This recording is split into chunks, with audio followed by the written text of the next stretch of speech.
blood creeping up from the heathens. Got will, got fight, got pride, got reason. If they wanna go eat, then you know I'm gon' feed them. If you're coming for me, hope you're ready for a demon. I got eyes in the back of my head, I'm seeing. Take me for granted and you know I'm leaving. I'ma take what's mine with the webs I'm weaving. I could take this crowd from seeing to believing. Got a taste for blood and my tongue keeps bleeding from the words I spit. So sharp, so freezing, so cold. The whole frostbite they feeling. I could tear you apart or I could go heal them. Don't believe in fate, don't believe in ceilings. I just need a taste and my mind starts peeling. I don't pace myself, I grind on kneeling. Got lust for change, I just love the feeling.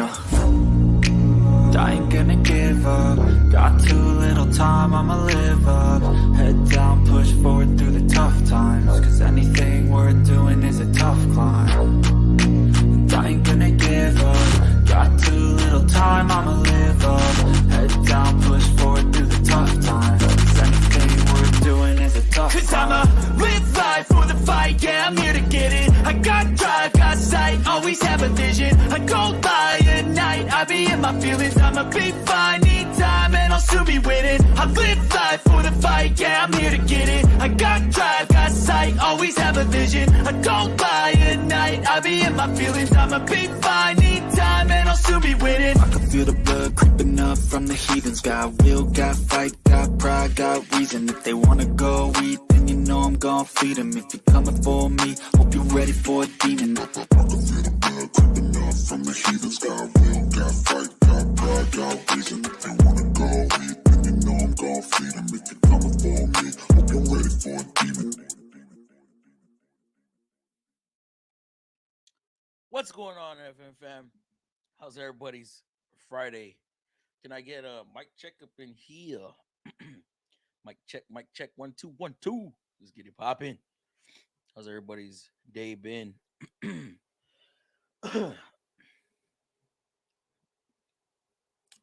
get a mic loud and clear. Thank you. Thank you, Super. Man, y'all see what I got on? Ooh, woo-hoo. Yeah, I hope y'all saw the video. Anyways,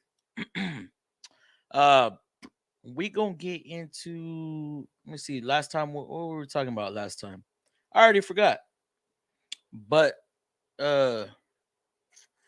were talking about batteries last time.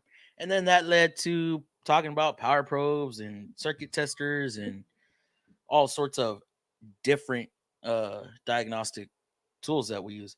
So we're gonna start off from where we left off last time. Which tools are best for testing circuits, whether it be voltage drop, parasitic draw, resistance, amperage. I think that kind of it don't go with parasitic draw, because we could just want to know how much amperage something is pulling. Yeah, and this can go. So there's some tools that we can only test cars, and then like the DVOM.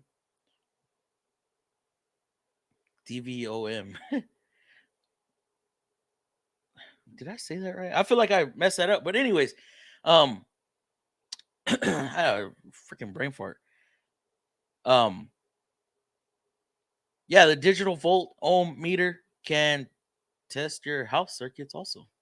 So we're gonna get into that. Me, I use power probe. I use DVOM. I use an ammeter. I think that's it. I don't use a test light. Never used a test light. Never, ever have I ever used a test light.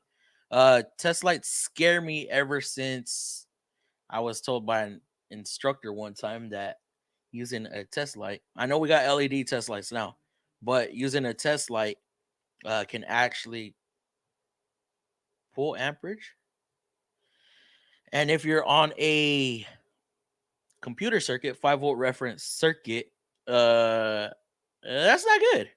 So we can damage an ECU, electronic control unit, or ECM electronic control module. Um, so I want to know what is y'all's go to, whether it be. So this is how I do it, right? So if I'm just checking power at a component, I'm checking power and ground. I am using my power probe. And then if I need to operate the circuit, I'll use the power probe because I can test or I can hit it with power, hit it with ground. Um Resistance, I know I can check resistance with uh the Maestro, right? Um but I'm going to my digital multimeter and testing resistance with that. Ohming a component out, checking the resistance of a sensor or uh an actual what do you call it? Yeah, component, right? The load. If I'm testing the resistance of a load, I'm using the digital voltmeter. If I'm checking amperage, I can use an amp clamp, which I really don't like that one. I don't know if I trust it. There's people that actually use it. Me, not too much. I have one, but I've rarely used it. And then of course we got other we got oscilloscopes that can check that stuff too, right? So yes, I want to know what do y'all use when it comes to testing electrical circuits and doing diagnostics, whether it be at the house, whether it be on a car, whether it be on machinery. Everything consists of electronics, right? So let's jump into the comments and get this day started, and then y'all know we're gonna bring some people in later on in the night. So first and foremost, we got a donation. As always, let's hit that like button. Yes, please hit that like button. 7 likes up in here, 24 viewers. Let's get that number up there a little bit, shall we? And thank you, Lakes, for the $2 donation. Very much appreciated. Uh Supra, happy Friday. How's it going, Supra? How you doing, bro? The DMM, the digital multimeter. That's probably the most common tool used. I see so many people using the DMM. Not everybody has a power probe. Not everybody feels comfortable using a power probe because if you don't use it correctly or you shoot power to the wrong wire, uh some bad things can happen. I've been guilty of doing so myself. But you learn from your mistakes, especially if it's an expensive mistake. So it's a very important important that you understand and read the wiring diagram correctly before you even try to ground something out, before you even try to power something up, because you're either gonna pop a fuse, which the it does have a circuit breaker in it, but let's say it's a 5 amp circuit and you're shooting uh voltage, you're gonna pop that fuse. Your circuit breaker is not gonna go off yet because I think it's like a 8 amperage or 10 amperage circuit breaker. So you want to be cautious when using the power probe. But yes, the DMM is pretty much the staple when it comes to testing circuits. Trans King, Chris JRS, what's going on, my dude? How you doing, bro? What's up, Fluffy Dog? What's going on, Lakes? How has your week been? Was it slow for anybody this week, or did y'all finally pick up? Hi, all. Hi, Flo. Hey, how's it going, Uncle Mark? How are you doing? Hi, Lakes. Hi, all. What's up, Fluffy? Been a good month. I'm at 35K in work done for the month of March. Now, do you own your own spot? Do you run your own business? 35K in 1 month. Jeez, that's up there if you're running your own gig. Can I get a oh yeah? What's going on, Barry? Did I say that already? What's going on, bro? How y'all looking? Where you're at, Barry? Yo, what's up, Fluffy? TBSS, what's going on, bro? FM fam, how you guys doing? Evening, Justin, how's it going? Loud and clear. Thank you, Supra Lakes with the mic. Thank you. No audio. Wait, was that on your end only? What everybody said? Hold on. Adjust your speakers, Justin. Cable Big Fluff, how's your Friday going? I'm alive. As far as work, Loud and clear. What's happening, bro? What's going on, Benjamin? How you doing, bro? Sounds good. Thank you. Thank you. I can hear now. Thank you. Hey, man. So I'm in a position right now. William Potato. What's going on, bro? What happened? What's your situation? Position? What's your position? Got a car towed from the dealer to my shop on a customer request to fix a vehicle after diagnostic. They left the high pressure fuel pump disconnected, valve cover off, spark plugs gone. What that sounds like is they were in the middle of diagnosing this vehicle, and the customer just went and picked up their car before. You get those customers that just show up unannounced. They show up unannounced and they want their vehicle back, and you're like, wait, you haven't even declined the repairs. We charged you for teardown. Okay. So charge teardown to get this vehicle torn apart. And then they're like, oh no, put it back together. Ma'am, we only charged you to tear it down. We haven't charged you to replace nothing, to put it back together. If you want us to put it back together, it's gonna be the other half of the labor, right? So what that sounds like is they showed up unannounced, or they're like, you know what? No, no, no. I want a second opinion. And they took it to your shop. But what ended up being wrong with that vehicle? What was the complaint and what was wrong with it? What'd you find? I use multimeter test leads, fuse saver, relay testers. Oh, I guess I forgot to mention those, right? Those are other specialty equipment test leads. I have a 30-foot single wire test lead um, for providing a good ground from the battery to wherever I'm testing. Fuse saver, I always forget I have that thing. I'll go through about 2 or 3 fuses. Guilty. And then I'm like, oh, idiot, you have a fuse saver. Use it. Um, relay testers. Now, relay testers, for some reason, those they don't fit Nissans.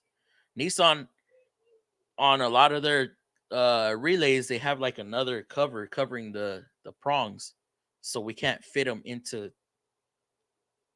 Yeah, because I have a relay buddy, and I can't plug those relays in. So that was a waste of money. Maybe we'll see. I love the test light. Ooh, Lakes using the test light. Do you have an LED one? Or do you have the incandescent light? David Fraser. David Fraser. Power probes killing control units a quarter volt at a time. That's what I'm talking about, guys. Power probes can be very, very dangerous in the hands of the wrong people, or in the wrong hands. Fraser, I actually learned the power probe from our good buddy Greg. Yes. Um, Ever since I saw him use one at Lincoln Tech, I was like, I need one. And as soon as I got into the field, I purchased one and use that thing all the time. Had some mishaps, I'm not gonna lie, but I haven't knocked out a um, control module yet. Yet, I will say that I haven't knocked out a control module yet, but I have burned up a couple switches. Sorry, gotta be honest. Thank you for joining in, though, Mr. Fraser. Multimeter, master relay tester set, power probe, test leads, etc. Use all that. Man, I'm glad to see that we utilize everything. All these are just tools, guys. They do not tell us what is actually wrong with the circuit. They just give us information, and it's up to us to process that information and turn it into a diagnostic conclusion. We'll call it that.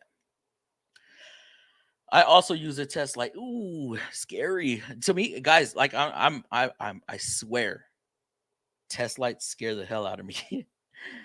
um, Damaging ECM is never fun. Been there early in the career. Now, Benjamin, you know, Our scanner is probably the biggest culprit in damaging ECUs. You know exactly what I'm talking about. We won't get too far into detail on that, but yes, yes.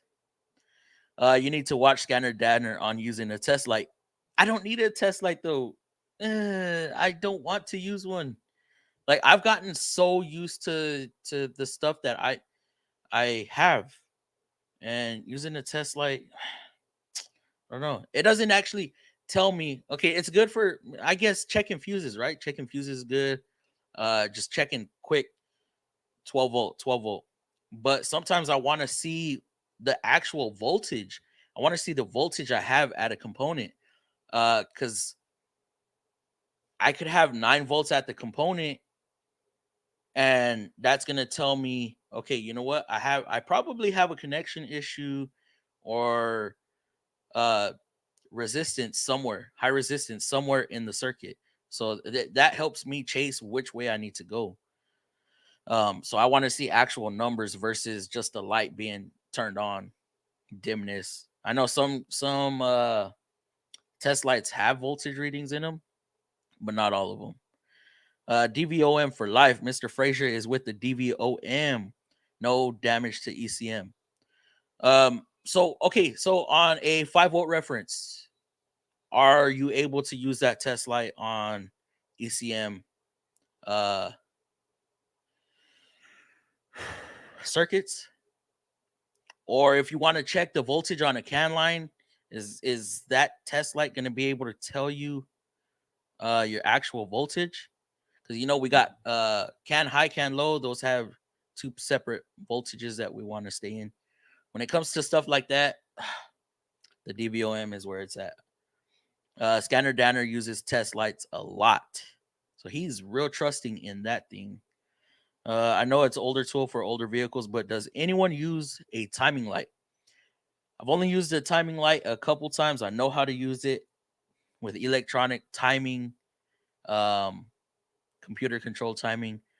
We don't use it unless we get one of those dinosaur vehicles that are in them distributor cars. So Josh Jacob, I don't know. But then again, I work for one manufacturer. I don't work independent, and I don't see a whole bunch of older vehicles. Power probe and test light over multimeter.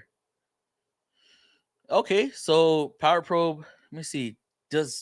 Power probe does go that low, so we can test 5 volt circuits with that. Now I'm not putting no.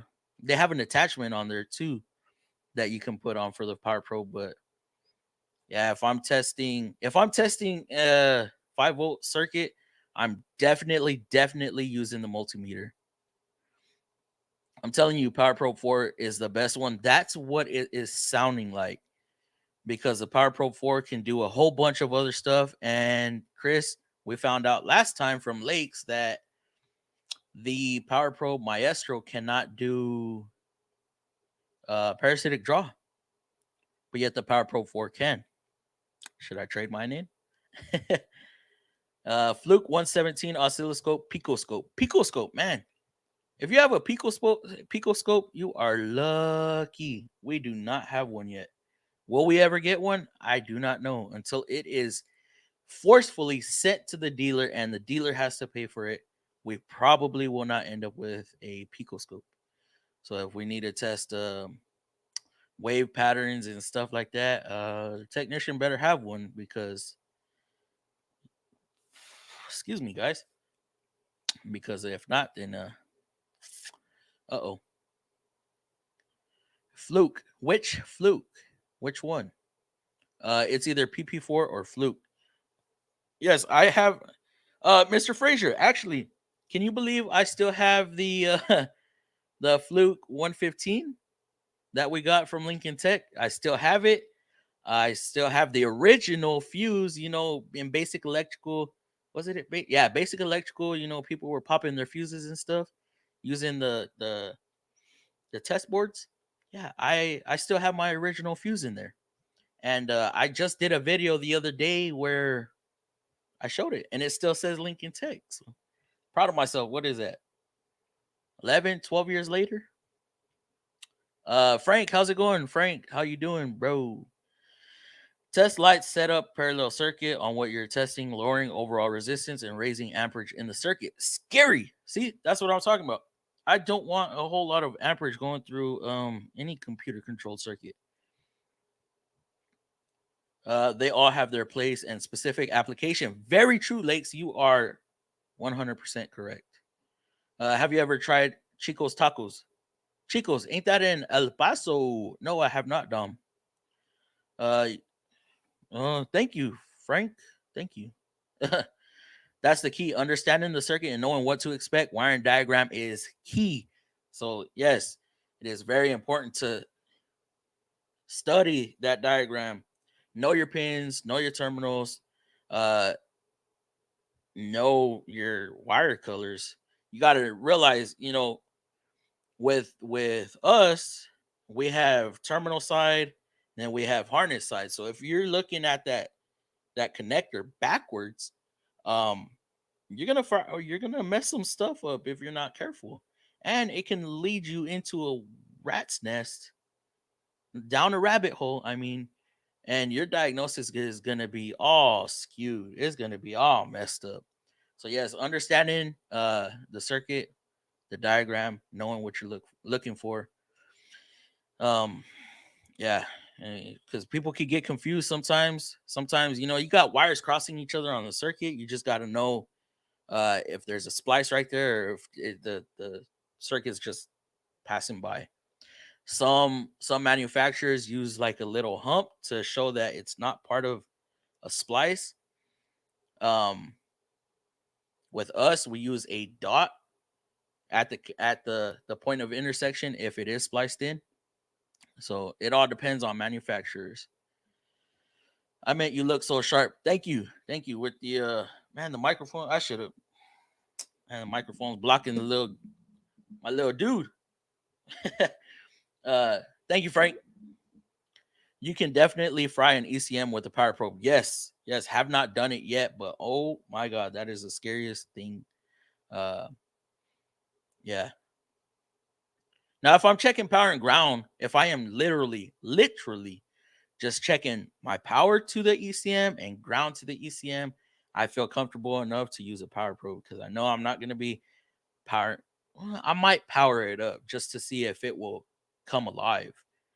That's on a dead ECM. But other than that, yeah, when it comes to inputs and outputs, I'm not doing nothing. I'm not doing nothing. I'm not rocking that switch.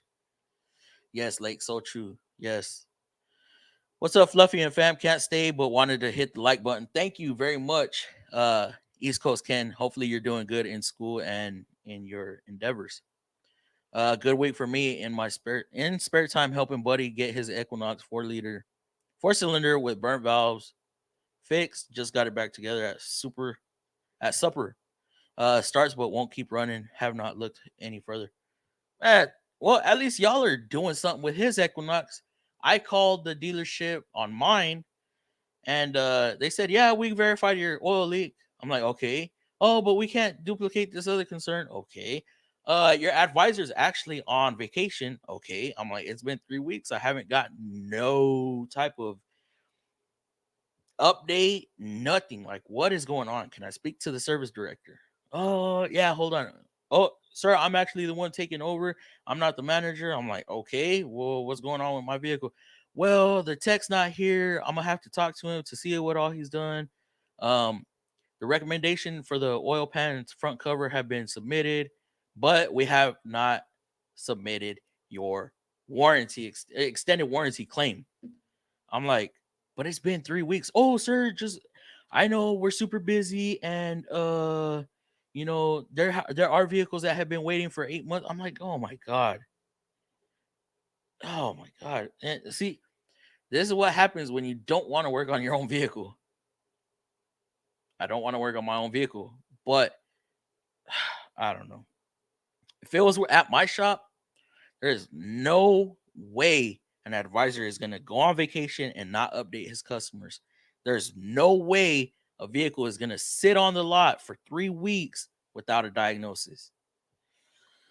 That's just domestic dealers, I guess. I don't know. Maybe it's just here.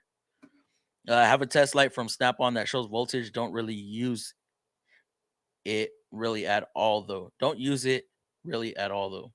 So why do you have it? Is it just one of those things that you wanted to get, test out, and found out Power Probe is better? Or DVOM? Chupapi Muñeño. Oh, I know who that is. Um, Multimeter and relay test. Replacing glow plugs on diesel in the morning. Multimeter and relay test. Replacing glow plugs on a diesel in the morning. Have fun. Bottom line, how y'all been holding up? It was a newer customer from the tow in customer states. Couldn't afford an oil change for a while. Devo- Developed sludgy oil. I agree with the dealer. New engine, and now it's at my shop. Oh man, did you charge them to diagnose it? Because I'm pretty sure they paid diagnosis at the other shop. Wow. I think Frank has a crush on Fluffy. Damn, your hat looks so good. Thank you. Thank you. Very much appreciated. Greg has mad skills. That man is insane. And it's a good insane. Um, I I commend him all the time for sparking that, getting my brain rotating, that, you know, um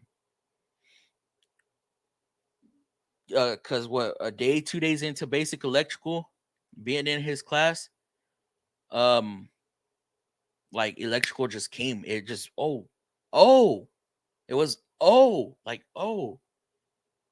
now everything makes sense.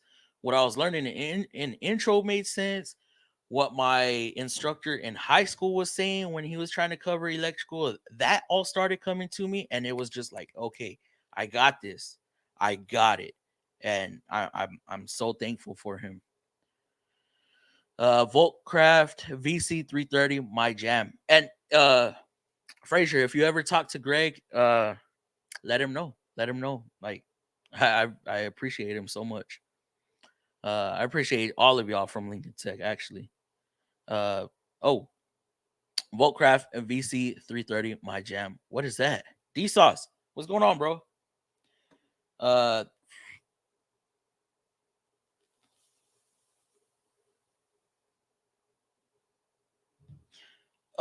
okay. Wait, hold on. Wait, no, we'll get to that. I also have the snap on that shows the voltage, but very rarely use it. Um,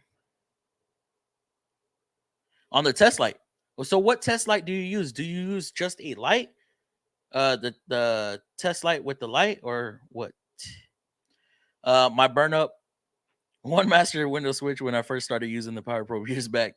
After that, never applied power to anything until, yeah, I've looked at the wiring diagram and knows what's going on. Yes, that happened to me on the 350Z. I was checking a window. Same thing. Same thing. I was checking a window because it wouldn't go up or down. So I think I misread the diagram or something, and I hit a wire, and I popped my probe. And I was like, okay. And then after that, none of the windows wanted to work. I was like freaking out because that goes into the BCM. I was like, oh no, what the hell did I do? I was just trying to get the window to move. I was like, shit, shit, shit. And luckily, this was, when the 350Zs were still kind of new, less than 10 years old. So they were still coming into the dealer. So I found one. I found a Z with the same switch. I plugged it in, and the window started working. I was like, oh, thank God. Thank God. Whew. It does need a window switch. So I replaced the window switch. Um, but that's what it was originally there for. It's just the driver's side didn't want to move. And then whatever I did, it caused the passenger side not to work either. So yeah, I've had my mistakes. Or checking the pulse width modulator on a fan drive from the ECU, that and a picoscope, laptop, oscilloscope. I'm gravy. Oh, okay. So the Voltcraft VC330, is that who I've never heard of that. But great, that is cool. Um, I know there's a bunch of different multimeters testing circuit testers out there. So yeah, I mean, does it have to be Fluke? No. Does it have to be a Snap-on? No, that's probably rebranded through somebody else. Does it have to be Mac? No, probably rebranded through somebody else. It's just what you can afford and what you feel comfortable with using. At the end of the day, test lights can show you have current. Wait, yeah, they can complete a circuit too. So could that give you a false reading? So if you have a break in a wire and you test a circuit for power at a component, that completed the circuit. So that's not necessarily going to tell you do you have power there. I just thought of that right now too. So that could lead you to replacing a component and actually having a wiring issue. I need to go buy a toolbox. Need to go buy a toolbox service cart for this upcoming spring quarter college class. I'm going into brake suspension. Do you know of some good toolbox or service carts that would be great for me? Shop around, bro. Shop around. Harbor Freight is really starting to step up their game when it comes to toolboxes. These guys let me know that Hammock, right, from Napa or something like that. Those are great toolboxes. Uh, I wouldn't say step on a tool truck and get one because man, those things are pricey and they just keep going up in price. But service carts, I mean, if you want to start off with a 5 drawer or something, um, I mean that's great too. You don't have to start off big. But if you end up buying a full size toolbox, don't get rid of your service cart because you might end up actually just using it later on down the road. Mistake I made. Amperage. Yeah. Like I said, it could complete the circuit and then really don't know what's going on with it. Harbor Freight has occasional discounts on their tool carts. Yes, Harbor Freight has a discount right now on a black uh 4 drawer, right? 4 drawer service cart. It's nice. I've been seeing different coupons, but I think it's like $60 off right now. Yes, no damage to 5 volt reference with the test light. You're saying with the test light. Power probe is only for end use items like lights, main power, ground feeds. Anything else I swap to my DMM keeps me from making larger mistakes. Yes, yes. Like if the circuit is sensitive, like Fred, I know Fraser's gonna understand what I'm talking about. How do you say it? What is Fred? Freaking retarded electronic device or something like that. um, yeah. Then we're gonna use a DMM for sure. 115. Nice. That's the same exact one I have, except mine is a special edition. Use the scope for can lines. So you use scope for can lines to see how they're talking. Normally I just use it to see is my voltage pulled low? Is it normal? Is it pulled high? Yeah. And did I learn that in Fraser's class or maybe I learned it in somebody else? I don't remember. Fraser, did you teach CanCom? Fluke is a solid meter. Love it. I love that thing. I still, like I said, I still use it. I still use it. Still have my original fuse in it too. Picoscope can save you a lot of time. Yeah, if you have it. Bottom line, a halogen light bulb with terminal extensions can show you there is power and ground in a shorted circuit when it's in place of a fuse. Terminal extensions can show you there is power and ground. Really interesting. I did not know that. But then again, I've only been in the business for a little bit. Uh, let me see. Why? Hey, man, I'm in a position where I'm barely getting by financially, taking care my wife and kids. Currently, the only one working. I just got overlooked to start doing engines because I don't have all of the right tools. So I spoke with my Mac dealer about the situation. He said he would work with me don't have good credit, so it's unsecured credit. Uh, don't burn your tool guy. That's all I can tell you, because if you come through and you make your payments on time, you get him paid off, he's gonna trust you. You want to build that relationship with your tool guys, because in situations like this, he's helping you out so you can afford to do the bigger jobs, take on more responsibilities at the shop, therefore make more money. So just make sure he gets taken care of and your tool guys take care of you. The hook does parasitic draw. The hook, the hook, the hook. That's right. I said Power Pro 4. Dang, I am tripping. You're right, Lakes. I want to scope. It's my next large investment. I'm less than a year in professionally, and I don't want to make the debt jump right now. Yeah, definitely take it easy, because price of tools are high, and just don't wait too long, because as time goes by, they are going up and up and up. Teach us. I'm trying, Jardy. I am trying, bro. John of Some Trades. What's up, FM? What's going on, John? How have you been? How was your week? My week was very slow, very, very slow. I don't even want to talk about my hours right now, because it's a little embarrassing. Man. Uh of the right tools. So I spoke with my Mac dealer about that. Yeah, oh yeah, I already read that. Want someone to join? Not yet. We're gonna do it at about the hour 15 mark.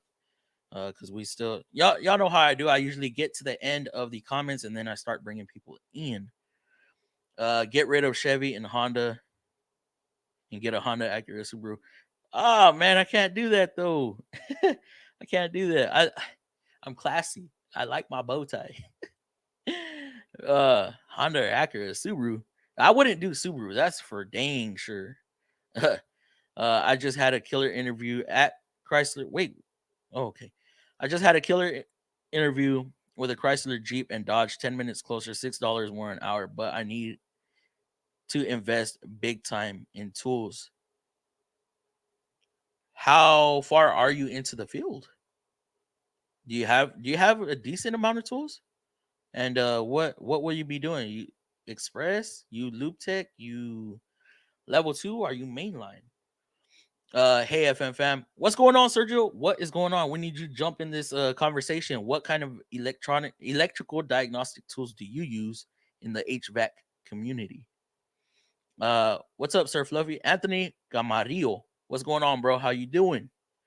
Rumor says second gen Rogues and Rogue Sports with a mechanical key have a recall out now. Rumor says the fix is to disable the key blade. Barry, I don't know. I haven't looked over that. Now, I do know that that recall was released, but as far as I knew, there was no fix. I know GM was cutting them off.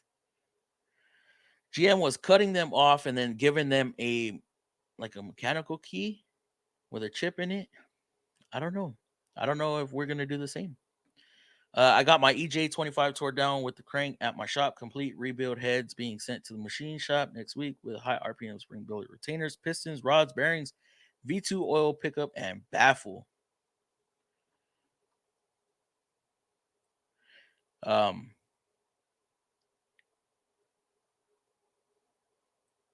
that's on at my shop. Oh, that's at your shop. I thought you were talking personal vehicle. Um, that sounds like money. That sounds like a busy time too. Got 2 new interviews set up next week. One, you have ambulance mechanic. You haven't locked anything down yet, Supra? Thinking I could get by paying $200 a month. Not sure if it's worth the investment. Oh, 200 a month for 200 a month. That's only $50 a week. Really? Um, I mean, just use them tools, put them to good use. Not to change the subject, but I heard the company checked out your channel. Also heard they didn't have an issue with it. You're doing great on social media. Outstanding job, Fluffy. I'm gonna tell you this, Mr. Frazier, the power of social media videos work. So I'm right there. I'm like, oh, okay, yes, yes, yes. Okay, I'm not gonna do that. Not gonna do that. Uh, But yeah, I kind of don't know if you've heard the situation before. I was being a little careless before by showing license plates and stuff like that, because in my head I'm like, we see license plates all around. um and I was showing my laptop while doing some diagnosing, and yeah, that was a big no-no. I didn't know, and yeah, I got in a little bit of trouble. But yeah, thank you for confirming that. So I will keep doing what I'm doing. Woo. And just, of course, be mindful of what I'm posting, for sure, and how I come off. Yeah, how I come off as a technician. Um, but yes, thank you, Frazier. That was some relieving information right there. But I do know I got a big old. They're watching me. Hey, yeah, I'm in the light. So, but yeah, thank you. I know that everything doesn't have to big, be big three brand, but I don't have the capital for lesser brands. What do you think? Help me out, brother. I think you're doing good, bro. If you got that relationship with your Mac Tools dealer, keep that relationship strong and keep doing what you're doing, bro. This is definitely a good field. Uh, we're crippled a little bit right now in some parts of the country. Believe that to be due to inflation and the lack of car sales in the prior years. But really hoping stuff picks up. We need it to pick up, and just got to stick out the hard times, for sure. Fluffy, what's up? What's going on, DLC? How are you doing? I get to go in on my day off to pull a 5.4 for a motor swap. That sounds fun. Truck, SUV. What we got? I needed it on pay. It's been slow from spring break. Really? Man, usually we're rocking and rolling spring break, but not this year. OTC is my favorite little test light. OTC. Do they actually make it, or is it a rebrand? Is it OTC? No, that's OEM. I'm thinking uh O'Reilly's, right? People delete their comments and it still shows. Yeah, because it doesn't delete on StreamYard. So once it's on StreamYard, it's there. But YouTube likes to delete comments too. Um Jason Pocoro, look at all that diagnostic equipment in that freaking uh picture. Y'all see all that? I use an all data wiring diagram daily, which all data pulls information from the manufacturers um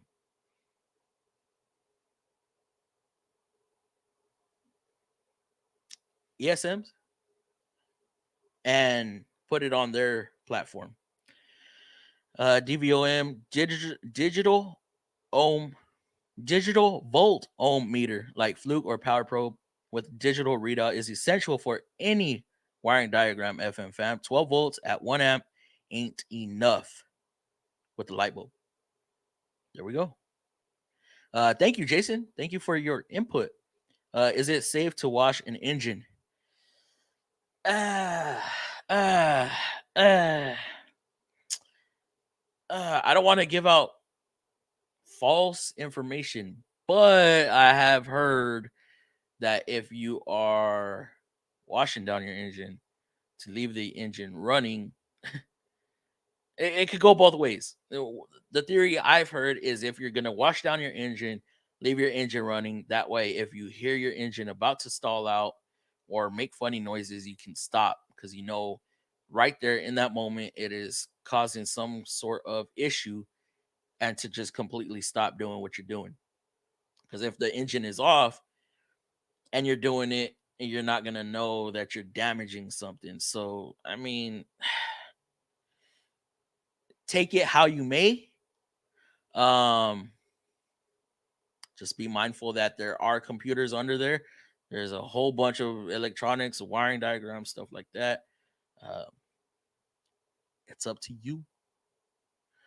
Always wear the tool belt of life. Everything you learn from the past and present can be used in the future. One of the most important for me, capacitors block DC, uh, pass AC, diodes pass DC, Diodes pass DC, block AC.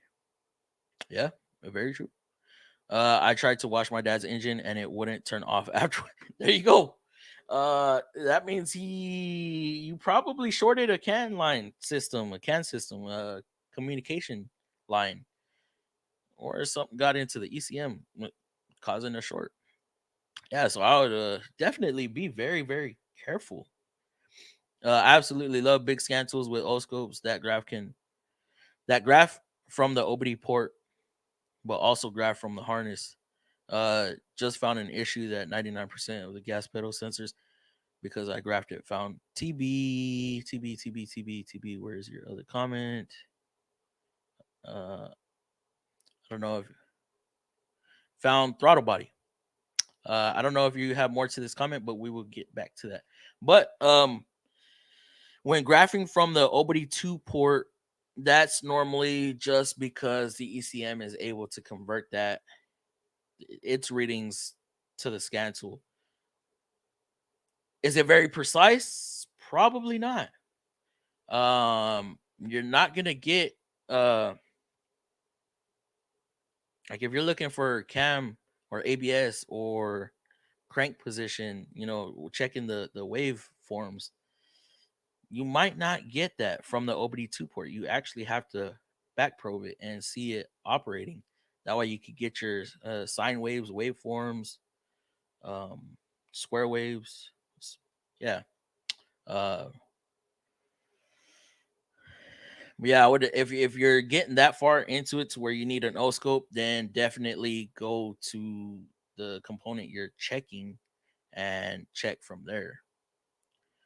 Harbor Freight has a new 6-drawer roll cart, very similar to Snap on Matco for like $600. That is a killer deal. I think I mentioned that when I went to go buy a tool from there in one of the videos.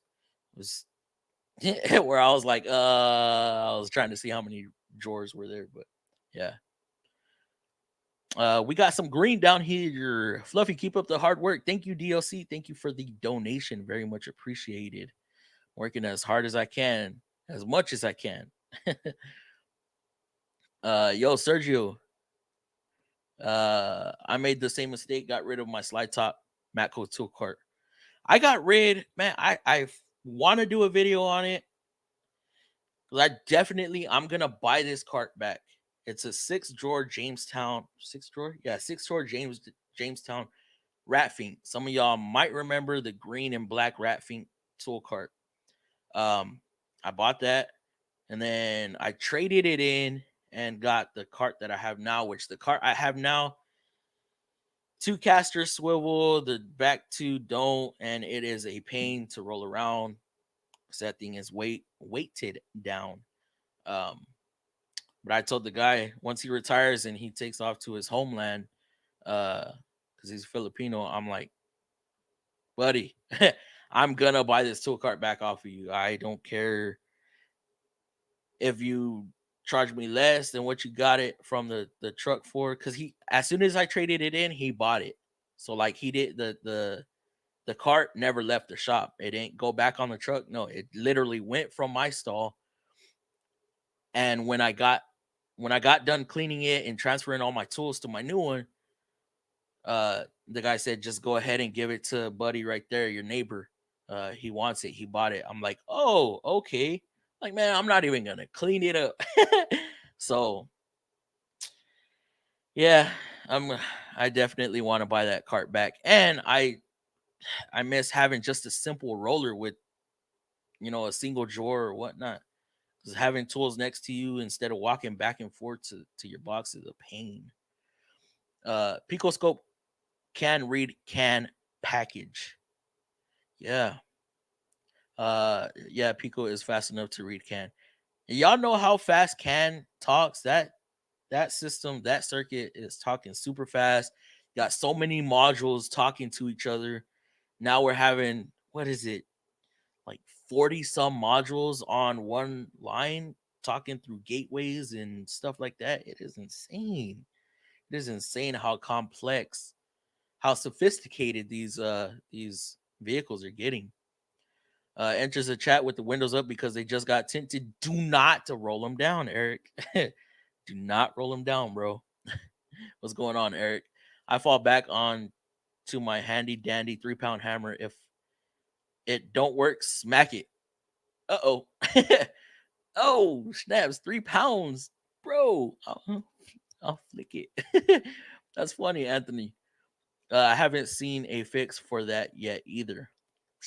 Yeah, I haven't. I haven't. Maybe we need to do some reading because we don't.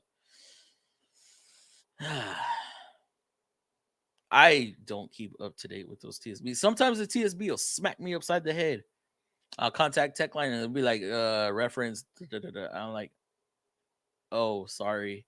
This one place I'm looking at looking at that I had a second interview with said they are moving things around internally and timing is off a few weeks.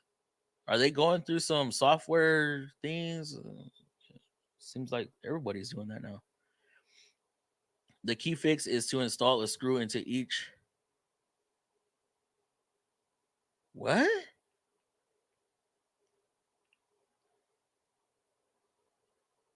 The key fix is to install a screw into each key to stop the blade from flipping closed anymore.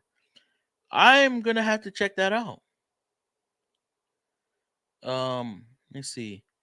Recall should be searchable on Google. Oh, I'm not gonna trust Google. I wouldn't trust Google so much.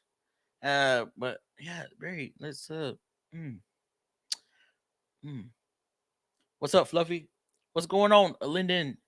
Oh, Lyndon, Linford Scott. How you doing? How are you doing? What flute do you recommend? Any of them that can do 12 volt, 24 volt, 600 volt. You know, 0 to 6 volt or 0 to 600 volt. It can check amperage. It can check. Excuse me. It can check resistance. And then they have a special function to where so you got a top selection, bottom selection, and it switches. Like it'll go from a direct current to alternating current. Am I saying that right? No. Yeah, some of the selections have dual function. So pick you up one that you can do just about everything. I know the 115 is like a base, but it works. It works good. I've been diagnosing vehicles with it since I left college. Fluff and FM fam, have a good night. Got to get some family time in. Blessings, everyone. P.S. I agree with Mr. Frazier. You are doing an excellent and wholesome job. Keep up the good work. Thank you, Chris. Thank you, bro. Thank you. I appreciate that. I love to um hear that. It feels good to hear that. Not I love to hear it. It feels good to hear that. Wash diesel engines all the time, no issues. Are you a heavy duty tech, Anthony? I don't remember. I know you mentioned it. You notice I stay off the Facebook group. I'm also yes, very true. And I was a little worrisome that um about letting talking to you too much about the brand because I know you uphold a higher uh position.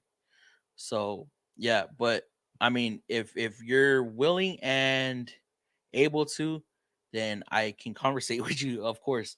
Uh because I don't want to get in trouble and I don't want you to get in trouble. So yeah, and as far as Facebook, I don't I only hear about Facebook stuff from the other guys. I don't have Facebook. This is the only thing I have.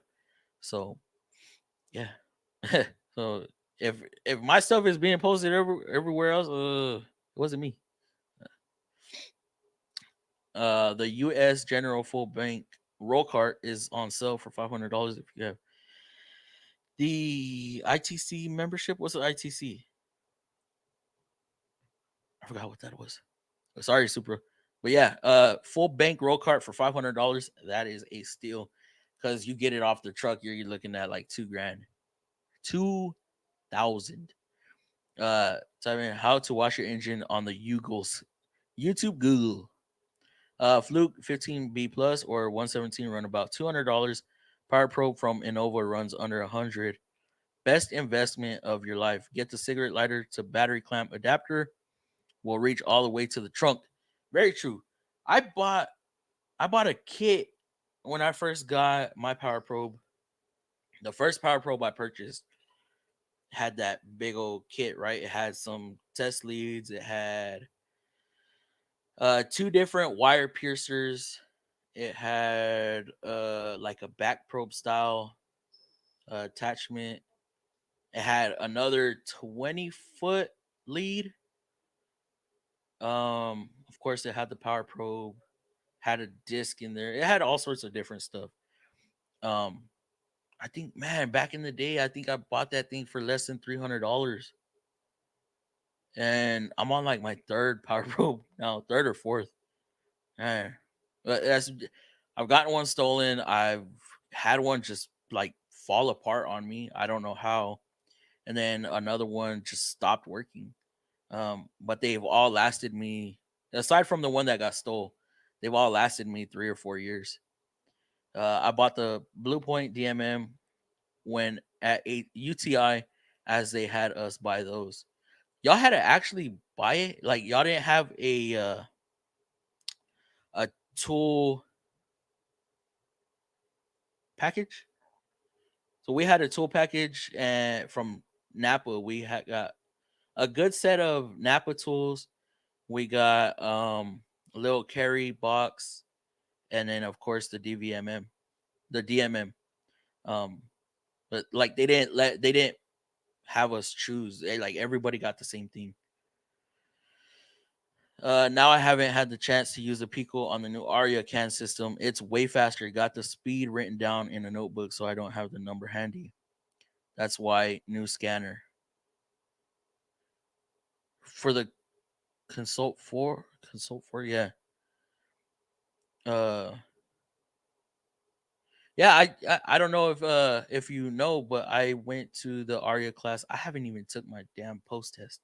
Um, I was up there in Houston on in February, the end of February, and that testing center is small compared to ours. I walked in there, I was like, man, this is tiny. I was there with another master, and I was like, yeah, this is tiny. But it was nice. It was nice to see a different area. It was real nice to see a different area. Its membership lets you get extra discounts at, man, what's it called? In track club, in the track club member. Yeah, something like that, right?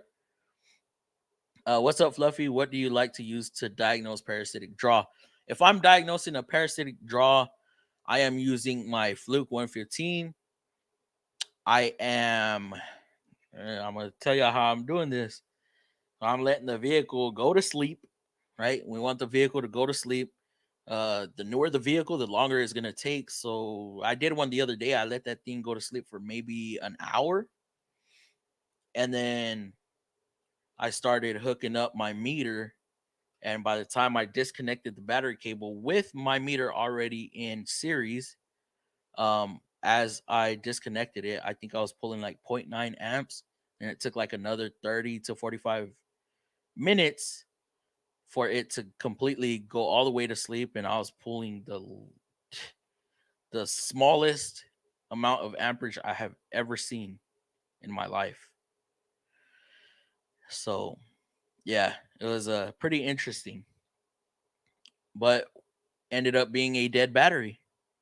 It ended up being a dead battery. Go figure. Not dead, but a faulty battery. Something was going on with the battery.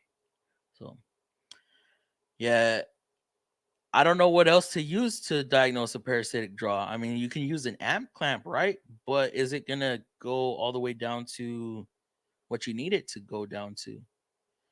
We're talking 35 to 50 milliamps at the most, or lower. No, we had to buy the UTI book and the DMM. Damn, that was all included. Like they made it so easy at Lincoln Tech. Like they just said here, here, here. We've already got our check. This is everything y'all need. And ITC membership. But what's it stand for? In the track club membership, right? In the track. That don't sound right though. I don't know. All their electronics teaching was based off that Blue Point, or the off Blue Point one. Ours was based off of the DVOM. DVOM. So yeah. Uh can we get some emails? Some emails into for joining the live stream. Yeah, we're gonna open up the panel already. Inside Track Club. There we go. Inside Track Club. What was I saying? In the track club. I was close. I was close. I was very close. So who we got in here still? We got Lakes in here still. We pulling Lakes up in here. Man, Turner's not even here yet. Um Sergio, I don't know if Sergio's still working. Who wants to join? Who wants to join in? Let me know. Let me know. And we will bring y'all onto the panel to have some good conversations. Because now well, I mean, we could still conversate about diagnostic equipment. Inside Track Club. Yeah. Oh shit. I had a UTI once. Took some. Oh damn, brother Rudlock, gotta get that taken care of. But we're talking Universal Technical Institute, my rival to LTC. Less than 40 milliamps. Yeah, less than 40. I've seen just a generic number. Like when googling it, it tells you less than 50 milliamps, and I'm like, it's a little high, but not, you know, point oh 04 amps. Yeah, the one I was seeing it on a Central, it was 3 milliamps. It would jump from 3 to 4 milliamps. I was like, that's awfully quite low, very low. But the thing had been sitting for 2 to 3 hours. So let it sit like that overnight. Checked it again. It was still there, just hovering 3 to 4 milliamps. And then connected the battery back together. Of course, checked my fuse to make sure I wasn't blown. And then um, tested the battery, and the battery was sulfated and degraded or something like that. The tester just gave us the result. It failed battery is what I ended up with. I had got this vehicle back an awful lot of times, and every time I tested the battery, tested good. So I don't know. It was a weird one. It was one of those that just wouldn't go away. Show us your fluffy t-shirt. T-shirt. T-shirt. Yeah. If y'all haven't seen that, ooh, yeah, y'all know we got merch on the channel now. Let me check my emails once again. Joining if you want me to join. Let me get the invite. Copy. All right. John, we'll bring you on. Super, you want to get on? Are you down to get on?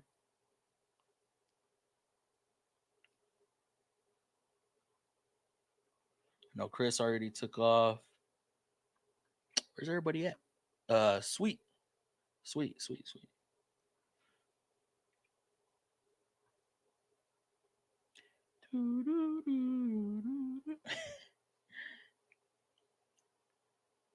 There's that awkward silence when there's no comments, nothing for me to comment on.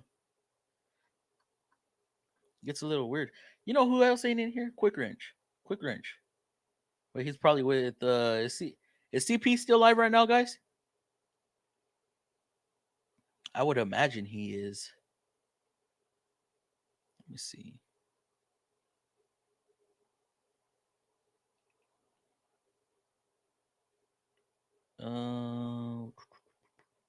Subscriptions. That's the wrong one.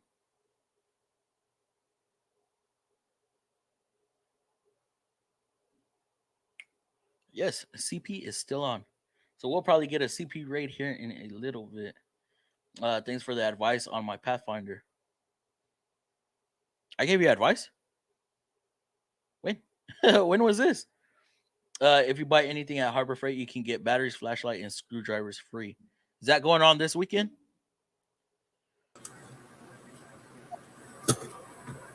Why would he do that?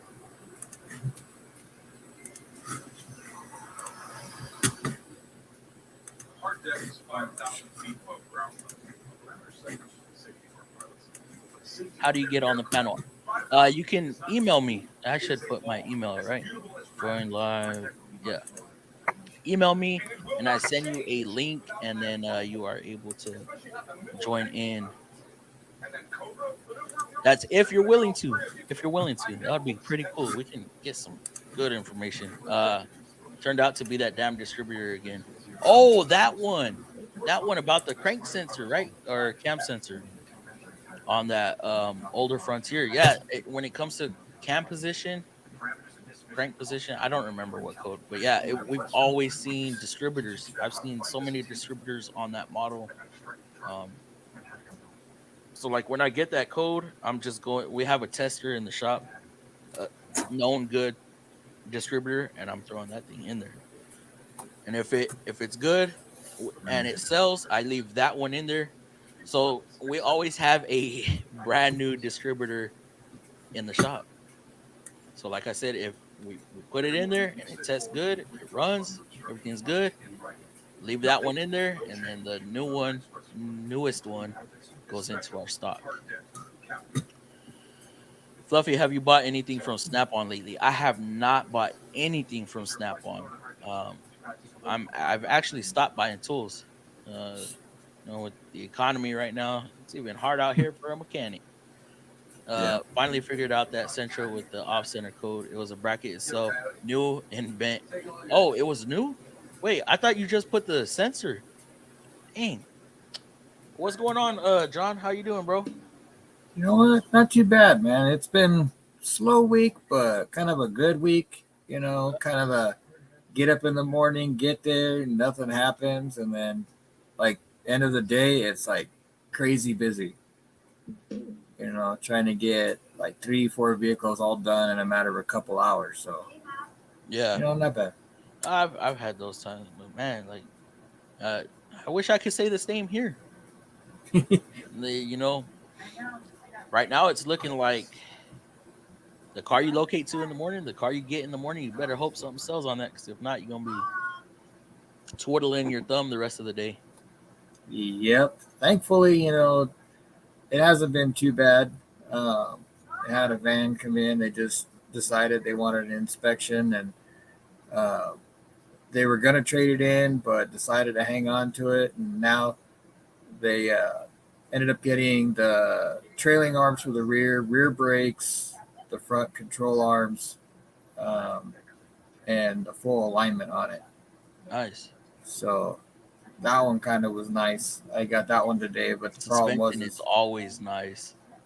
You ain't yep. gotta think too hard with it. Just if you're taking the springs out, just be mindful that those things can take off. And Oh, I didn't even have to worry about the springs. That no, was the best part about it. And there's just the downfall of waiting for all the parts to come in. oh okay, yeah. So You're independent, right? You're at an independent shop. yeah, I've seen you work on like heavier equipment, bigger equipment, like big rigs. Y'all do yeah. it all? Well, okay. So the old shop I was at, we did semis. Uh-huh. Uh, this one we don't do the big rigs like that, but we do get a lot of commercial vehicles, some of the bigger vans, the big Super Duties.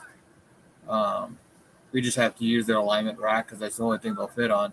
And then Yeah. of course, some of those big trucks, like the real big ones, they're a pain. I mean, we just did a transmission on one of the vans, and we were only like maybe 4 feet off the ground, 3 feet off the ground, trying to get that transmission out from underneath it. So we're like sitting on the ground.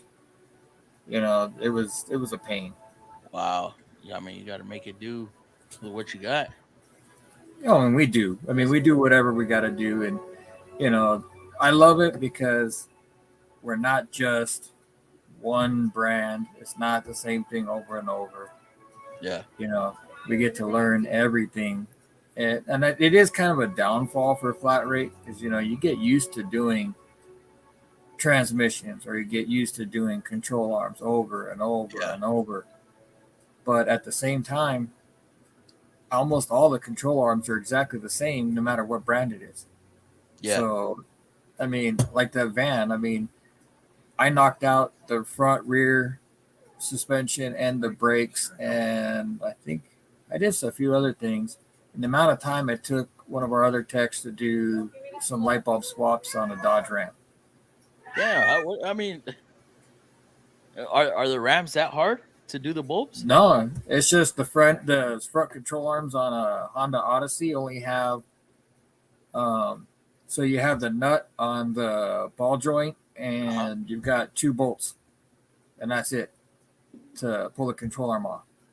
And if you got your ball joint separator on an air hammer, it's seconds to pop that ball joint out, and then it's just the 2 bolts. You just pull them out, drop that arm real fast, throw the other arm in, and it's quick, easy. So I've done them enough that for me, it's practically nothing. What do they pay? Overtime on those on a set? I want to say a set is either 2 or 3 hours. I don't remember. Average. Yeah, I mean it. 2-3 hours, but it takes me like 10 minutes to do both sides. I mean, it takes longer to take the tires off than it does and get it up in the air than it does to swap them. The only thing hard was those rear trailing links. I had to get a ratchet strap to pull the suspension in place because it wasn't aligning right. Yeah. But I mean, if you know what you're doing, you get it all bolted in exactly the same. Like when I put it up on the alignment rack, everything was actually all green except the steering wheel was off just a hair. Yeah. So, I mean, touch it.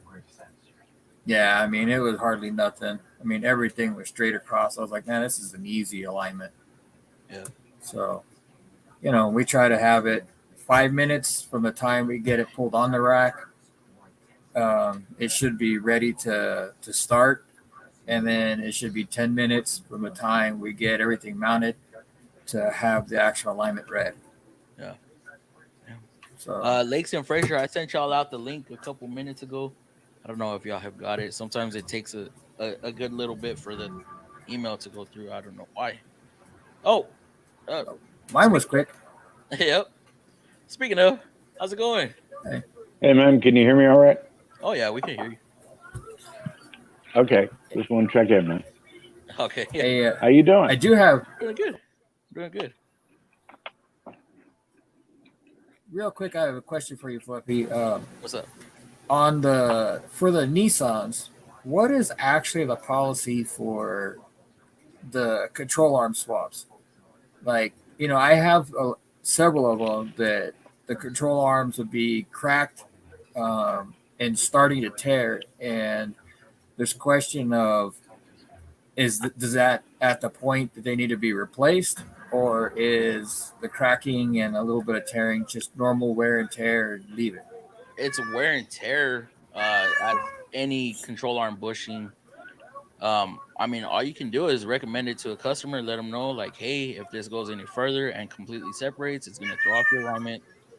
It's going to make noise. You want to get it taken care of now, or do you want to wait until it becomes an issue and you have to throw tires on it too?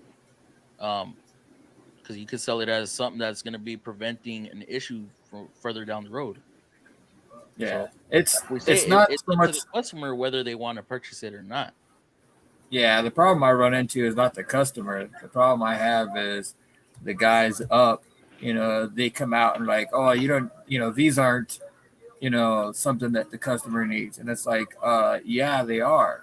I mean, there is a lot of movement in them, and they're like, they'll get a little 14-inch breaker bar, and they're like, well, that movement's normal. Anything's gonna have, movement. And I'm like, that's not 2,000 pounds. 2,000 pounds is gonna bend that thing back. You can't move a car with a pry bar. No.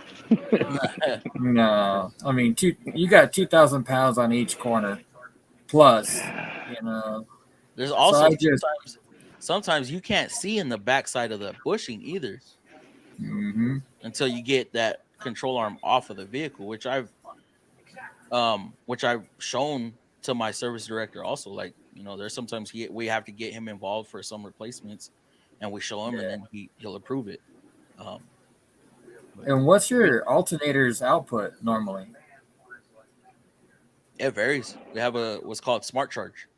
So if it's not using a lot of there's not a lot of electrical load. It'll be low. Like you'll think it's running straight off the battery, and then you turn the load on, and it'll shoot up to where it needs to be. Okay, because we had one Yeah, it today. turns off.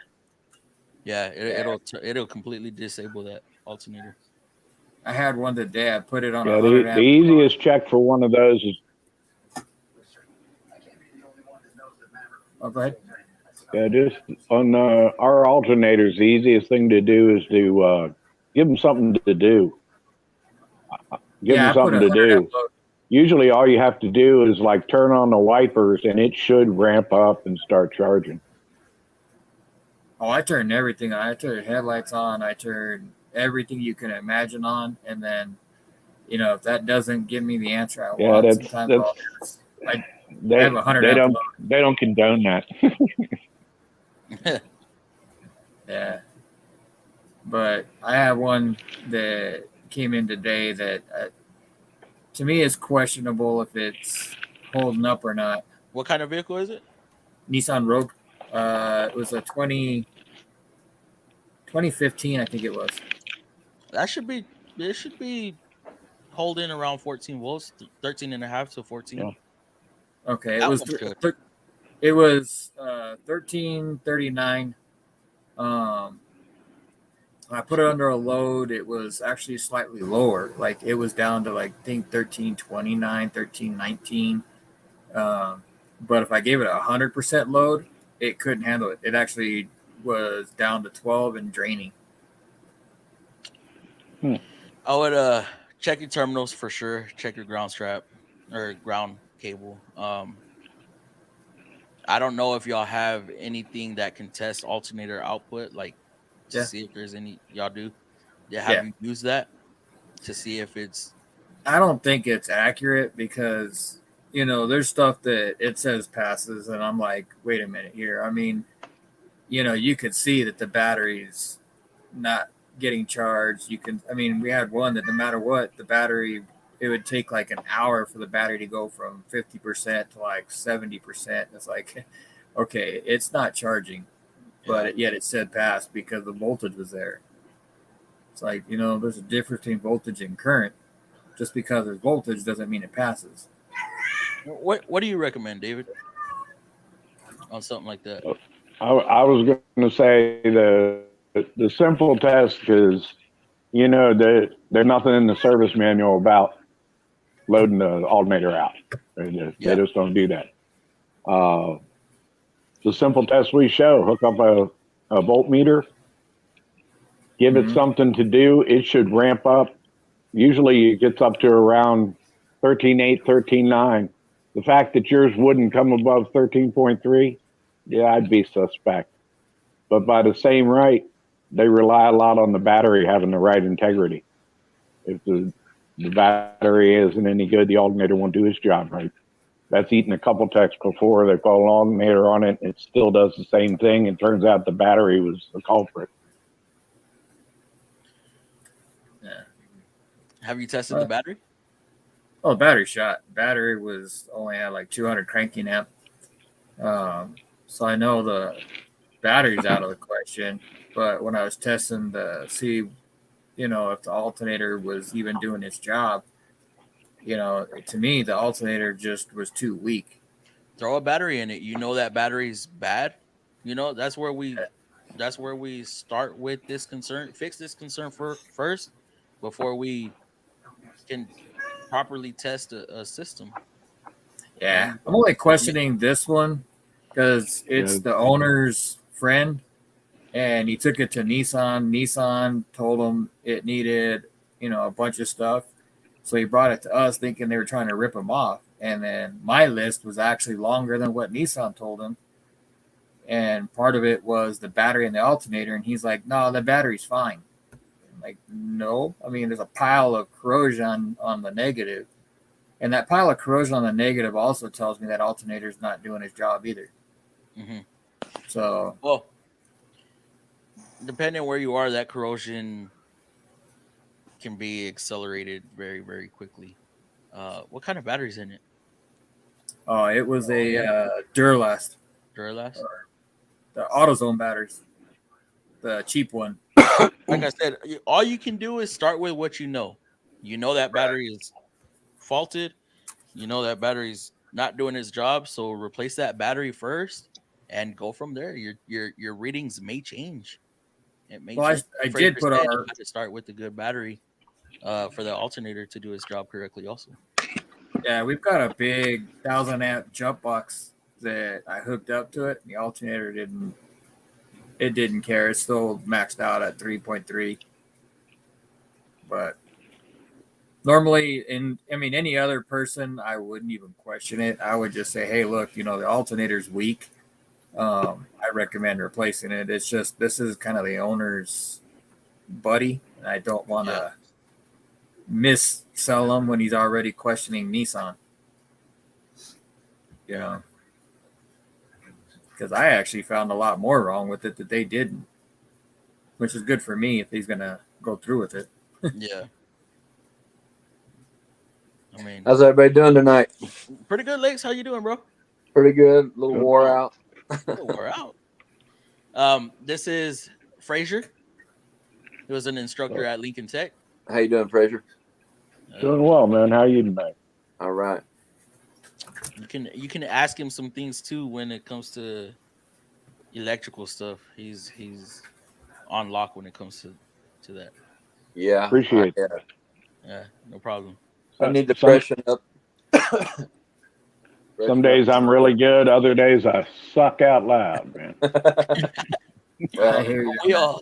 we was all talking about test lights and stuff, so I took off for a minute from the live and went and edited a little 5-minute video and put on there for you with diagnosing something with a test light. Oh, you went and filmed a video? No, I had it. I filmed it today, but I just went and edited it real quick and threw it on there. It is so ironic how that just plays out. Huh? Yeah, That is funny. That is great. it's just a brake light, but I diagnosed it with the test light and a T-pin. So, and Fraser, what if you're teaching somebody, a beginner in basic electrical, what are you telling them to use? DVOM all the way? man. Yeah, pretty much. I'll show you how to get anything you need to get done with a digital voltmeter. I need to buy me a good one. I've just got an old Craftsman, and it don't even have the amp port to do a perfect draw test with. So I need to buy me a good one. That's an old Fluke 73. You can't even get these anymore. You find them in yard sales, but they're still kicking butt. Yeah. Is that what you'd recommend, a Fluke? I used to, and I'll be real straight about this, that Fluke was one of the only standalone companies still making their own meters, and they've gone offshore just like everybody else. Yeah. And they're just like everybody else. Man. I'm not pleased about anything as far as that goes. It's hit or miss. It really is. If you're just starting off, I can't see the big dollar items like a Fluke. Just a basic. When I buy one, I want it to be top of the line. Yeah. Well, Yeah, that's the buy once, cry once. But now. Back in the day when those thermal thermometers, the infrared thermometers came out, I bought one in the late 80s. I paid $290 for that critter.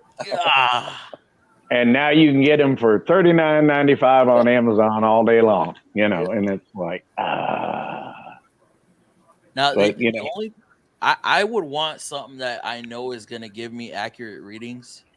Yeah. If you buy one of those DVOMs from Harbor Freight, It could be off a volt or two.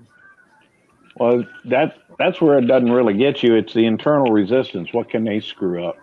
You know, we're counting on being accurate, and the lower the voltage gets, the more accurate it needs to be. You know, that's what it Correct on comes that. down to. Yeah, I big mean, voltages. I mean, a Big lot vo- of what I saw as just getting started, you know, when you're doing just real basic stuff, it doesn't need to be super accurate. But once you Yeah, start getting into things and you start, you know, when you start looking at the voltages of like O2 sensors or something, that is critical because, I mean, you're working off of millivolts and, you know, if you're off a volt, it's the difference between, you know, half a millivolt to 2 volts or something. I mean, Oh, that's that'll a get your huge difference. diagnostics way off. yeah. Exactly. I mean, if you Another got an thing, a O2 lot of sensor people reading don't. two, If you use your meter a lot, I mean, if you're in it every day, you know, and when I was in the field, I was going through a set of leads about every 6 months yeah. I mean, because the I leads, do a lot of electrical testing, checking stuff, but you know, not every day. You know, 3 or 4 times a week at least. yeah. But I You use my remember, Power it's a Probe. copper wire, and when you bend a copper wire, it gets harder, Yeah, and then eventually it starts breaking down inside. It work hardens, and yeah, that's one of those things we really learn it running a basic electrical class at our training center.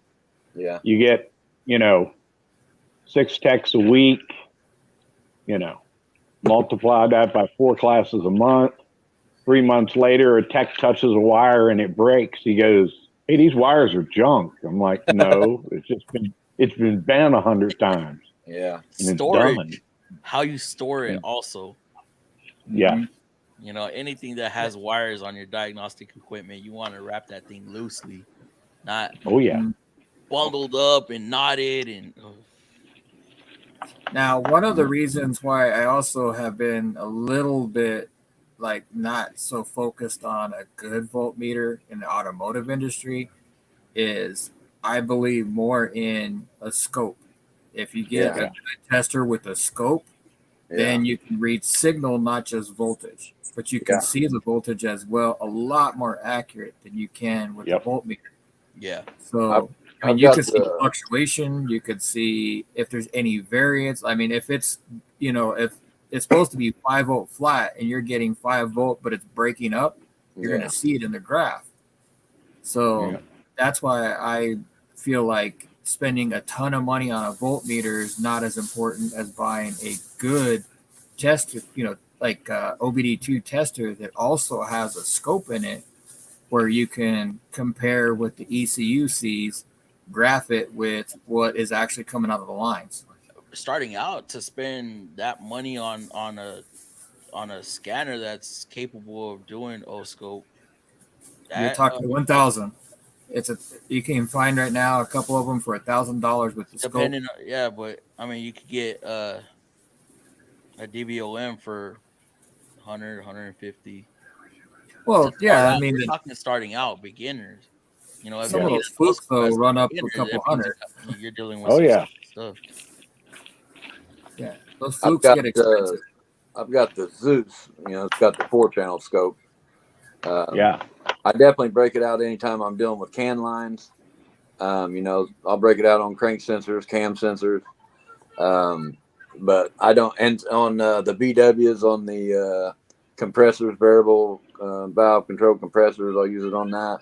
But I definitely don't use it as much as I should. I need to get better at it. Same. Yeah, Mercedes. that's I don't. we're showing the guys how to use an oscilloscope on a fuel pump circuit. Yeah, Sit there and you can actually watch the windings of the motor spin, yeah, and you can spot a failure before it happens. yeah. You know, it you start messing around with an oscilloscope, and it can show you a lot. It Is really And that of the can. course, is I'll that use the it to Pico? scope injectors and coils. You know, but Oh yeah, Is that the but Pico y'all are using, or is that the yeah, MI? The Pico? yeah. No, no. The MIs are bricks, man. Oh Yeah. no, I don't even think ours works anymore. I Nope, wish I the would have went with software the doesn't Pico. support it anymore. Wow. Yeah. Well, No, the Pico we're using a 4-channel Pico, and now mind you, it's about $3,000 to get the full kit. But Well, worth it's standalone. You can load it on any PC. The software is free. Does it work with Apple, with Mac, or just with that? I'd have to refer you to their website because we're all dirty into Windows, so it's it's Windows 10, which I wish we would go through. I don't want to turn this into a groan fest about what's going on with electronics right now. So well, the only reason I'm saying that is because I have my own console. Yeah. My computer keeps trying to update itself, and like it'll restart, and I have to shut it all the way down. Yeah. And then restart it and like cancel it's a nightmare. And I know that's bulletin saying how to do not upgrade to 11. Do not upgrade to 11. Yeah, it's scary. Download Oh No Shut Up Now. Okay, Google it. Oh No Shut Up. It's a software that you can run on Windows that you can turn off the updates. You can turn off a lot of the feature. You can turn off that Windows 11 upgrade, and you can do deferred updates so that it won't try to update your computer randomly. I ended up finding some way to disable it. So I have everything, every update disabled on the. Check out Oh No Shut Up. That I've been using that since Windows 8, actually. And it's super simple, super easy. And it was just people that got mad at, Windows trying to force updates when you're in the middle of working. And so they created that software, and they've been using it ever since and upgrading it for every version. And I use it religiously. Yeah. Well, guys, let me blast through the comments real quick. We don't have a lot, so sure. It should be pretty quick. Yes, it is. Forgot what we were talking about, Bryce. Last week when I had a no start issue. Oh, with that distributor. Yeah, them. What was it on? Was it a 3.3? I don't remember what engine exactly, but yeah, that distributor causes issues on that one. Can you do videos on electrical diag and other diags? I can try, because when I jumble my words a lot when actually trying to teach, so I don't want to sound like I don't know what I'm doing.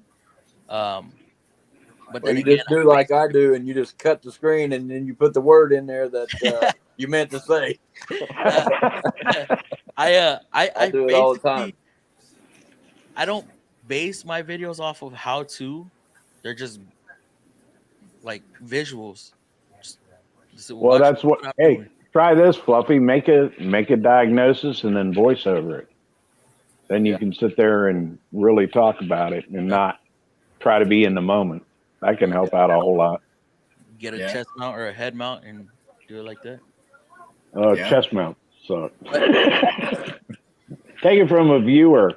Chest mount sucks. Chest mount? Yeah. Okay. I'll take that into consideration. Anthony. Yeah, it's honestly there's a guy I watch here on YouTube, Rain Man Ray's Auto Repair. Yeah, he's good. He does great camera work. He really does. He really gets you down in it. He does a good job. He's sketchy as fuck sometimes. But, he's got the torque wrench cam, and he's got all kinds of different stuff. Yeah, I barely started watching him. Now Ivan from Pine Hollow Auto Diagnostics, I like him for scope usage. Yeah. There's some solid guys out there showing some really good stuff. There really is. And it's amazing. YouTube, it is so. Yeah, my extent of hobbies now are working on electric guitars, so it's I don't get into heavy lifting anymore at all. So, do you get it? Are there any times at the training center where y'all have to diagnose an issue that comes up with the vehicles? Oh yeah, it would be a great job, a perfect job, but we let technicians in there, and they break stuff. Yeah. Oh yeah, that's true. Yeah. And then they don't say nothing. I didn't do anything, dude. Just own up. It happened. Like you're here. It's gonna happen. That's it's built into the program. This is where you want to screw up. Like, but yeah, and then we got to figure out. Trace down what they did. You've heard me say this. Look where the human touched the car. Yeah. Yeah, we just got to figure out where they did what and then put it back. I've gotten really good at wire repair. Yeah. I mean, Hey, Eric, go ahead and put what's going on with your 2012. That way we know what's going on. what 2000? Oh, Eric Garcia. How long have you been in the industry? I've been in the industry going on 11 years professionally. And I've always been with Nissan. I switched to Sorry, Ford for a week and then I still remember the time at the training center when you and I were reminiscing about how long we known each other, and you actually sat down.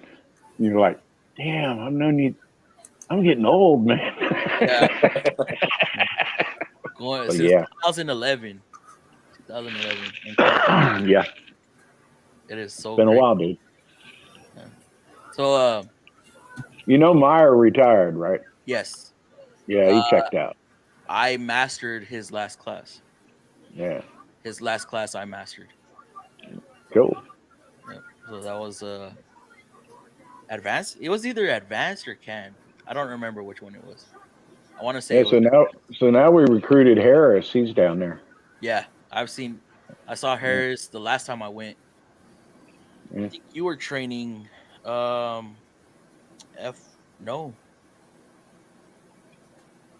What class was it? No, I'm sorry. It wasn't. I went to EV, but I did see you. Yeah, And Harris was there too. Shadowing. He was shadowing at the time. yeah. Just trying to get him up to speed. It was a quick trip. He caught on real quick. Yeah. I didn't know he had a background in automotive. Yeah, he's old Ford Tech. I thought he was just. I don't remember his position at the college. Well, he was in supervisor role when you met him. Yeah.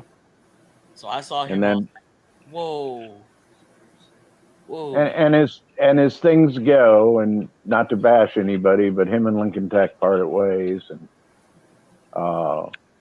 yeah. Hey, I wanted to ask you? Did you know a little guy named Felgar? He used to work at Lincoln Tech. He used to hang with me all the time. Worked over in the truck side. Tom Felgar, little guy. I want to say yes. Yeah, this is one of those things that happens. Do you know a student jumped him the other night, man? Beat him. Oh, what? Wow. Yeah, man. Yeah. I want to say he was short, right? A little short and stuff. Yeah, little dude, little tiny dude, skinny. Skinny. Man, I want to say I do. Yeah. Because I didn't hang out too much on the diesel side. Occasionally we'd walk through the shop. Yeah. I'd say I do remember him. And it was one of those things, man. It's unfortunate. The kid put him in the hospital. So, yeah. You're paying so much money for that and just to ruin it like that. I don't know, man. That's something I kind of cover with new instructors. They go, well, what happens if a student jumps? And I said, you have to evaluate your career at that point in time. How far are you going to let it go? Yeah. You know me, Fluffy. I would have been an ex-LTI instructor. Yeah. Oh, yeah. Yeah. I mean, you still are, but... Yeah, but on my own accord, Yeah. Man. Have you messed with the water pump issue on Ford Flex? My book said 14.5, and there's some kind of lawsuit recording the problem. Any word on it? I think this is for y'all independent guys. What codes are in that, Eric? What was that saying again there, Fluffy?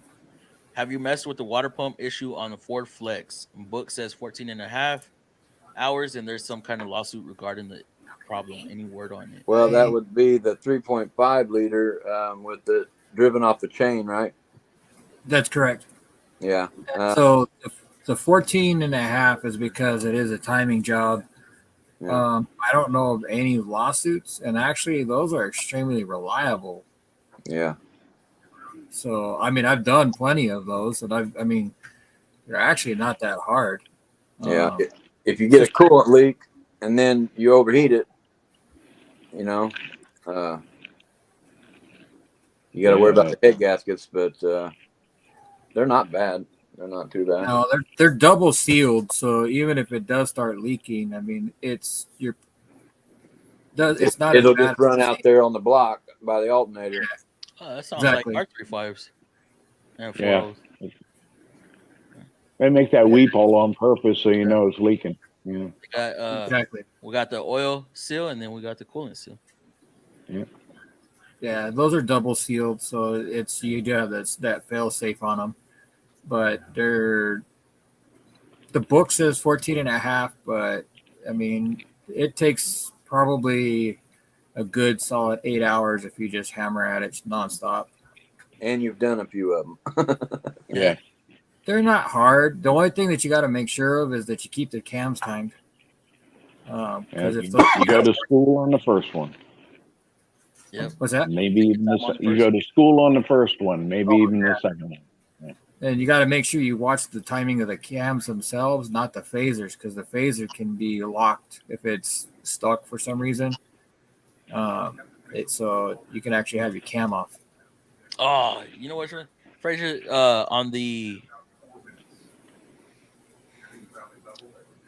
On the ones with the electronic motor on the cams. Yeah, with two different styles, but yeah. When you're trying to adjust, do the chains, and that thing just spins, and then your cam goes whoop. Yep. Mhm. You're fighting it, trying to keep it in time, trying to install the chain. Yeah, that one design, it's not mechanically connected because that's I prefer the what they call that, the harmonic wave generator or whatever they call it. That one's really solid, but the electric one that has the two brushes on the cover, Oh my! I've that had one, some burn. that sucker will spin 45 degrees on you in a heartbeat. Yeah, you got to keep your mind about what you're doing. Yeah. Yeah. I won't touch Mercedes timing. Those. They have tools for that. Yeah, but there's a reason they have all kinds of crazy tools and why it takes two techs to really do a set of Oh yeah. cams and timing on that. No, I'd rather avoid that. Same Do here. anything but a Mercedes. Yep. What have you dabbled in when you were in the field, Fraser? Everything. Everything you did. Yeah, I actually started out in construction, working as a fleet technician. Yeah, and everything from electric drills to L9000 tractor trailers to hydraulic cranes. Yeah, I did it all. Stupid Where did stuff. you get all your teaching? Did you go to a college, a No, trade school, or was it just all field? yeah, it was one of those things that hey, story time. My first wife got ill. She got cancer, and I was trying to meet medical bills working as a technician, and I wanted to find some part-time work. So I had strolled back into Lincoln Tech and said, "Hey, you got a placement office? Who's looking for something part-time? I can pick up some extra money." And an instructor I had, who was now the supervisor, goes, "I got a job for you. You can teach here." And that's how it started. And you wouldn't have liked me back then. I didn't talk much because I didn't know how to talk. I wrote a lot. I would have never imagined. Got you out in the shop and showed you how to do it. Here's the notes they say I got to give you. Now let's go in the shop. And that's nowadays with all the PowerPoints and projectors. I'm a stick and chalkboard teacher. I used to write on the wall. Yeah. So when did you start Lincoln Tech? When was that? I started teaching them in 1989 as a part-time instructor. Oh, shoot. Yeah, so what you see now is honed over many, many years of screwing it up and making it better. Yeah. Wow, I did not imagine you being an instructor that damn long. Holy. Well, that's also one of those things that I was one of those people. I couldn't talk to 3 people at the same time without breaking a sweat. Now I can stand up in front of hundreds. Yeah, You just get used to it. that's good though. If you're gonna long. screw up, do it big. It's like, Yeah, go big or go home. But yeah, now it's the best thing I've ever done. I bet. But it's So, have you came across anybody aside from me that you have taught? oh yeah. I actually, if you look at my friends list on Facebook, Mm-hmm. Considering I've been in this game, 22 years as an instructor. Yeah, there's a lot of people that I've touched and they've touched me. I keep in contact with a lot of them. Yeah. It was cool when I saw you though. I was just Oh like, yeah. I know that beard, I know that Yeah, smile. I'm like, wait, hold on. You teach that at Lincoln Tech, right? Oh yeah. And then I saw Myers, and then I was like, oh my god. So Yep. when he taught advanced, I was in his last class there too. Yeah. When he taught advanced at Lincoln Tech. So it's kind of crazy because advanced electrical, I was in his class, and that was his last class at the training center. Yeah. Yeah. No, he's growing his hair long, and hanging out with his dog and his wife. That's it's good. It's a good thing. He had a heart attack a couple of years ago, and that was his wake up call. And I remember he was sitting around on a Monday, and we were setting up for class, and he's like, I was talking with Karen, his wife, and we did the math and figured that I'd be 90 if nothing changed. I'd be 92 when I run out of money. He goes, I'm out. Yeah. I'm like, all right, more power to you, man, because he's a couple of years younger than me. And y'all still really? Yeah. Wow. Yeah. Wow. I didn't think he was younger. Yeah, that was. I'm one of the old farts at the shop. The only one that's older than me is Jim. So. Manny. Yeah. Wow. And Myers is still here in the state? Oh yeah. He's still got his house. I forget where he lives. But that is so cool. Yeah. All right, guys, let's move on. Sensor and bracket kept throwing a C1A12 turned out to be the new bracket.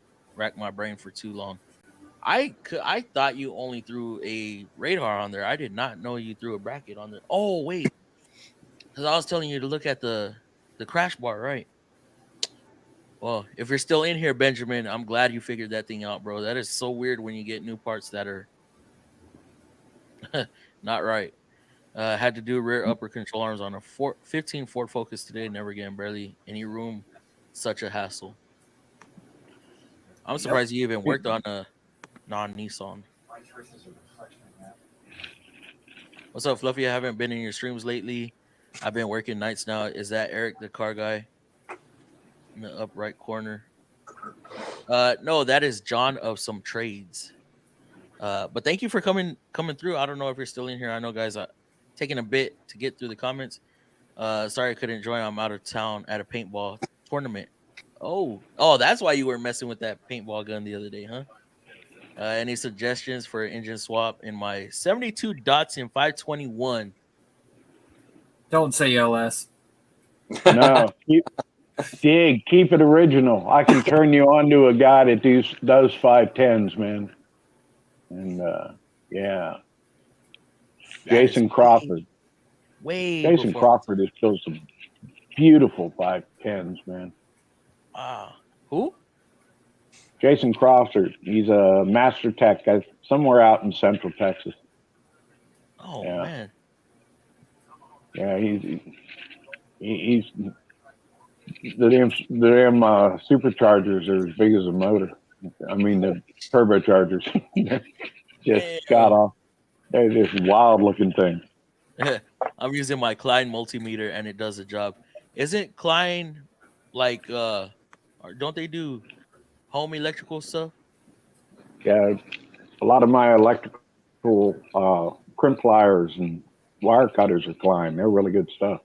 I'd imagine their Moderately multimeter is pretty good too. moderately priced too. Yeah. Yeah. Yeah, not bad at all. Does anyone know if Snap-on makes their own DVOM or they are rebranded? That's a tough one. It used to be all rebrand. They built to their spec. Yeah. They go to a company and say, we want something that does this, and they build it for them and it's branded Snap-on. But I don't believe they have a facility that makes anything Gotcha. There you go, hands on. electronics wise. Yeah. Yes, the 3.3. Yeah, okay. Then I do remember it, and if anything else comes up, man, just holler. You know, we're here every Tuesday and Friday. The free tools at Harbor Freight this weekend. Do you have to buy anything, or can you just show up? Don't tell me that. I know where you're going tomorrow. No, I'm trying to buy guitar stuff. I gotta stop. They got zip ties and they got stuff for guitars there that you can use. Yeah, I know. Are y'all open back up? Oh yeah, we start in April. We're just about done. One more week of setup, and we're back at it. So, thank God. I'm bored. So you've been out? You haven't been training? Oh no. Well, I've been down to Houston a couple times and done some guest teach down there. Ate some vacation up, but mostly, yeah, just been trying to get all the little things that break. We're trying to get them all 100% before we open back up. And yeah, today I played with computers, man. They redid our entire network. Oh my God. And so I had to reassign all the computers to printers. So Yeah. you're playing IT. Exciting stuff. You're playing Exciting IT stuff. right now. Yeah, it's testing my level of patience. Oh God. Hello guys. You know what I say, man? Laptops look like frisbees. They shouldn't look like frisbees. Yeah, they really shouldn't. I get frustrated with them. Yeah. Hello guys. I'm stumped with a 2012 Ford Escape with a 2.5. I need some advice. I don't know what else to do. It's throwing a misfire code and have changed spark plug, coil packs, injectors, clean math, clear code and it runs, starts lunging forward, rough idle at a stop, and same codes. So, misfire, P0300, random misfire. You got a mechanical problem. So on those, it could be a fuel pump. With what he's replaced, What there's about basically two things. Yeah, it can be the timing or it can be fuel pump. I would start with checking to see what the fuel pressure's at. Ford doesn't have a return or a fuel pressure regulator on most of their stuff. And so if that fuel pressure is off, it's going to throw all kinds of stuff. And that's not a high pressure fuel pump system, is it? Is it just a normal? High-ish. It's usually, if I remember correctly, that one should be around like 57 pounds. Okay, so that's not high pressure. Now, some of them are like 70, but if I remember correctly on that, it should be right around 57 pounds. The problem is if it's too high, there's nothing to shut it down. And if it's too low, then obviously it's not enough. So that's the one design flaw I see in Ford is they heavily rely on a very good motorcraft fuel pump. If you put anything outside of that, you're pretty much SOL. Eric, so with that being said, check fuel pressure. If fuel pressure is good, then you may have a mechanical issue. It's hitting all the cylinders. I'd ask myself also, the cylinder 1 and 3 share anything in common? So yes, cylinder 1, 3, that type of, it can be the variable timing on those as well. If the solenoid's clogged, if the solenoid's going out, or if the phaser's giving it issues, then those cams aren't going to be opening the valves like you're supposed to, and it'll throw a whole set off. How many miles is on the vehicle? He didn't say. What's going on, CP? I don't know if you're still in here. Hopefully you are. What is going on, my dude? I guess you're done with your stream. Let's see. You check fuel pump for fuel pressure. Oh, you already covered that. Yeah, I've been talking to him. No, sir. Guess I need to go get a fuel pressure tester. Definitely. On that, you can, if you don't have a fuel pressure tester, just hook up your scanner and do a wide open throttle from first to second and watch your fuel trims and see if you go up over 800. If you do, you don't have a fuel pressure problem. If you don't, then you might have a fuel pressure problem for sure, or mass airflow sensor problem. 800. What do you mean above 800? 800 millivolts. Oh, okay. To show that it's running rich. Gotcha. You're looking on the O2 or the at wide open throttle? Man, so is that you're looking at upstream or downstream? Upstream. Okay, because I get confused because ours are AF sensors and O2 sensors. We don't call them O2 sensor 1 or O2 sensor 2. Yeah. So when somebody says O2 sensor, I'm thinking bottom. Yeah. So for most of Ford's, the upstream does all your work, and the downstream is basically just a temperature sensor to make sure the cat's up to temp. Only like the Coyote stuff or some of the other high performance, they'll actually have some sampling done on the downstream, but for the most part, you can assume that the downstream is just a temperature sensor. And how does the vehicle run when you punch it down? You know, does it stutter and make a little engine noise like a clogged cat? Oh yeah. Or does it actually get up and go once you're on the road and punch down? You know, Clogged cat 2012. If he had any misfires and burning up, melting that cat, that's a good point, Lakes. That is a damn good point. Bad fuel pressure can cause that, especially with Ford. They're super picky with fuel pressure. Also, it can be an issue with the TIVC if the oil had issue. I'm guessing that's the. It's Ford's. Yeah, so it's Ford's version of variable cam. Okay. Hey, Fluffy and everyone. What's going on, Shepard? How are you doing?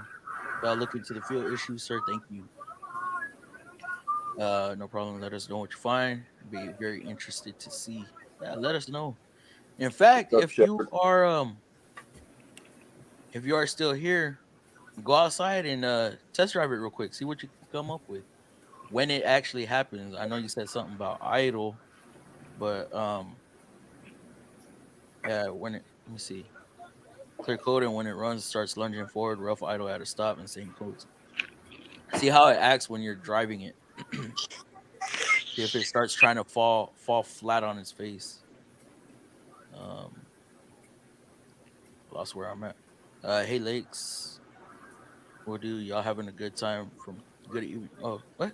Y'all have a good evening from Texas. Oh, you in Texas too? Yeah, we having a good time. Good times. I have a good one. If any, it's with any purchase if I remember correctly.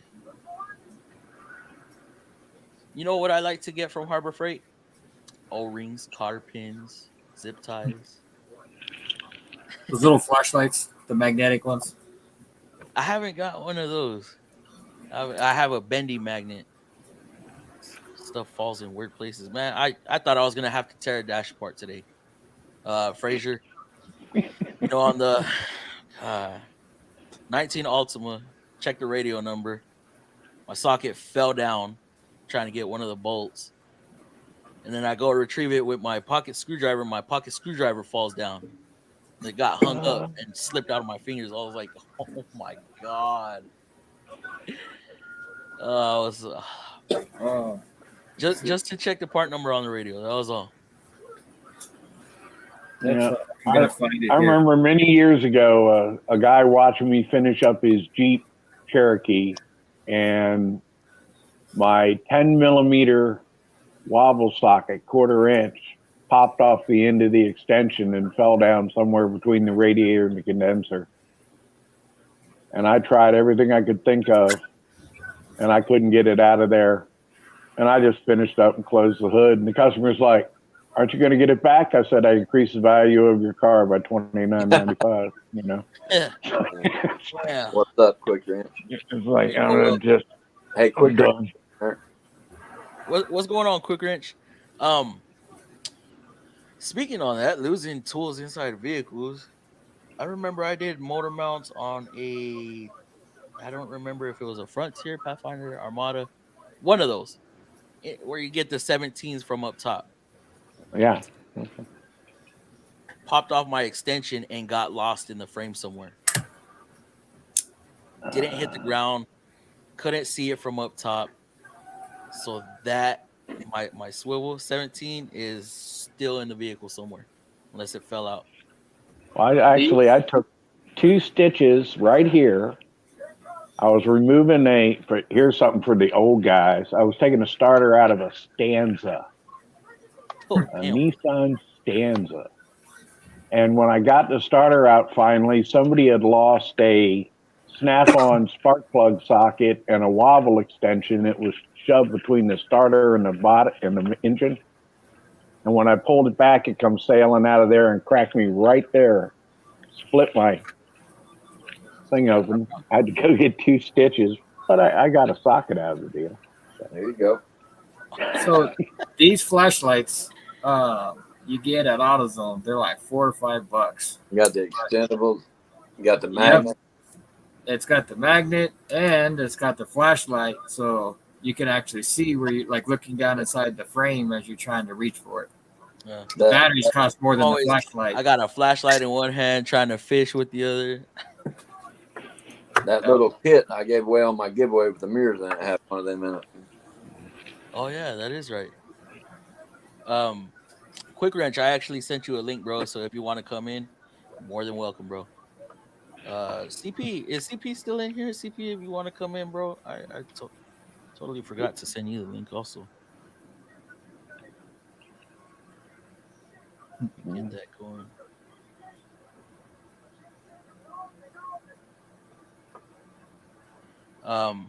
Matco sucks, Fluffy. No offense. I mean, everybody has their brand. I know Matco rebrands a bunch of stuff, but I actually really love their power tools. Everything else, when it comes to sockets, extensions, all that other stuff, is just preference. Actually, all tools are preference when it comes to the big 3 trucks. But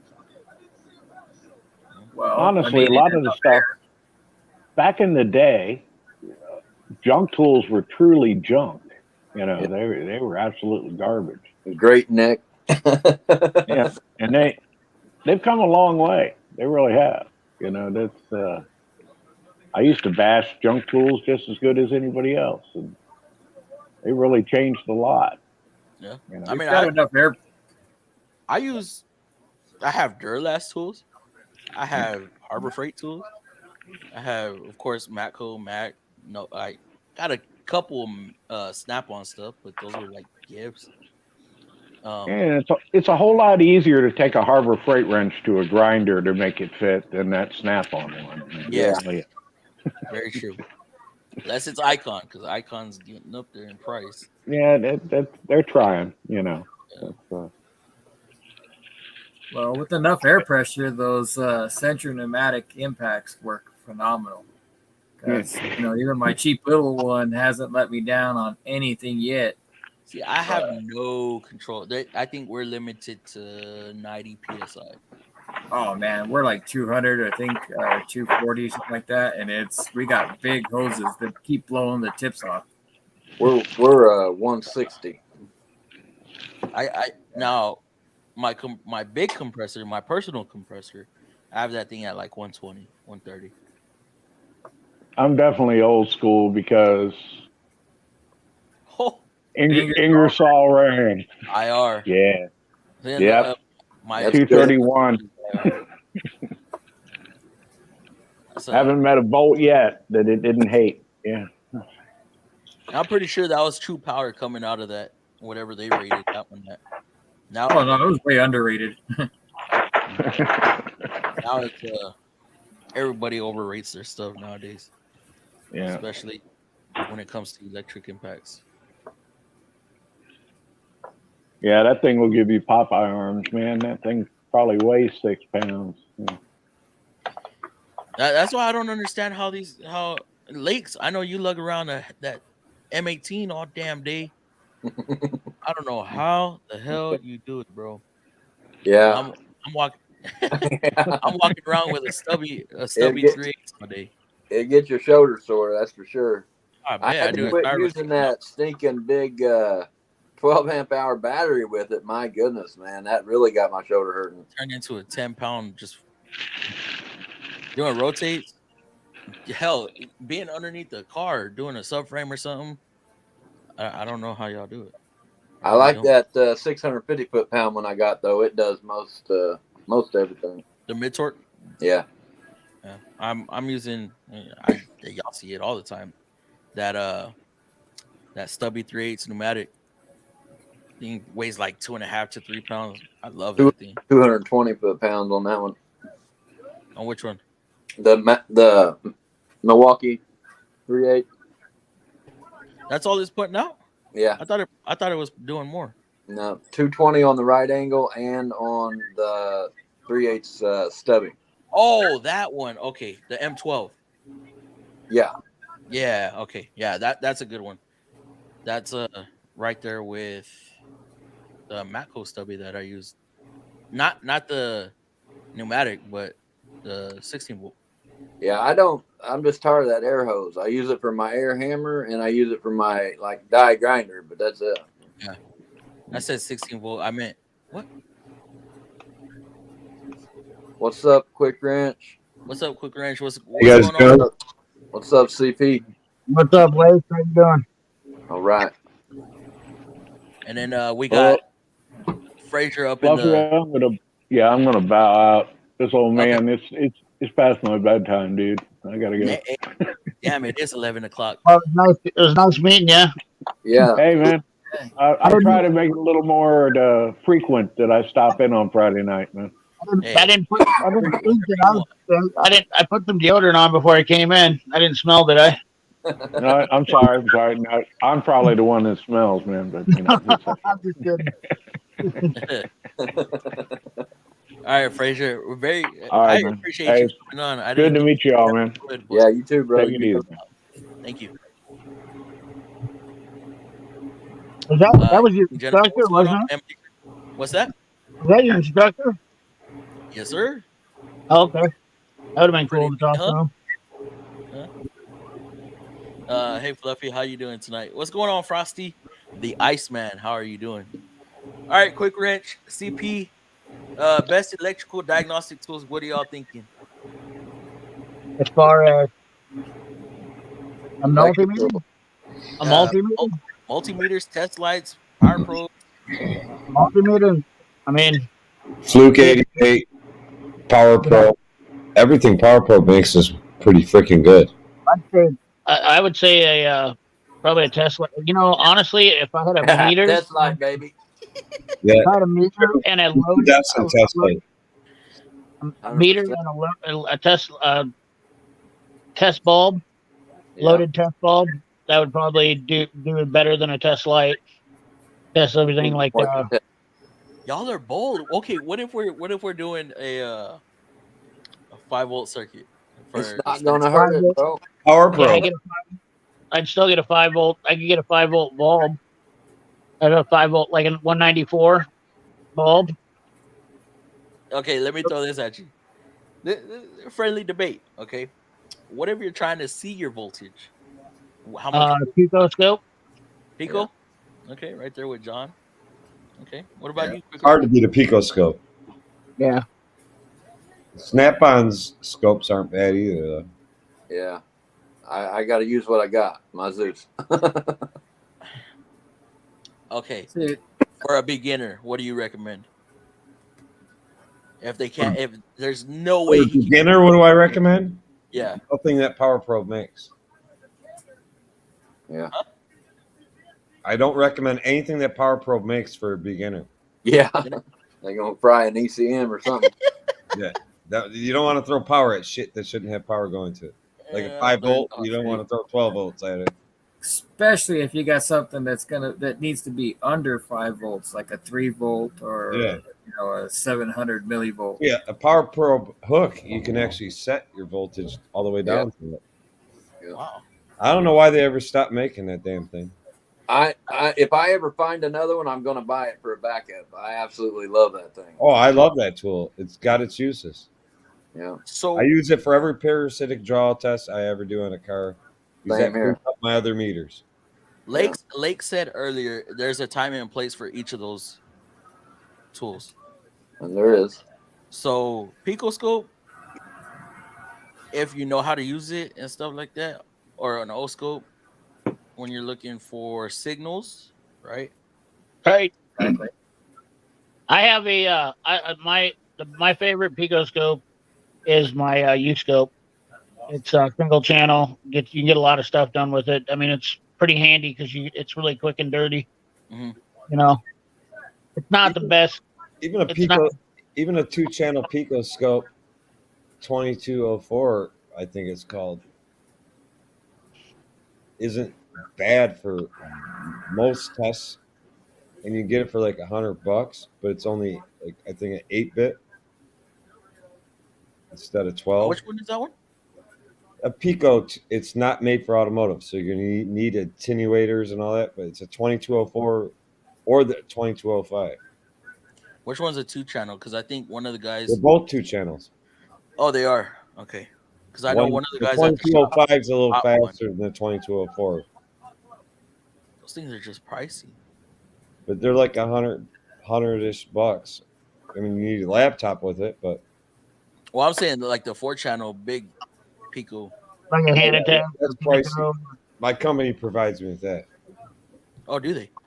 Yeah, Damn, I have a Yeah, we've got I don't our even shop's have. got we've got all the scan tools for every manufacturer. We've got picoscopes. What is that? We've got CP? The US General Series 3. Oh, okay. I was like, do we have a new box on the channel? No, not yet. Oh, okay. So, when I do my battery test, like to start off, I go severely old school where I only have the cheap, like whatever, $10 or $20 Harbor Freight 100 amp load. I use that for the main test to see if the battery holds up or what have you. And I just use a voltmeter to check to see the voltage on the alternator, but you can actually switch it over to AC current and see if the diodes are holding up on the alternator. I do And that. then that way, it's a quick, easy test, old school, right away. And then if that fails, I'll go and get our Altel, and then I can actually print the results. But I So start off with just a real basic. Your Altel does an alternator check? Yeah, it does. It's very annoying. You got a OBD2 dongle you got to plug in. It reads the VIN. You can put in all the vehicle information, customer information. Oh, And I skip all that crap and just sit there and say, Yeah, it's a we vehicle. don't ever do. All we do is let it pull the VIN, and then you have to turn everything off. It checks the voltage of the battery, and then you got to turn the car on, run it to 2,000 RPM, and then you got to bring it down, turn on all the accessories, run it to 2,000 I RPM. didn't know those I were. miss the days of carbon pile testing. Honestly, that little Altel battery tester actually can code scan too. Yeah, it does. It does do some of that. Yeah, it can code I scan don't know. I'm just ECMs and ABS modules, all that crap. I'm more. I mean, so we have another battery tester that I like because it actually checks the inductance of the battery. So if I assume it's the battery that's the problem, I just go and grab that. That's a lot easier, quicker, And if I suspect an alternator, the first thing I do is I check to see if there's AC current coming through. I check to see what it does under 100 amp load, and then then if I have to, I go to the Altel. But to me, it's just too time consuming. I ain't got time for that. I have a Chlor. I have a nice Chlor, like heavy duty battery tester. Works pretty good. So we talking about this right here? No, back up. That one. Yeah. That's what we have. That's what we That's got. Bluetooth right there. Yeah, Oh shit! but we have an extension cable we buy so the assholes don't leave the dongle in the car. So I think that dongle's like $80. Yeah, but hey, I kept leaving them in the damn car, and customers would never come back. So I they would go, My say dongle's like 600. if my company was okay with us using this stuff, I would definitely buy it. It's But good. Our It's worth it. tester actually reports back to Nissan with certain battery Right. issues for warranty purposes. Now, if a Yep. customer is out of warranty, I could definitely use that. So those ones that you have also keep track of how many times you hook it up, so they can see how many good batteries and good alternators versus how many bad, and how many are actually being sold of those. So if you have like 50 bad batteries, but you're only selling 20, then they know that something's going wrong with, the service riders or whatever, and they can get on them and say, "Hey, why aren't you selling batteries?" Yeah. So Well, the Top Don I hear is pretty yeah, nice too. They offered it to me and I turned it down. Maybe I should have took it. I don't know, but I They can't. offered it. They offered it to you, like send it to you for free to Yeah. test it out. No, yeah, to keep it. People offer Well, me you stuff. should have jumped on that, bro. I can't No. do all these videos. I can't do all these. I mean, like, that's that they want them to say great things about it. well, You got to be honest in Great. your review. I'm not saying it's not great. But if it's not no. great, CP is going to say what's wrong with it, and they Well, might. the problem is that Top Don is very biased to saying good things. So I will say that, like that they. I'm not trying to knock on the company but if you look at all the diagnostic guys, they're all sucking on Top Don right now. And I did Top Don. They sent me my RD Diag 800, and I said that the thing didn't connect worth a shit, and they won't even talk to me anymore. Oh, Well, get So Milwaukee to send you stuff and say something bad about Milwaukee. yeah, first of all, Milwaukee has me blocked. oh Yeah, wow. you'll never hear from Milwaukee again if you say one negative about them. Surprising, Harbor Freight doesn't have me blocked. What was that company I did that video for? I think Uh, Diag. No, they sent me a thing too, saying wanting me to do it, but I never gave them my email. Think there's certain Think Scan companies they want It you was to that little bitty code scanner. Yeah. Jump. Right? That was King Bolin. Yeah, King Bowling. There you go. They're all one link company. up with your phone. You know what though? I talked to that guy and I literally laid down the law with him and I said, look, I was like, dude, I'll do what I want to do. You could either you like it or you don't. And he bowed down to me. He said, okay. I go, it's not about you, it's about the technicians. And I said, if your product's good, it should sell itself. And why should I have to why should I have to say something just all the positive things and not just graze over the negative? Now I understand there's a way that you don't have to sit there and bash on stuff, and you can say like, hey, I don't like this and that about it, which I understand, and that's what those guys like to see. But there's sometimes I just don't like that. I don't want to say. I want to say, look, this is terrible, and I don't know that I can stand. I don't know that I can support this. Yeah. So See, it is what it is. on that one they sent me, it was pretty neat. But the downfall that it was just an engine DTC scanner. Right. Yeah. So we couldn't scan anything else. I like that it did battery. You check the engine light and stuff like that. I mean, for $20 or whatever they're selling it for, Yeah. it's not bad. A little code reader, somebody that's having their car.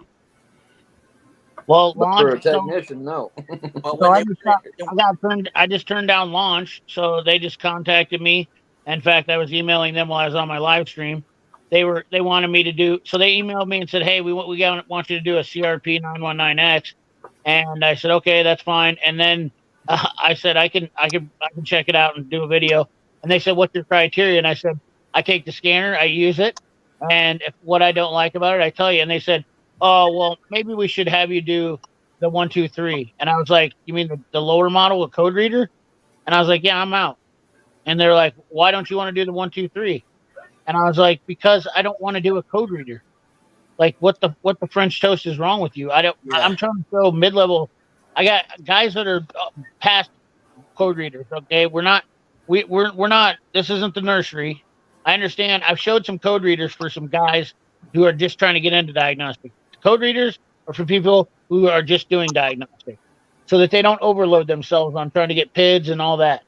The next step up, I think, is technician scan tools, and those are your $400 to $500, $700 range. And then you can step up to another level. A next level technician would be $1,000, but then you've got shop type scan tools that are 2,500. You know, that's why there's four levels of scan tools. So, and I'm like, I'm not doing anything that's code reader anymore. I told them, I said, no, I'm not interested. And they said, why won't you do a code reader? I said, and they argued with me, and they sent me 12 emails. Yeah. Yeah. So I had you know a what's funny? bowling. We talk about all this. For that damn Bluetooth dongle, and Yeah, then they said they would reimburse me after the video. I said, "Ain't no way. I am not." I don't If I you don't like just the need to video, get then free I'm tools down. though. Huh? You know what I mean? Like that's not the point of my channel. Is just to bring something beneficial to technicians that people will see useful. You know, that's all there is to it.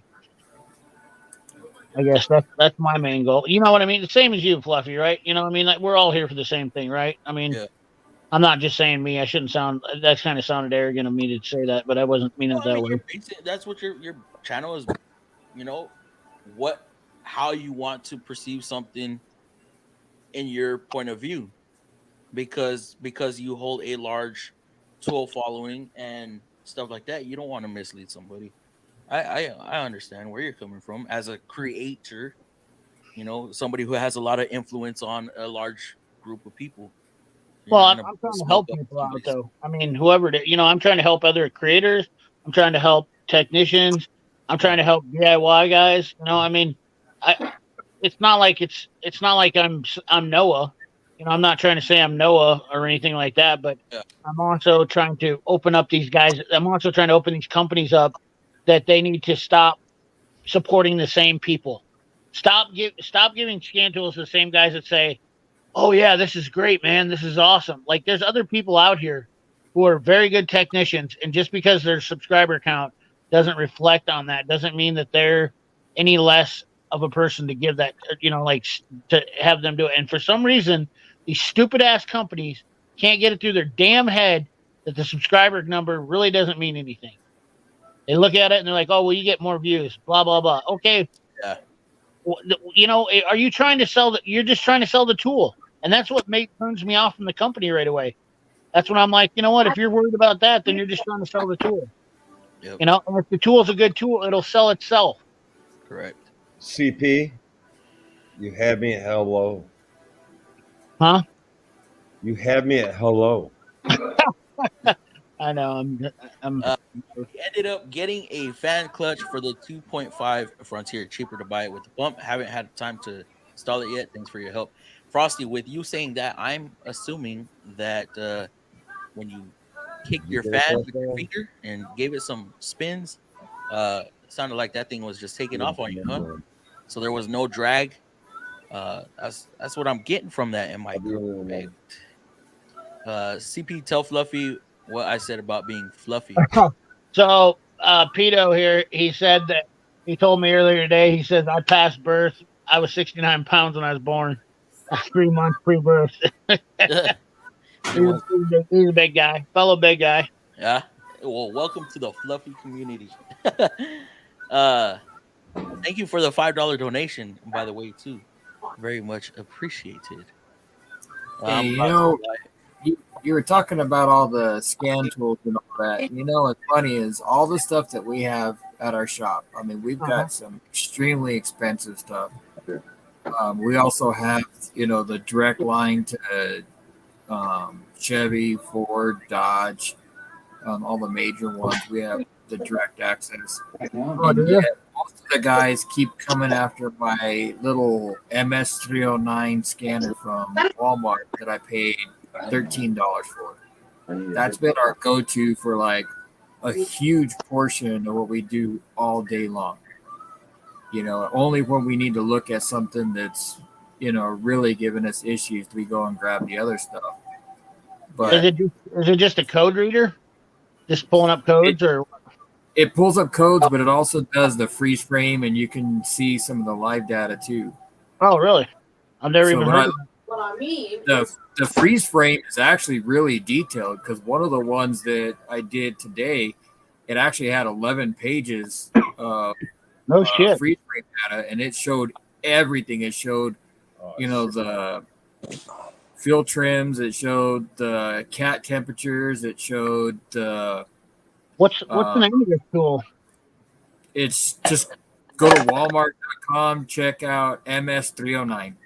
I mean, it's super basic. It's $13, but you know what? It actually on the screen it'll tell you what it'll say like P030. It's an Alto. Yeah, it's an Alto. But it doesn't just say P0301. It'll say P0301 cylinder, one misfire or whatever. It actually tells you what it is, on the screen, not like the one from Harbor Freight or some of the others, where it just gives you a code. I kept one of those. I gave mine away, but I had one of those. Those things are fantastic for post scans and clearing codes, and I like it because they're super fast. They are the fastest ones on the market. Like, you can hook that up if you just want to see what a code is quick. That's exactly what that thing is really, and you can get some dirty information quick, quick and dirty information. Definitely a must-have tool. They're $12.99 on Walmart right now. And they work on Mercedes, BMW, everything. That's just a engine light, right? It's not going to do your body ABS stuff and all that No, stuff. it's code reader. It's code reader, but it has some information. It has readiness. It does engine and it does transmission independently. So it does transmission also. Yes, it does transmission independent. You actually, when you go in, it'll say engine and then it'll say transmission. Good. And so you select each one, and it will have the freeze frame data for the transmission as well. Interesting. Good information. What's up, a lot of information. Well, that. Sorry I wasn't here earlier, but I had to keep a promise to someone to be there for their birthday stream. So, and I'm a person of my word, so I had to be there. So. I was there for a while, and then I stopped by CP's, and then I came to Fluffy's. Whose birthday was it? Oh shit! Whose birthday was it? It was fucking Raisins. Yeah. I can't watch CP streams because it makes me drool for more tools, and then I want to spend money, and that's just not healthy. We weren't even talking about tools really. We were talking about multimeters, and we were talking about picoscopes, and on yours. Yeah, but seriously, like I actually shut the front door. I'm not even joking. We didn't. I didn't know you were doing that over here. Brought this out. We weren't even trying to. I said I go over to Dave. You started after us, but we were talking. We got onto the subject of somebody asked about something about scan tool. No, we were talking about multimeters, and then it migrated to scan tools. Dude, at the end of the day, this is the reason why this happens, though. It's because it is. I just had this question today on my Instagram. I did ask a question on my Instagram, and like 3 people. What's the number one tool you'd have to have? It's a scan tool. It's absolutely a scan tool nowadays. Yeah. You literally can't do anything. You have to post scan every car you work on. Oh yeah, you need your fingers. Yeah. So what influenced your stream today? Nothing. Somebody asked a question. Oh, his subject of his stream was basically Craftsman sucks. Yeah, we were talking about Craftsman because Craftsman went out of business. They shut down USA manufacturing. That was the big story of the week. I thought Craftsman had 3 other plants in the States. That was only just one plant. They do. Yeah, they shut down the hand tool manufacturing, not the mowers and the other divisions that they have. Stanley Black & Decker has probably close to, I would say, at least 12 operations in the United States. Not all. Yeah. They have the Craftsman Toolbox Factory in Sedalia. They have the Murray mowers they bought that's in like Arkansas. And I mean, they have all sorts of shit all over the United States. But as far as the tool line for Craftsman, the hand tool lines, they have built a 450,000 square foot facility in Fort Worth, Texas. And then they shut it down and they capped 400 jobs and announced it this week. I for some reason, like I can't see Stanley letting that facility go to waste. No, they won't. Like they probably shut it down. They'll probably replace all that equipment because I know the machinery that they had in there. They had precision issues with the machinery and their castings and forging with the machinery. Yeah. But they'll probably pull all that stuff out and put something else in there. Like I can't see Stanley not making a U.S. made tool for Craftsman. I cannot see that actually being a permanent thing because that's what makes Craftsman sellable. So unofficially, I have a friend that works in the Fort Worth plant, and I know that the whole inside scoop. Of course, if your name is Jeff King and you are the Den of Tools, you know more than I do, but that's neither here nor there. Sorry, I don't mean to throw any shade out there.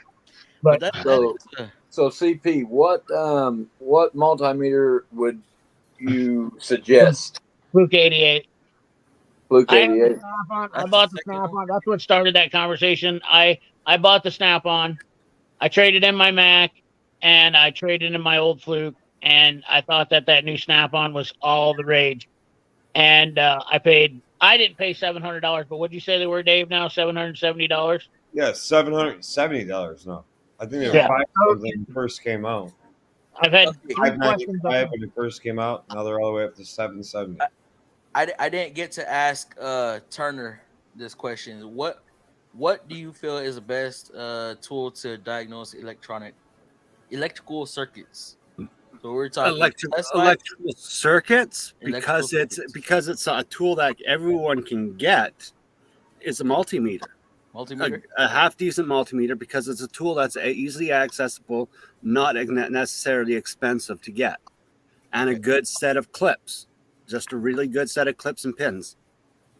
But for me, the oscilloscope is my go-to for a lot of stuff. But for the average shop person or DIYer or you can't live without the multimeter. You need to have a good multimeter. And if you can find a multimeter that has the 20 amp fuse in it, not the 10 amp fuse, then you're ahead of the game way better. Wow. Didn't know that even existed. See, one of the things that y'all bring up the O-scope a lot. Well, it's for example, and the reason why I keep saying going with like the O-scope is because I did a AC compressor on a Mercedes. Well, it depends. But so question. Well, what's an O-scope? I know about a U-scope. Oscilloscope. Yeah, I know about a U-scope, but I never heard of an O-scope. Like the brand. Oh. No. Just we have different stuff, picoscopes, but the oscilloscopes that come with some of the test equipment. But the reason why I used that is there was two recent scenarios. One, Mercedes AC compressors, the compressor's always on, but you actually have a valve in it that adjusts depending on how much pressure is needed. And while you have, like, if you look at the voltage on it, it can be anywhere from 0.7 millivolts to, I think it was 7 millivolts, but it's actually not just voltage. It's actually a signal. So if you're not paying attention to that signal, if you're just looking at voltage, you won't know what's actually being commanded of that compressor. Just a square wave. Yeah, that's the thing is with them, anything that has a signal pattern or a pulse rate, you're gonna need an oscilloscope because you're not gonna get that with anything else. So. Yeah, and then we dealt with an alternator that when the alternator was receiving 5 volts, then the alternator was basically at self-controlled voltage regulation. When it went to a modulated, you would actually get, I think it was like 3.8 volts, but you actually had a signal going to it. Then the alternator would, based on what the signal was, determine what the voltage would the ECU was commanding. So if you're just taking a voltmeter and hooking it up to that, and you see 3 volts or 2 volts or 5 volts, I mean, you could think that, oh, I'm not getting enough voltage to the alternator, something's wrong with the ECU, but that's not the case. You need to see what that signal is so that you know what the alternator is supposed to be putting out. If you know something has a square wave, just say 5 to 10, and you put a multimeter on it, it's going to read 7.5. Right. So, you could, if you know that, then all you have is a multimeter, and you could figure it off of that. But yeah, that would be a 50% duty cycle. Yeah. This is the one reason why I tell a lot of people that are in the automotive industry getting into it, or even shops, if you can go online, find an old Solstice or an old OTC that has their lab scope on it, buy it, because the preset tests that are in it make your job a lot easier. Just the stuff that's offered in those 2 old tools with their scope and their scope software. There is nothing else on the market that does what those 2 tools do when it comes to make your life easier and to do the testing. $150 my Modus. That looks exactly like my Modus. And like that's the thing is they're worth to buy just for their scope feature. I paid $150 for this. Yep. Oh, I remember that. And how easy and how hard is it to hook it up to the sensors? It tells you which wire to connect where. It also has everything preset. You don't have to make any adjustments or modifications or move things around. Well, once you know how to use a scope, you know how to use a scope, though. Yeah. Okay, so what if they're beginners? What if they're barely coming into the field? Would you recommend Test Light, Power Probe? Test Light. A Test Light is a good have because you can check pulse rate with a Test Light. Like I said, I'd never recommend a Power Probe to a beginner. No. Oh yeah. No. I should say that. Power probes might be a little bit too complicated for a beginner until they I figure would out how a multimeter works and a test light works. All I'm gonna say is definitely not recommended Power Probe for beginner. Well, you know what? An old school Power Probe, but it just has power and ground. I gotta go let my dog out. So when I can, because y'all know we're coming up on the 30,000 subs quick. You are? You're almost up to 30,000 subs? Yeah. Wow. What the French toast have you been doing, dude? I Holy don't know. I don't know. I felt like my channel was falling off, and then out of nowhere started. What are you doing? Is it are you getting hit on shorts or what? Getting hit on shorts. My main videos ain't doing so hot, but it's like random shorts that are just taking off out of nowhere. I can't. Listen, never know. Maybe before the end of next month, you'll be getting a silver play button sent to you. Oh, shit. Well, dude, you're at 30,000. Like, that's pretty good. Yeah. So, Dudes with wrenches made it all the way to 100 on shorts, so he got a button. Who did? Dudes with wrenches. Yeah, I saw that. But he did that off his shorts. He's been pumping out those shorts, I think 10 a day. Yeah, he's just been pumping them. But he's got some good content in those. He deleted his entire channel when he first started. He deleted his entire channel and started over and putting up shorts. And made it to 100,000 in 6 months. Yeah, man. There's a guy I watch his shorts all the time, and I can't remember his name, but I went into his channel last night, and every one of he's got like some of them 2 million views, 1.5 million. Almost every one of them's got 500,000, and he's only been doing it 4 months. And he's got 111,000 subscribers. I'm like, what?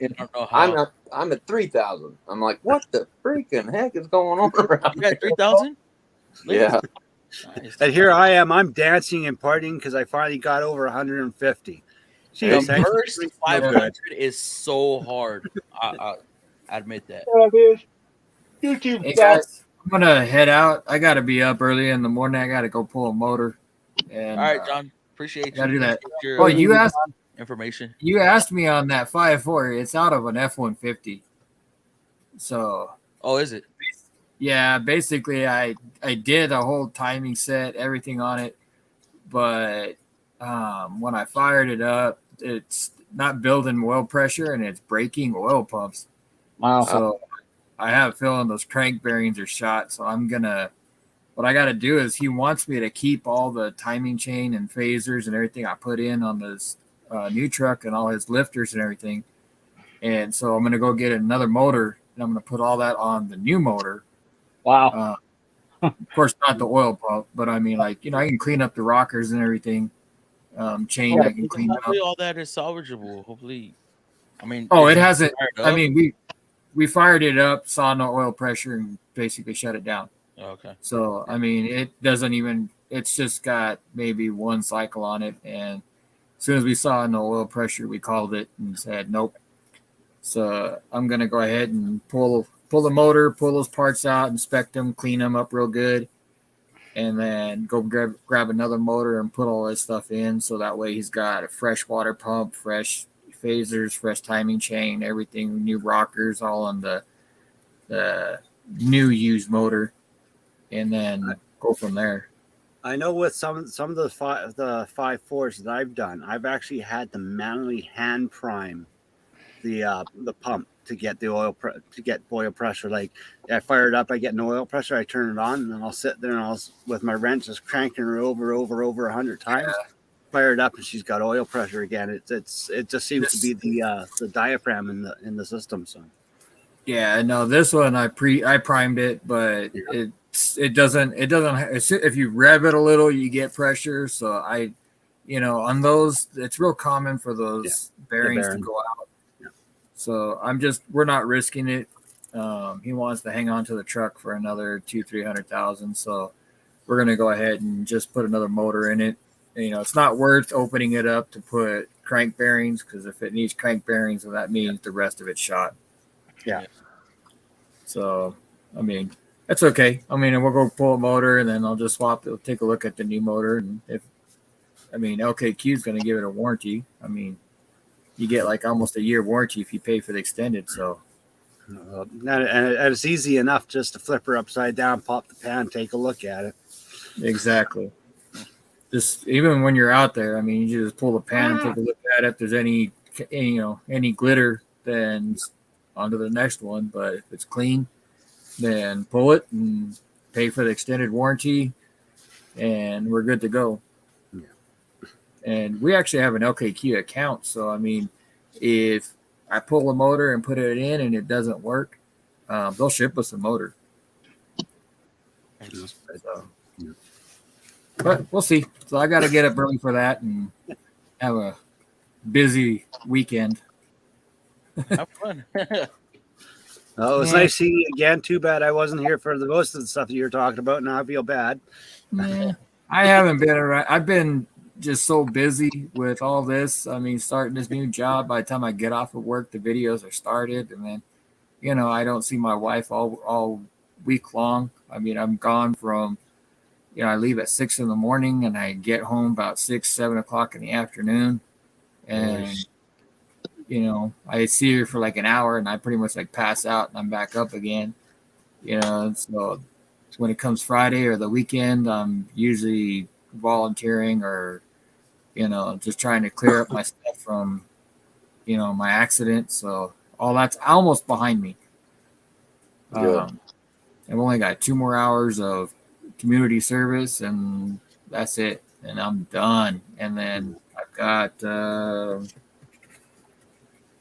actually, I'm almost coming up on my 60 days.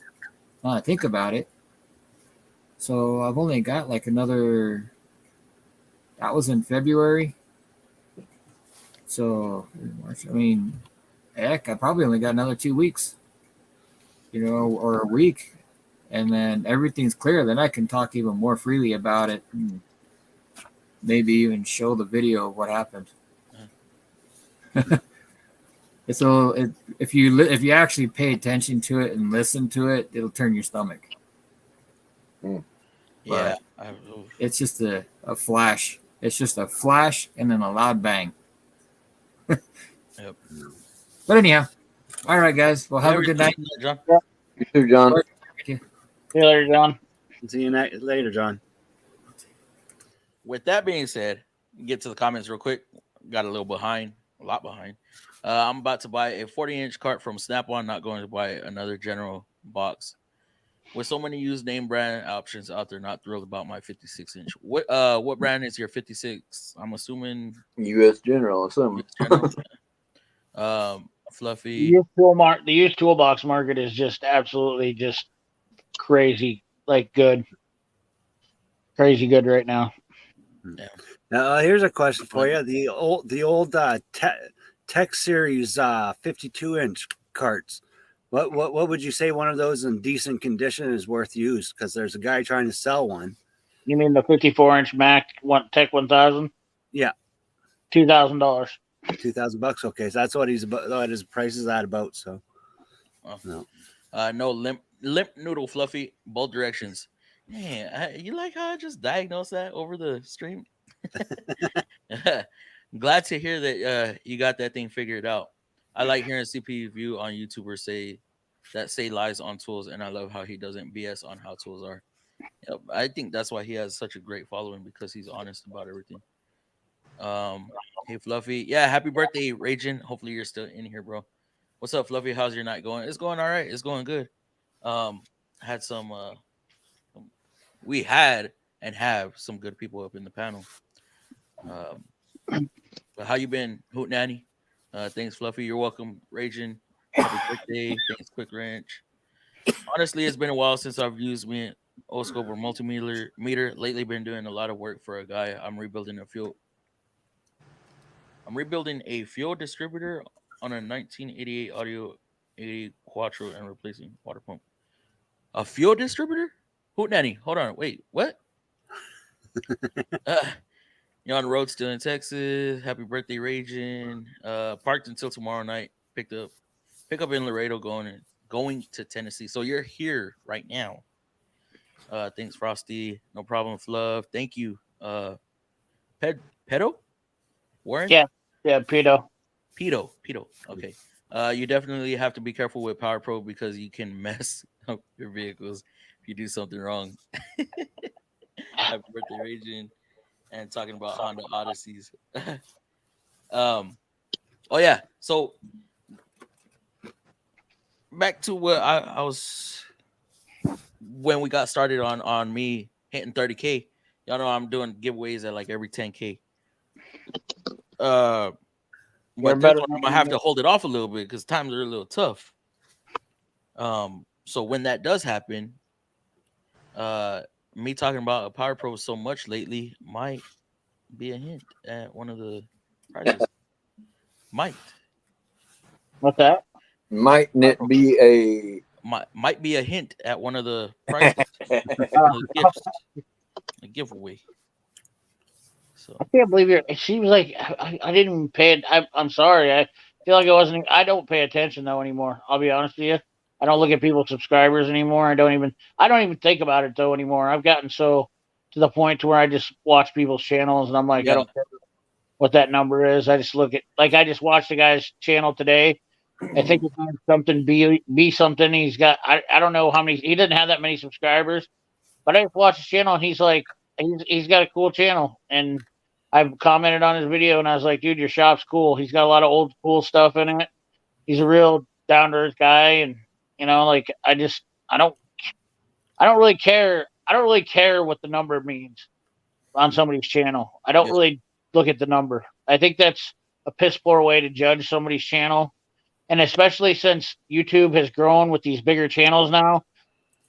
Did you take the survey, Fluffy? Did you take the survey? Because I feel like it doesn't mean nothing. Well, so I took the survey, and the survey basically was asking questions. I don't want to we don't have to talk about this. It's not really content for everybody. But the survey basically said, "How do you feel about bigger YouTubers?" And I'm like, Well, they're obviously they're doing nothing but marketing their own businesses now with YouTube, and they're taking, and not only that, whoever they want to promote, they control who grows, and then you've got these shorts videos that kind of uh you know draw in a lot of people, and you get like a bunch of hits on some shorts. And I'm not saying there's anything bad with it, but it like doesn't really bring in long term viewers Yeah, on videos, and I've that's noticed what that. dude's just having that problem now because he's got 100,000 subscribers and he can only get like 2,000 views or 3,000 views on a video, which it's going to take time to get people to translate in. I don't understand why these people are coming from that. You get 100,000 subscribers and you can't get like 10 or 15, 20,000 views on a video with 100,000 subscribers. It doesn't make any sense to me. It's almost like these people don't exist. And it's like What's we got weird? TikTok running amok in YouTube. What's weird is I I did better with 15,000 subs on my shorts than I'm doing at 30K subs. It doesn't make any sense to me. Shadow banning seems to be a real issue. I feel like this. I'm gonna be honest with you, CP. I feel like since mid February, there was something going on where I would title my video, my shorts. Y'all know I put out a few shorts every single day. So I would title my video and I would get limited ads. Really? I'm like, what the fuck? What's going on? And some of these videos are repost because not everybody goes back a year to look at videos. Like, well, Right. that video didn't get flagged last time. Why now? I Yeah. change up the title and it goes green. AI. It's AI. They're just the Yeah. YouTube AI is trash. So I contacted them on multiple occasions and even sent them a video I'm recording, and I took out one of the hashtags and my video went green. all it was YouTube Shorts. Yeah. Green. I'm like, this is I an have- issue. It's messing with my channel. And I kept contacting them about it, and they basically just kept throwing guidelines. I'm like, I understand that, but this is the issue. And they're like, well, we can't tell you what to do with your channel. I'm like, okay, thank you. You can't help me. So I feel like since I reached out and was complaining about that, they're just like, this guy. Is it true? I don't know. That's how I feel. The best advice I can give anybody is that make plenty of long format videos. And definitely, if you want to do 3 shorts a day, that's great. But it definitely at least do 1 or 2 long videos. If you're doing 3 shorts a day, then you're going to want to at least have some content for your subscribers to go watch the long format. The problem is long format videos do take time, and that's what people are trying to avoid. And like, it is what it is. I watched all your guys' videos on your long format. I'm terrible about commenting because I set my tablet up or I set my tablet or my phone, whatever it is, when I'm working, and I hit play button and it goes through my subscriptions on like it'll play your guys' videos automatically to the next because it plays my subscriptions for me. But I try to hit the like button at the best, but I don't always have time to comment. Yeah. And that's my I don't in live too though. We're all human. I say you get caught up in live too. We're all human. So a lot of times I just put a smiley face or something just for the algorithm and to let somebody know, hey, I'm here. What's up? Well, I see every one of yours, Lakes. Hell, I've seen 3 of them in one shot. There's times where I'll go and oh shit, this one I haven't seen this one, and I had almost 100,000 views on my channel this week. Okay, wow. And I had almost 1,100 comments on my channel. So I didn't answer a lot of those comments, and I went through here. I think it was Wednesday. I finally started trying to catch up. Wednesday or Thursday, I tried to catch up with comments. It literally, for me to go through comments even and just reply and whatnot, it took me almost 2.5 hours to read and go through them. I just subscribed to this guy. I seen this guy on a short. I was watching shorts. I think it was New Level Auto. Yeah. Oh yeah, he's awesome. Well, now This guy's only got like 250 subscribers and maybe He started a new channel. 15 long. No, it's almost like new level Diagnostics. Yeah, but the name's real close. But this guy's doing scopes and stuff, and one of he ain't got very many videos at all. And one of them from 2 weeks ago has already got 11,000 views, a full length video. You and sure? I'm like, huh? I see this. I heard something about Keith was going to start up another channel. See, Because I don't understand, Lakes, why. I don't think it's him. I think this is a kind of a younger cat. Oh, is it? But it was like I couldn't believe how many. Now he is using a scope, and it was a very interesting video. But man, 11,000 views in 2 weeks with 250 subscribers. That's like what? Advanced level auto. No, that's not him. You know what gets me, Lakes, on your channel? How you have a decent size subscribers, right? Yeah. And how you put the year, make, and model, and your videos don't hit. I don't understand that. Yeah. my best long form was the lead frame in the 12 Ford F-150, replacing that. But a lot of my stuff's how to, so like you're more like entertaining. And I just think people go to that more, they just want to be entertained. Yeah. When you're doing more stuff more educational related, the videos that I had a friend of mine, another friend that's been streaming on YouTube for years. He turned around and said, if you have anything that has content that can be used educational at the very beginning of your description, put a hashtag, because then that flags all the words into it. So if someone searches and 3 or 4 of your words in your label come up, it will bring it up. So if you hashtag your actual title of your video, it makes it easier for people when they're doing their searches, because it will actually however YouTube's algorithm works, it rips it apart. And your YouTube search only uses up to 3 hashtags. Yeah, maximum. Without putting you got to put the hashtag symbol. So you put the hashtags in the description. You don't necessarily have to put them in your title. And the other thing is your title. So your title is definitely your trigger. So what it is your thumbnail. I've said this before, like thumbnails. That's a big thing. Is your thumbnails. You want something to be eye catchy, because you got to distinguish your thumbnail between thousands of other thumbnails out there. But yeah, like he's saying, I put 3 hashtags in the description. I've never put anything in any description. Yeah, in the description you can put 3 hashtags like GM or like PO449. Yeah. So you just put basically on my Honda repair. I think I've got like 15,000 views on my Honda TDC job, but none of the other jobs I did shit. For this, how many views is on that lead frame video there? I can't see it. 13K. So that's my best long form besides my toolbox stuff, probably. Now, time wise, this one's doing excellent. What one? Your wagon tour. Oh yeah, that one's doing pretty good. Now, I'm pretty sure you've seen some money off of that one already, right? Yeah, I got like $4 and $5 off a few different videos, Yeah, but nothing big at all. Remember this though. This is YouTube is like a lot like golf. Okay, you're trying to play 18 holes and you're trying to get the lowest number. You laughing, Turner? When Fluffy had your screen up, I was trying to scroll down on it. I'm laughing at me. I'm an absolute monkey.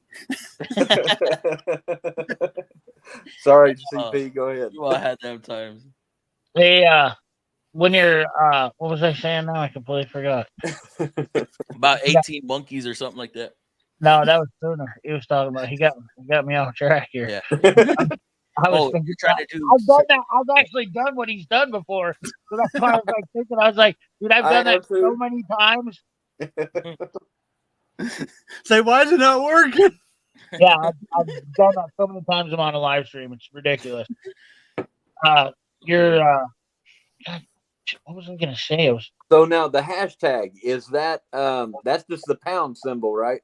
yeah, pound, and then like you want to put in so like whatever prepare you're doing, like like I said, if you're doing like a PO449, you would hashtag, you would put that in the description, obviously. GM, evap, PO449, which there's a million of them on there, so you would lose that algorithm. You'll lose that search. Yeah. That's the problem is like the thing is you're think of it. What was I saying before? Like I was saying before, YouTube is like playing golf. Okay, that's what 18 holes. 18 holes. So you want to try to win every hole, but you got to play 18, right? So you want to get the lowest number on every one. So the thing about it is you got to you got a long game. It's all about your long game here. Okay. So think about it like you were gonna do a search. That's like it's really not as hard as everybody. And I'm not saying it's easy, but you got to think about it in a simple form. If you are going to go for a PO449, if you're going to do that, if you're going to do repair, and that's a common repair, you need to do something that was going to get people to watch that. So, must watch PO449 or change it up or something like that. You're going to have to clickbait it a little bit. What do you got going on here? You're going to get me scrolling again. Not bad, Turner. Yeah, 157. Jim, how many you got on your other channel? What I was pointing out was that was March 5th. He had 100 subs. We're almost done with the month, and he's gained 50 subs. You just started doing YouTube, Turner? I started doing the automotive channel. When did I really start meeting up with you, Fluffy? 2 months ago. Yeah, about 2 months I've been doing the automotive. Before that, I have another channel that's a gaming channel. What's the name of it? And my gaming channel. Yeah. It's Atomic the Cat. But I lost that account by accident. I accidentally deleted it, and all my subscribers are slowly coming back. But on that, I had I think it was 22,000 subscribers.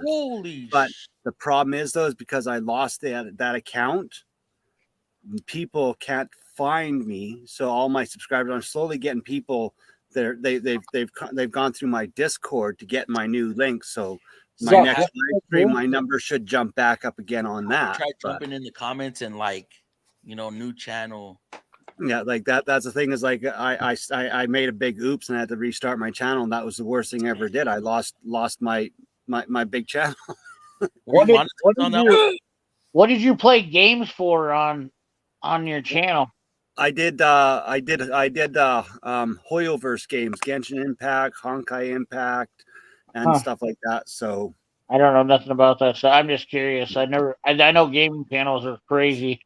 We got a kid here in Iowa that's like he's one of the top YouTubers for gaming. Yeah, you were gaming is cutthroat. Gaming is cutthroat. I don't understand why anybody would sit and watch. This is my problem with it. Why would I sit and watch a YouTube video of somebody played a game? I don't get it. What it is, people like I'm classified as a whale. I actually spend money on the game, so people like watching me do the wishes. They like seeing my builds and stuff like that, but they also love seeing you make mistakes. Well, that's what everybody does when they watch my channel. Yeah, I would do that without doing gaming. Yeah, but no, that it's a certain breed, but it's a certain breed. Like I myself, I can't watch people play games. I'd rather be playing the games. But I call them comment generators. I call them comment generators when you make mistakes. Listen, guys, here's a little tech tip of the day. Making mistakes is if you want to generate movement on your channel, just make mistakes and let them roll. And people love to call you out for mistakes. And I have done this not technically on purpose. I could easily edit it out stuff. I let it roll. Yeah. because they like to come in and be like, "You're an idiot. You're dumb. You're fat." Blah blah blah. And you're like, "Oh, cool," but it's a comment generator. So hey, thanks for the algorithm. Yeah. So Thanks for I the don't know if you were you weren't in here at the time, but check this comment out. change the subject. I heard. Also heard they didn't have any issues with it. You're doing great. Social media, outstanding job. Oh, that's awesome. Yeah. Told y'all they were watching. They're watching me. Who's that? That was my instructor. Oh, his channel, or he's watching you. Yeah, that's the one. He was in the panel when you came in. See. The next thing, Fluffy, is you're gonna have some guy from the college show up at your door and go, "So here's the contract. You're gonna start teaching." No. Well, he's with the manufacturer, so he's limited on what he can do on here and what he can say. How many? Do you have a bunch of companies that contact you? No. It's so. Here's the other thing It's is too. like I will tell you. weird advertising companies, and I don't even know what to trust them. Oh God, dude. Listen, Fluffy. I feel your pain. You know how many advertising I get? Black sales and blah blah blah blah blah. I mean, dude, they rip my freaking email to shreds. I get people. Listen, I got a knife company, a cooking company that hit me up and they said, "Hey, we want you to do a review of our cooking ware." I'm like, "You do realize I'm a tool channel, right?" Edit softwares. Oh, but this is fine Japanese stuff. And listen, I'm not gonna lie to you. We're talking like $500. Like this is expensive stuff. And I'm like, it's Japanese knife sets, Japanese like cookware. And they're like, we want to send you like $1,000 of stuff. What am I supposed to, I can't even take it. I'm like, I'm not gonna do that on my channel. I gotta say, I don't know what these YouTubers do to this stuff, but it's like if I wanted to, I literally could have like just a garage full of shit. Yeah. No time. And their emails from like .cz, like what? You look at the email, like for instance, there's one from Simprove. I don't know what the hell that is. Instead of being like at Gmail or at USA.com or something like that, it's at Volny VOLNY .cz. I'm it's a check booked up. email.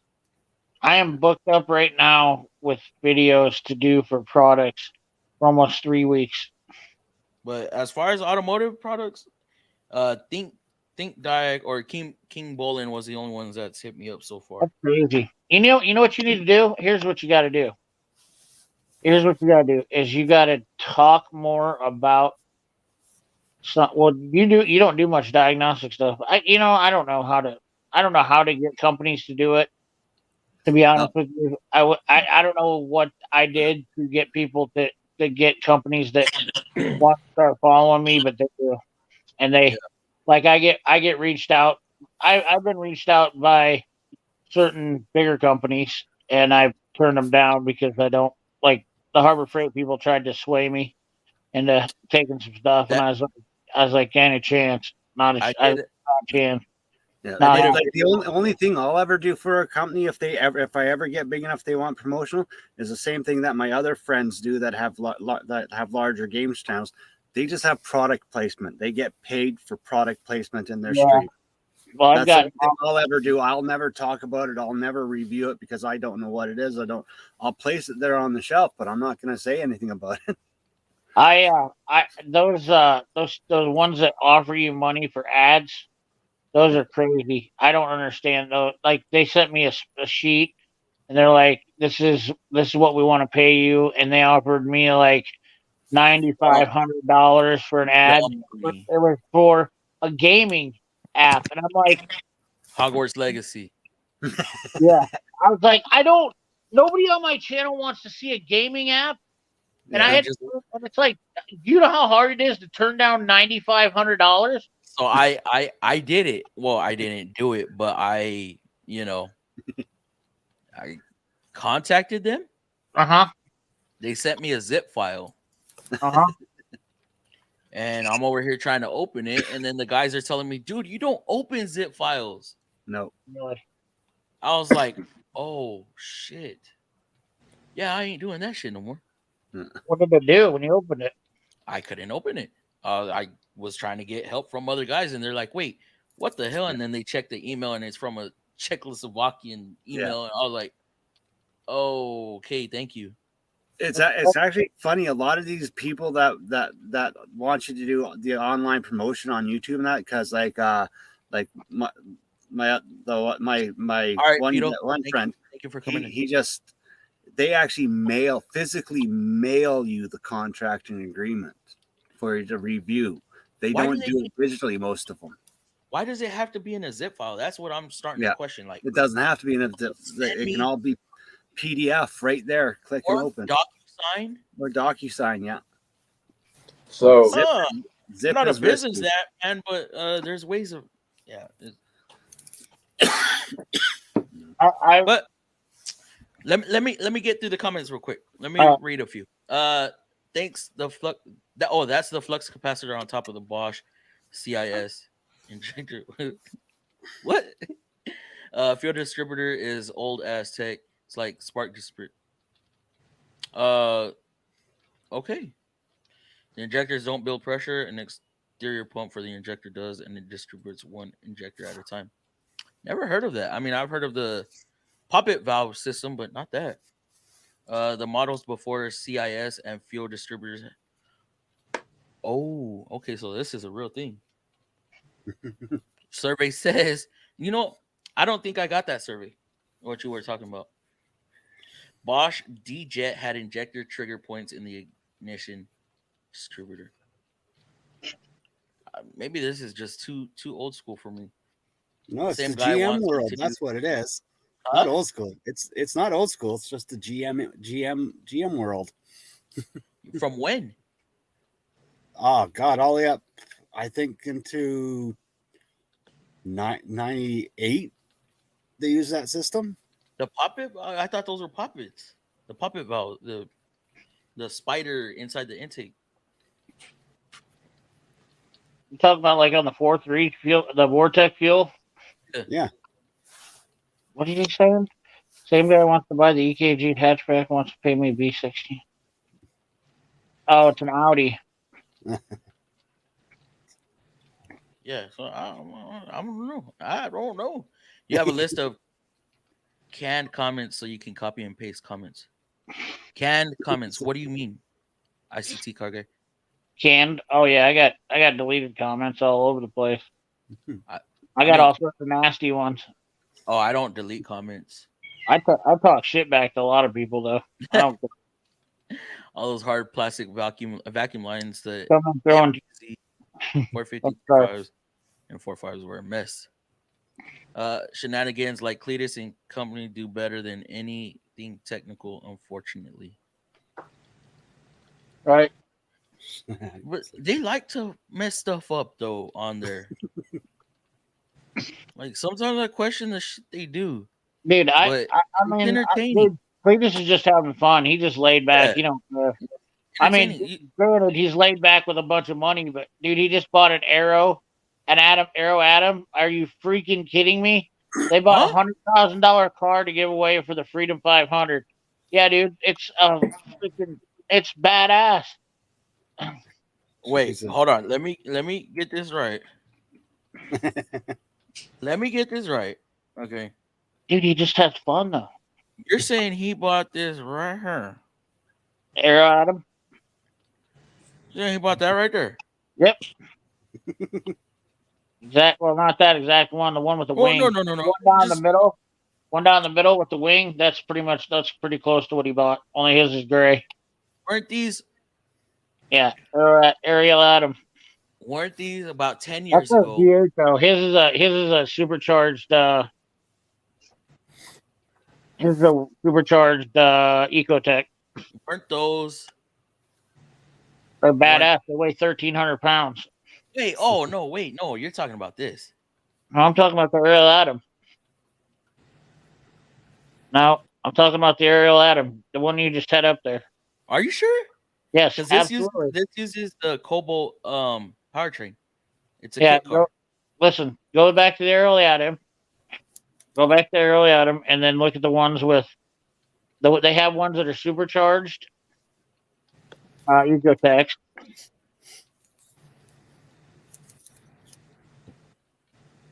So not all V8. Right there, right there. There's one right there. MK35 supercharged.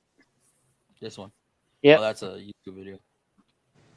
that's the YouTube. He has a video up. I haven't watched his Yeah, stuff. I just got a video up. It's right on the first part of it. I haven't watched his video since he did I watched every one of his videos.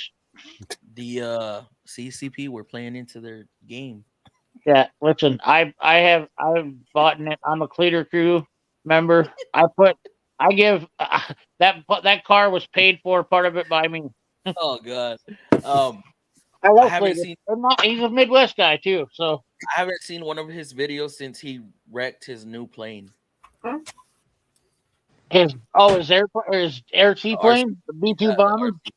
No, not Jesus. the B2. That thing was like that was like I don't know, like 2 months ago. Well, he got one right after that. He got a bunch. He got a couple different ones. He put got a too close to the ground, hit the runway, and broke one. yeah. Of the He got a jet one. He got a new one, and then he got they had a couple guys out. He Is got this the same guy with the racetrack issue? Yeah. Yes. Okay. Yeah, I watch his stuff. Yeah, Cletus McFarland's awesome. Yeah. He's fun. He's freaking he's a dork, but hilarious. Yeah, dude, that's the best part about it. He's just having fun though. I mean, like I love the fact that he surrounded himself with good people. You know, this is kind of like it's good. It's a good saying with people with YouTube and whatnot. When you build a good crew where you're just having fun and you're not being like how do I say this? You're not being like hateful towards other people and you're having fun, you'll go places. Yeah. You know what I mean? Like if you're there's everything he does, you don't hear him talking shit about people. You know what I mean? Yep. Like, you don't hear him like I can't help myself sometimes. I let my emotions go, but at the end of the day, what I really focus on is I want to have fun. Like when I come hang out here, we have fun. I like to laugh and joke, and you know what I mean. Like that makes you go far. Look at him. That's and baby. I think this was one of his first videos he did as a joke. You know, I won't play too much of it for copyright reasons, but yeah, 1320. I like the ones where he's got the local sheriff that plays along with him. Those are funny. That man ready to go. Started with 1320 and just expanded himself. He got. They were talking about that on his video, and he was, he got his start was at Houston Raceway for the TX2K 10 years ago. They joked around and said, "You want to drive this car on the track?" And he went down. That's how he got it. That's how he got started. And now look at him, 10 years ago, and now he owns a racetrack. He owns a helicopter.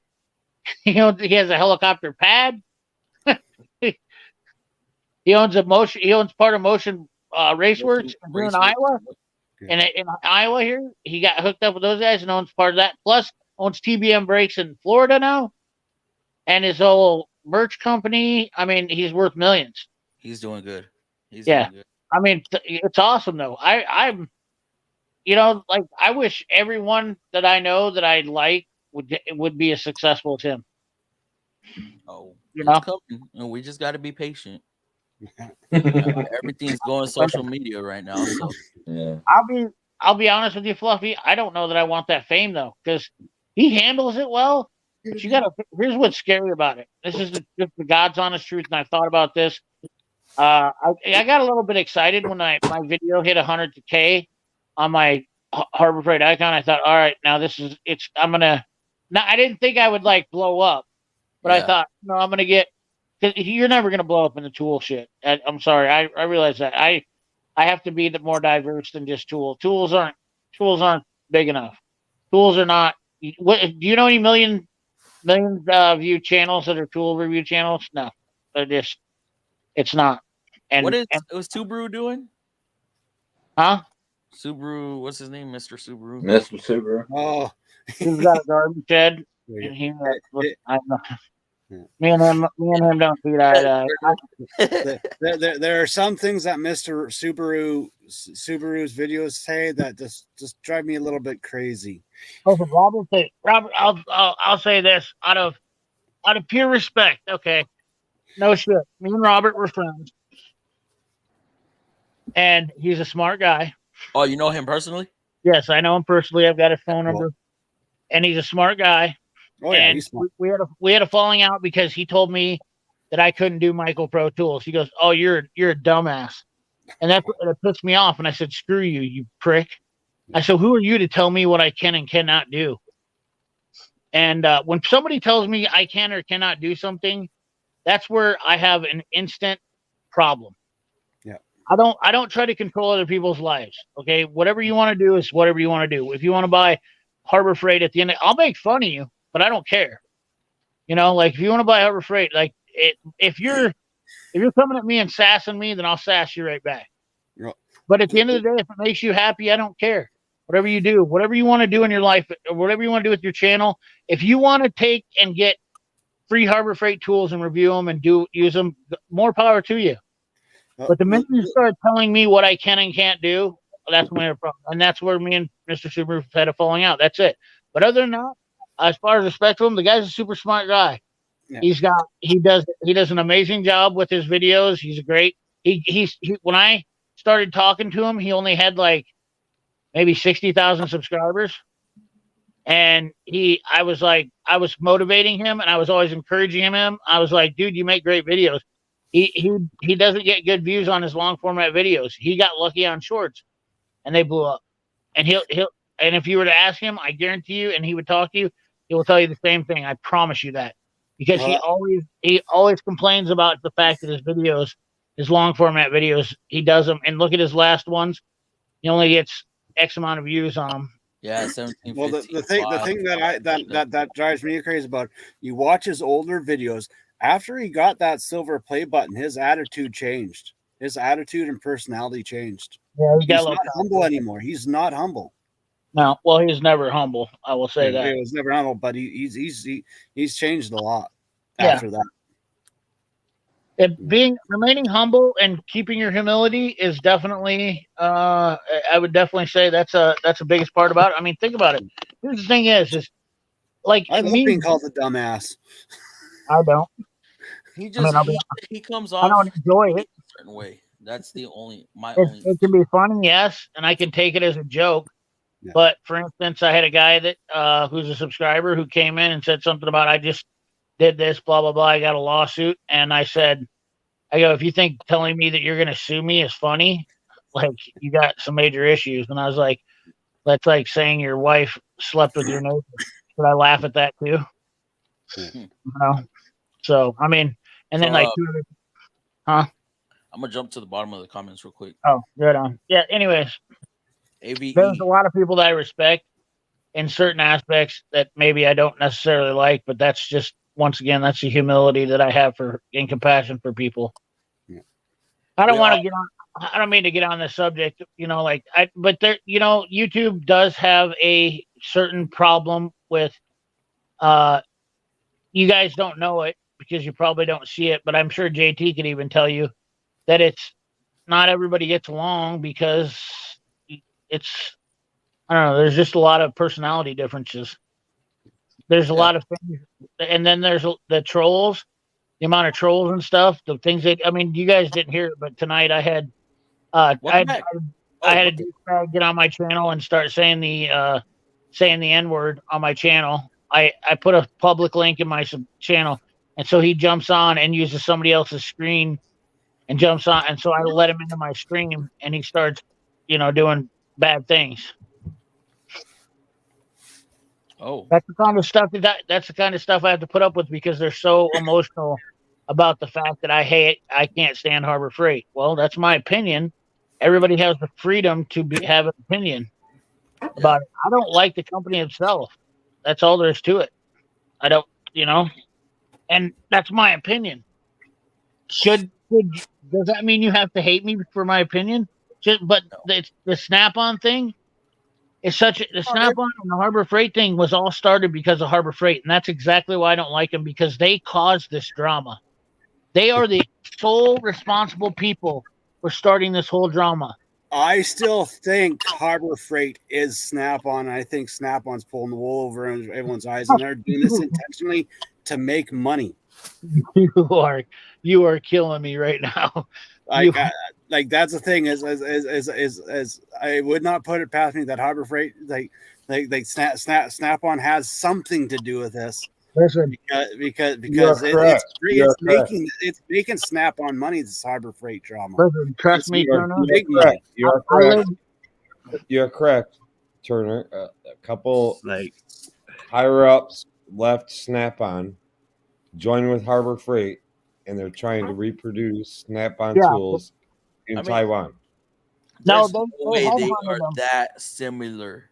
Yeah, they headhunted them. They headhunted these people from Snap-on and gave them jobs, and they said, "We want you to use what you know from Harbor or from Snap-on to make them." But they're not the same, though, Turner. That the tools look alike, but this is like they look alike. Yeah, they're not the same, but that's the thing is.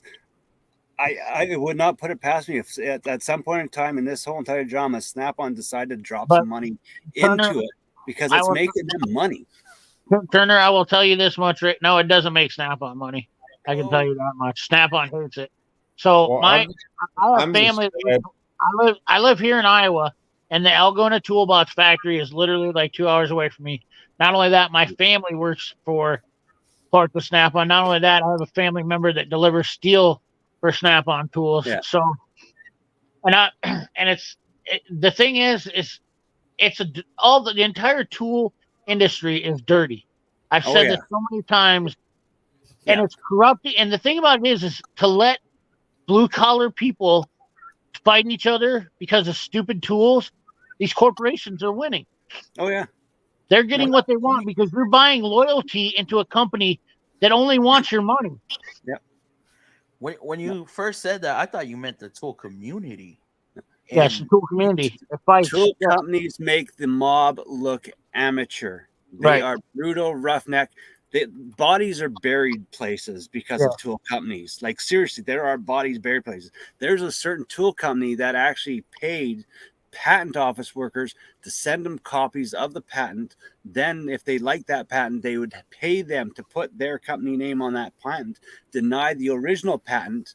Like that's how dirty the tool company is. That's Stanley Black & Decker 101. In fact, I can tell you that's exactly what happens because one company that I am very, very, very, very deep into, and I know a lot about, I've absolutely seen that Stanley Black & Decker wants you to fill out a 25-page deal. And what they do is they take all the specs from the tool that they're going to be selling, and then they rip you off.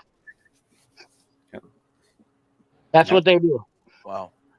Yeah, there's so from my perspective here, I'm this guy that's doing these tool reviews and trying to explain this to people, but I can't disclose certain information because that's going to be a breach of privacy for this company and that company. And I mean, I know a lot of dumb shit, that's why JD Tico is friends with me. I mean, I know a lot of stuff that's, I know a lot of people in the tool industry. Frosty, I did not know you had a channel, brother. Yeah. And I literally just subscribed to you right now. Frosty and where's the other one? There's a bunch of guys. But anyway, but they're separating us. Harbor Freight has caused separation because all these people feel entitled that their Icon tools are just as good as Snap-on. And the reality of it is that's just not the case. Is there anything wrong with the tools they're using? Absolutely not, or their choices to buy them. But to try to say they are, look at the shit they say. Look at that. Did you guys see the video I did about the Harbor Freight Challenge? I did that to see how many people have a sense of humor, and just look at all the butthurt comments. Every time I do it, the butthurt comments are just absolutely, snap off, snap, this and that, and the absolute hate over something so silly as tools. How come people don't hate on Lamborghini people like that? You know what I mean? If you own a Lamborghini, you are a total idiot. It should be a Ferrari, anyways. Come on, give me a break. Yeah, but you know what I'm saying though? Well, I have both, so I don't care. I pick on all tool companies the same because I hate them all because they're all dirty. But you don't. But you know what I'm saying? I need their tools. You don't see people out there. Maybe they do. Maybe I'm just not seeing it. But on social media now, I guess that's kind of the thing, though. But I mean, when I was in the gun community, when I was shooting guns, it was the same shit with them too. Like guys would be like, "Oh, you don't need a $3,000 custom gun." Shut the, dude. A handcrafted custom gun is nothing better. The only reason why I hate Snap-on is their toolbox prices, their markup on their toolboxes. But how does it affect you? That drives me insane. What about? But Mac? you don't have to buy it though. Wait. Turner, repeat that. The only thing that I don't like about Snap-on, this is why I hate on them. Their tools are great tools. You aren't going to get a quality like their tools. It's their toolbox price and their markup on it. That's like they are gouging mechanics. They're making their money on their toolboxes, not really their tools. And I think that and I just hate it. You guys are crazy. Matco and Mac are worse though. Yeah, but you know what? Here's the thing is about these toolboxes. It's pretty subjective for you to say that. If you actually knew how much money, look at first of all, it takes. Let's say it takes 5 people to build that toolbox, Turner. So you're saying that those people that build those toolboxes should be paid what, $10 an hour instead of 25? Nope. I can build those toolboxes for less than what they do. Same material, same quality. Okay. And pay my people in the shop about $35 to $40 an hour, and still make them cheaper in Canada. Have you ever seen which I understand Strike Industries builds toolboxes like that, and I'm not going to say you're wrong, but there's also things like they put extra, and I'm not saying that toolboxes are worth it. Like, let me just agree with you right off the bat, so that we're not $30,000 for a 52-inch cart. Yeah, but it's not $30,000 though. That's MSRP price. After rebates and trade-ins and whatnot like that, you can definitely. So let's just cut the fat right off the bat. I'm gonna tell you this much right now: if the box list price is $30,000, the cost is probably $15,000. So right there, that's what the actual cost of they're saying the box is. So instead of saying the box is $30,000, let's start talking about the actual cost. Is the cost of that box worth $15,000? Because that's where the fat. That's where the rubber meets the road. Okay, that's what Snap-on's saying that they want out of that box. That's to the dealer, right? So to get that box to the dealer, it's $15,000. Now, how much money should the dealer make? Well, that's the thing. That should all be factored into the manufacturing cost. But once again, we got to go back to the cost of labor that people are making it, materials. You have to build that box and sell it to a dealer, a tool truck, for less than $15,000 for it. So you're saying that how much that box should be worth? Like, I want to know what a fair price is based on labor cost, insurance for the labor cost, the parts and materials. Not only that, the machinery.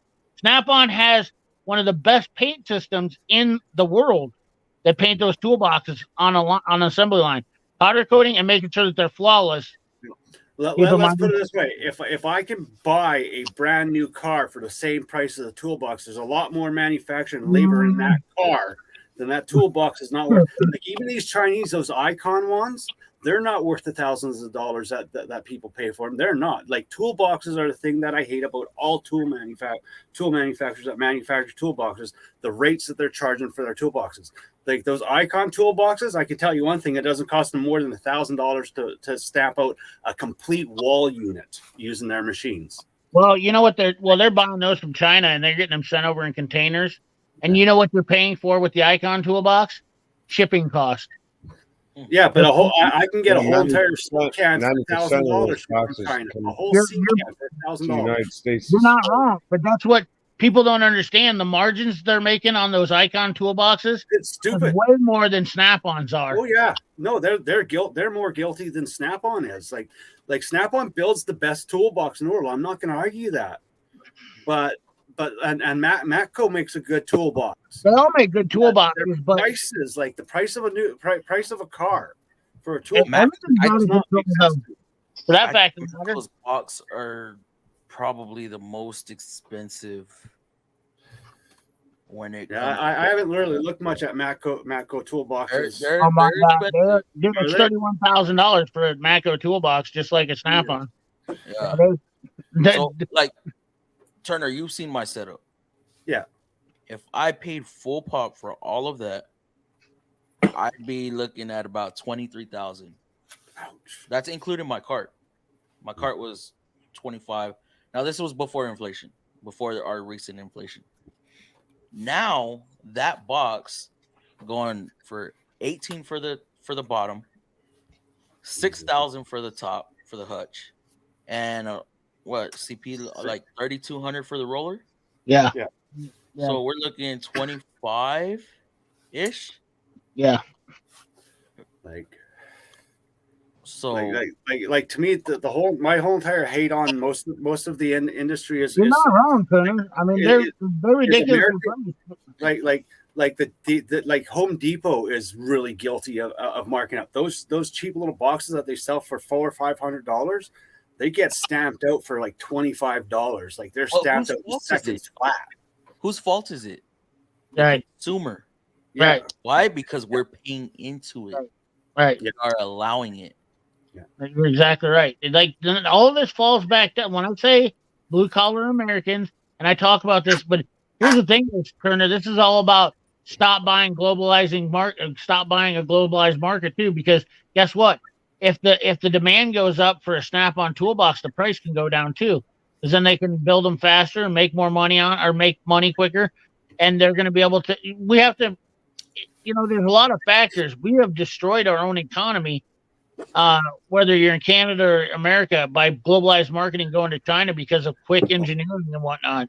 Well, it's not just not that. Like I want to see more American products made, but do you know what the huge problem is? It's these goddamn tariffs that our governments have put on materials for us to get the materials into our plants, and then the taxes and all the extra fees that they charge that factory. Like I understand why Snap-on starts because their overhead is brutal.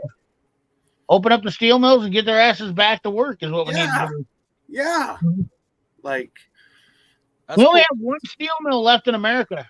Like, you realize why did the U.S. put that huge tariff on Canadian aluminum? We weren't gouging. We were selling our aluminum dirt cheap. But now for us to ship our aluminum down to you guys, we have to pay an arm and a leg to ship it to you guys. Well, that's one of those things. That's backwards. Well, I think that was part of Trump's deal to try to stop that. Was stupid. Like I understand where Snap-on's coming from, but I know that they can do those boxes for and their revenue would go up through the roof more. But consumer and government is just. But see, Snap-on is doing something that I don't see on the other trucks. Like CP said, discounts and rebates on these damn boxes. Well, the other thing is we always refer to Snap-on. So what's that say about them? Yeah, but we refer to them blindly. You know what the sad part is Harbor Freight's when you compare Harbor Freight and Snap-on, what we're doing is we're comparing the highest level to the lowest level. And that's exactly the mindset of what everybody has. And you know why Harbor Freight people get mad? Is because they know that those tools are low quality. Instead of just owning it and just saying, hey, these work for me, they caused this to make this more dramatic. Why can't they be honest? The only reason why I'd buy it is because it's the only one I can afford. If I had the money to buy a Snap-on, I'd buy a Snap-on. But the truth is, the tools that I have, I bought because I didn't want to spend that money. I wanted money in my pocket more than anything. You don't have to buy a Snap-on. You buy whatever works for you and your budget. That's all that matters. Yeah. But Snap-on don't try to ride another company down. Like I've never knocked Snap-on's quality, and I never will. I will always praise Snap-on's quality. Snap-on offers all those discounts and all that shit. Like Snap-on offers all those discounts and rebates if you put it on Snap-on credit, which is fine. Doesn't mean you have to keep it on Snap-on credit. Yeah. And if you have a cool tool dealer, he'll still give you that credit no matter how you pay for it. You know who the real winners right here are? He's They're the getting that gear credit, people. They get to walk around. They get to walk around with nobody fucking with them ever. Snap-on does that shit because they expect you to put it on their corporate account. Yeah. And that $5,000 rebate buying this Epic box doesn't mean shit to them because they know they got you locked in at today probably like almost 30% interest. I have no idea what a corporate Snap-on account interest rate is today. I think 22 or 24. Here's Yeah, one. I wouldn't want to know. Did you know that I was a Mac tool dealer? Ex-Mac tool dealer? Yeah, that's what I heard. I was an ex-Mac tool dealer. Isn't it funny that everybody thinks I'm a Snap-on fanboy? Not only that, my family, my uncle was a 30-year Mac tool dealer. I was a top 100 Mac tool dealer, and I literally owned 3 Mac toolboxes, and yet everybody still calls me a Snap-on fanboy. The pure irony of my whole channel, what nobody seems to get is everybody runs around calling me a Snap-on fanboy, and guess what? I play right off of it and suck them right in. Well, I know you're not a Snap-on fanboy because you grab tools on your channel that make Snap-on fanboys shit their pants, and you give an honest review on them, and that's not a bad review. Like that's the thing. It's like you're separate from Snap-on fanboys. True Snap-on fanboys are the ones that turn around and say you can't do as good a job as me because your tools aren't Snap-on. I know Those it's not Snap-on true. fanboys I hate. I know it's not true because I've literally worked with guys that have used. I know guys that have worked on Caterpillar equipment with, nothing that would be considered that great. Of course, back in the day when I started working on shit, I had things like Great Neck. I don't look at today's tools as being a fucking. I mean, they were nothing. When you had to work with Great Neck tools when you were a kid, when you worked on your bicycle with Great Neck tools. That made Harbor Freight look like Snap-on then. Yeah. I mean, I wouldn't know. I use here. Let's get that on the camera. There you go, Fluffy. What is that? That's a Great Neck tool. What the? There you go, dude. It's almost looked aluminum. They're so pitted. And yeah. But do you know this thing's never broken? And do you know how old it is? So, well, some of the older Great Neck. Is it made in Japan by any chance? Is it made in Japan? Nope. This one was stamped in Canada. Was it? Well, there you go. That's why. Was it your CP that said something about chrome vanadium or some shit like that? Well, chrome vanadium. So here's the deal. There's different levels. Whenever they stamp whenever the tool is named chrome vanadium, it's not necessarily a problem with chrome vanadium because chrome molybdenum is usually impact, and that's softer for give. And chrome vanadium is harder, but there's different hardnesses of chrome vanadium. But when you see a tool that says chrome vanadium in big letters on it, that screams I got holes in my underwear. Yep. You know what I'm saying? You look at you look at the old Craftsman stuff. When they used to make it out of chrome vanadium, they didn't have it stamped on their tools until people started wanting to see it, and then they stamped it on, and that's when their sales actually dropped. I forgot why I even commented that. I don't even remember what video it was. Chrome vanadium. No. I don't. Was it your channel that I commented on? I might have been. I don't remember. I get so many. Listen, Fluffy, I can't even keep my. I don't know. I don't know whether to scratch my watch or wind my butt some days because I get so many comments. I mean, I was gonna say. And then there's tool companies like Gear Wrench that make me angry, trying to say that they invented the ratcheting wrench when they didn't. Lang did. Well, they invented the original style, yes, but they invented the. And then Stanley bought 30% of them just to get the patent for it, and they manufactured actually manufactured the style that we know now at 48 tooth. 1995. All Gear Wrench is known for is the 90 tooth. That's the only patent that they have on that wrench.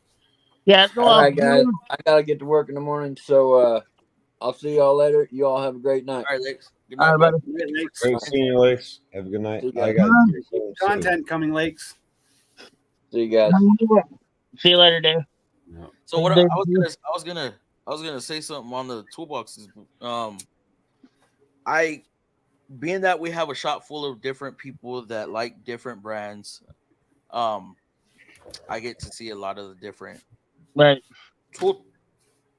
toolboxes, and everybody has a different taste. Now, I have noticed. Okay, Snap On, one of their corporate guys is running our route, and he's selling boxes out the wazoo. Right, used to be in that shop. Now it's converting to Snap On. Now this is my opinion because I'm over here like seeing how sturdy this damn box is and comparing it to mine. I've noticed on their boxes, like, I don't know, their metal just seems flimsy. It seems flimsy, but it is what it is. I'm not saying it's the thing about what Snap-on does good is that their paint, it looks really good, like show car quality. Their latching system on their Epic series are very nice. And then they obviously so the way that drawers are designed on the Snap-on on the front of them, once you load them up with tools, they actually stiffen up. That's the big thing. So play with a loaded Epic versus a unloaded. That's the thing. Some of the drawer slides Snap On for years, just like when they were using the old beach tool boxes, the drawers felt flimsy and weak. But second you put weight on those bearings and those rollers, it felt solid as hell. And that's the thing. Bearings, when there's no load on them, they're sloppy. Right. They do seem very. An Epic could come off empty but when you feel one with a loaded drawer in it, it is smooth as butter. It seems very sturdy. But once again, I'm not willing to. I mean, for me to get an Epic, I'm telling you right now, I'm with you, Turner. Look, I paid $7,000 for my boxes, all brand new. Keep in mind, all brand new, and I beat my Mac dealer with a ball bat. Like, I beat him down with a ball bat, legitimately. Yeah. I said, I'm not paying this. If you want this thing, here's my money. Take it or leave it. And you can do that to a tool dealer if you know how to work them the right way. Now, I will tell you this much: he did not know that I was a tool dealer before. So when he found out I was a tool dealer, he goes, "You mother trucker," because I know their secrets. So I already had a game plan going into it, and I worked them down. Now there's a bunch of tool dealers that do not like me because I have disclosed shit on YouTube, and they've been hustled by customers. So listen to me when I tell you this. I am not friends with Snap-on Corporate, Mac Corporate, Matco Corporate, Cornwell Corporate. Every one of those companies have a personal vendetta. Matco Tools watches me like a hawk. And I mean that with all due respect. They watch me like a hawk because they don't like it when you let out their secrets because it's like a car salesman. Yeah. Harbor Freight doesn't like me neither because I'm calling them out for the facts. You can't let these tool companies, not a single one of them, they're controlling the market. They control people. They're controlling the consumer. Yeah. And all the shit, the sales tactics, the marketing, all that bullshit. Yeah. They're screwing us, the little guys. And the only way to win back at it is we have YouTube now. And we can win this. And they are scared. I promise you. Yeah. I'm not joking. They are absolutely scared. They don't.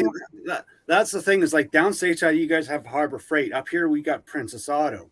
Now, Princess Auto sells a lot of stuff made by Stanley, and also like their impacts are made by Blue Point.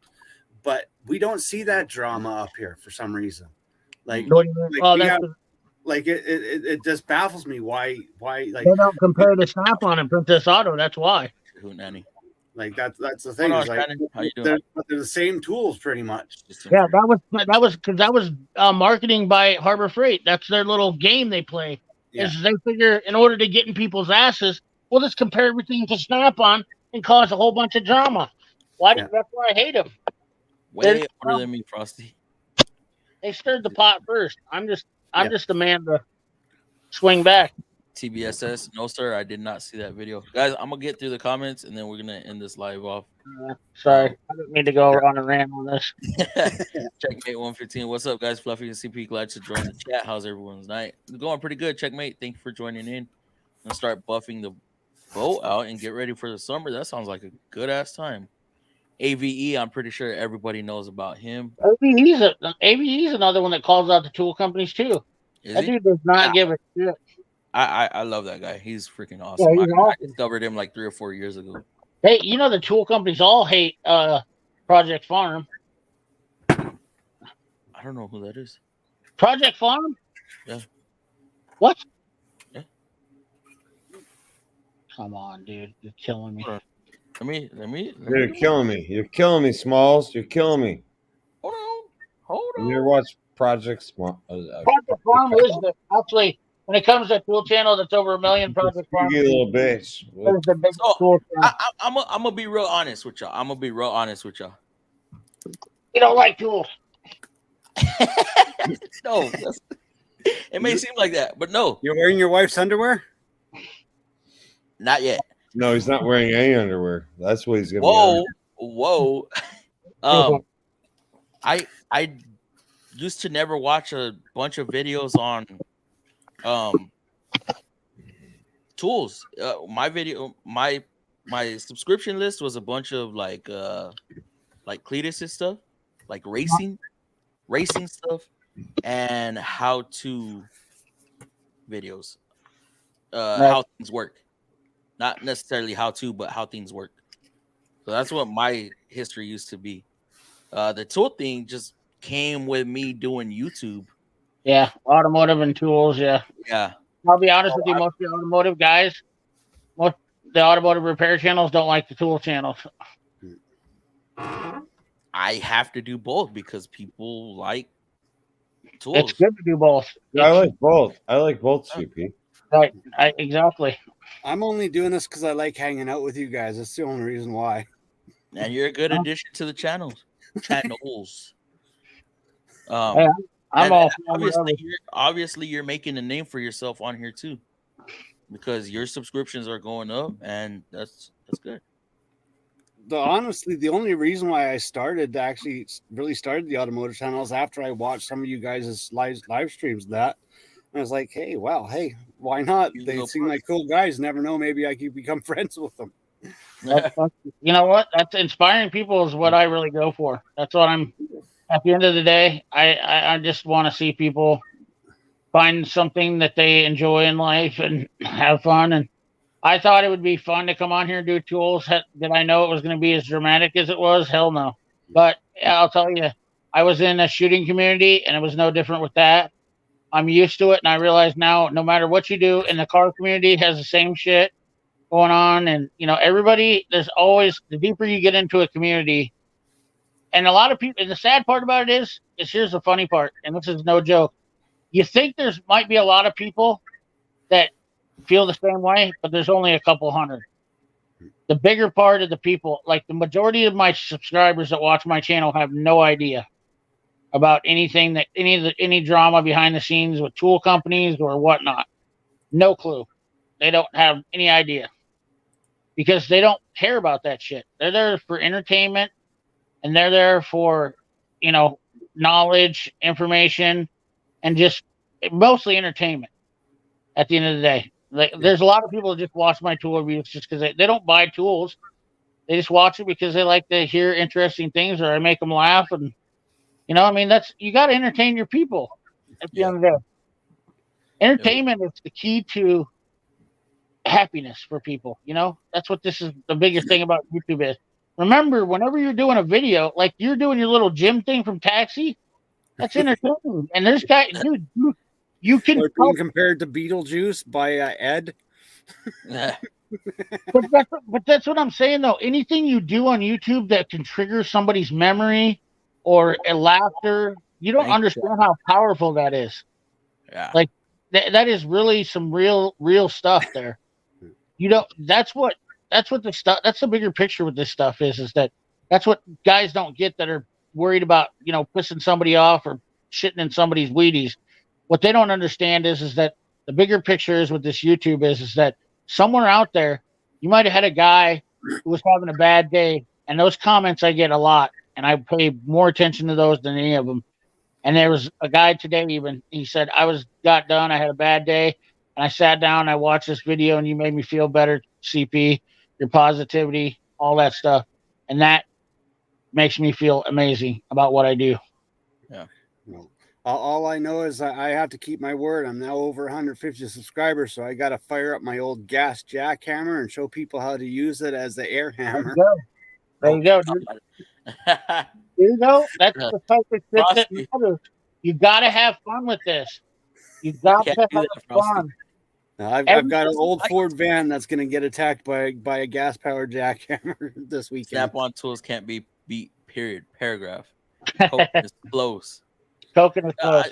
I do like their ingenuity. I will give them that. Yes. I don't know. McMaster makes some pretty solid tools, man. But I hear a lot of people talk about those Master Force. It's a little one, but it's growing. I just like being part of. Yeah, absolutely. Hey, that you start somewhere, bro. Exactly. Obsession surface drive, man.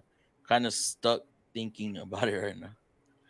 It's all about having fun. COVID and I've always had Snap-on showing up every week. We Yes. lost Snap-on for a minute. Snap-on is there for the tech. I don't know. Maybe they should lower their price down a little bit over any others. Yeah. I think Snap-on, I wish they might have mechanics. They got to drop what they're using, and they got to try to make a deal with Gel Test or Texa. It's going to come to a point where the tool trucks are going to have no choice but to drop their prices. Yeah, exactly. And if they're not doing good, they're going to drop their prices. They'll adjust to whatever they have to survive. Look at what Infinium because Amazon is going to kick their ass. But I mean, starting to bring down the price of the Infiniums to compete with the Milwaukee stuff. Right. That's the number one tool truck that comes to me right now is the Amazon and that brown one, that UPS. That's my favorite tool trucks right now. Did you guys see the comment? Oh, probably didn't, but somebody made a comment on one of my videos about, well, how do I? Oh, it was a Capri video. They're like, yeah, but Capri doesn't show up in my shop every week, and I was like, bullshit. Amazon comes to your shop anytime you want it to. Yeah. Snap-on boxes are taken care of during and after because of the Snap-on trucks being there for us techs. I mean, I can't say a whole bunch of bad or good on Snap-on though. I think people should just be able to buy whatever they want to, though.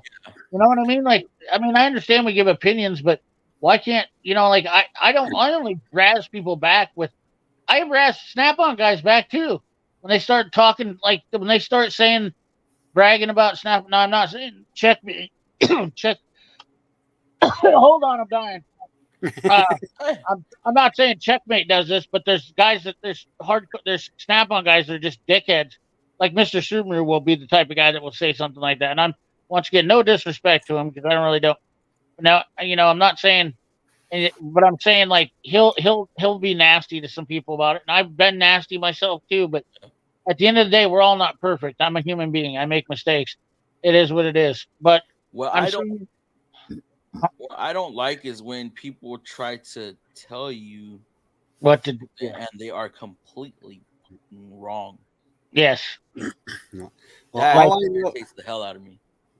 All I know is the first tool company that becomes like they were pre-1990, because I remember pre-1990 Snap-on, Sears Craftsman did this, and also I think it was Proto that did this.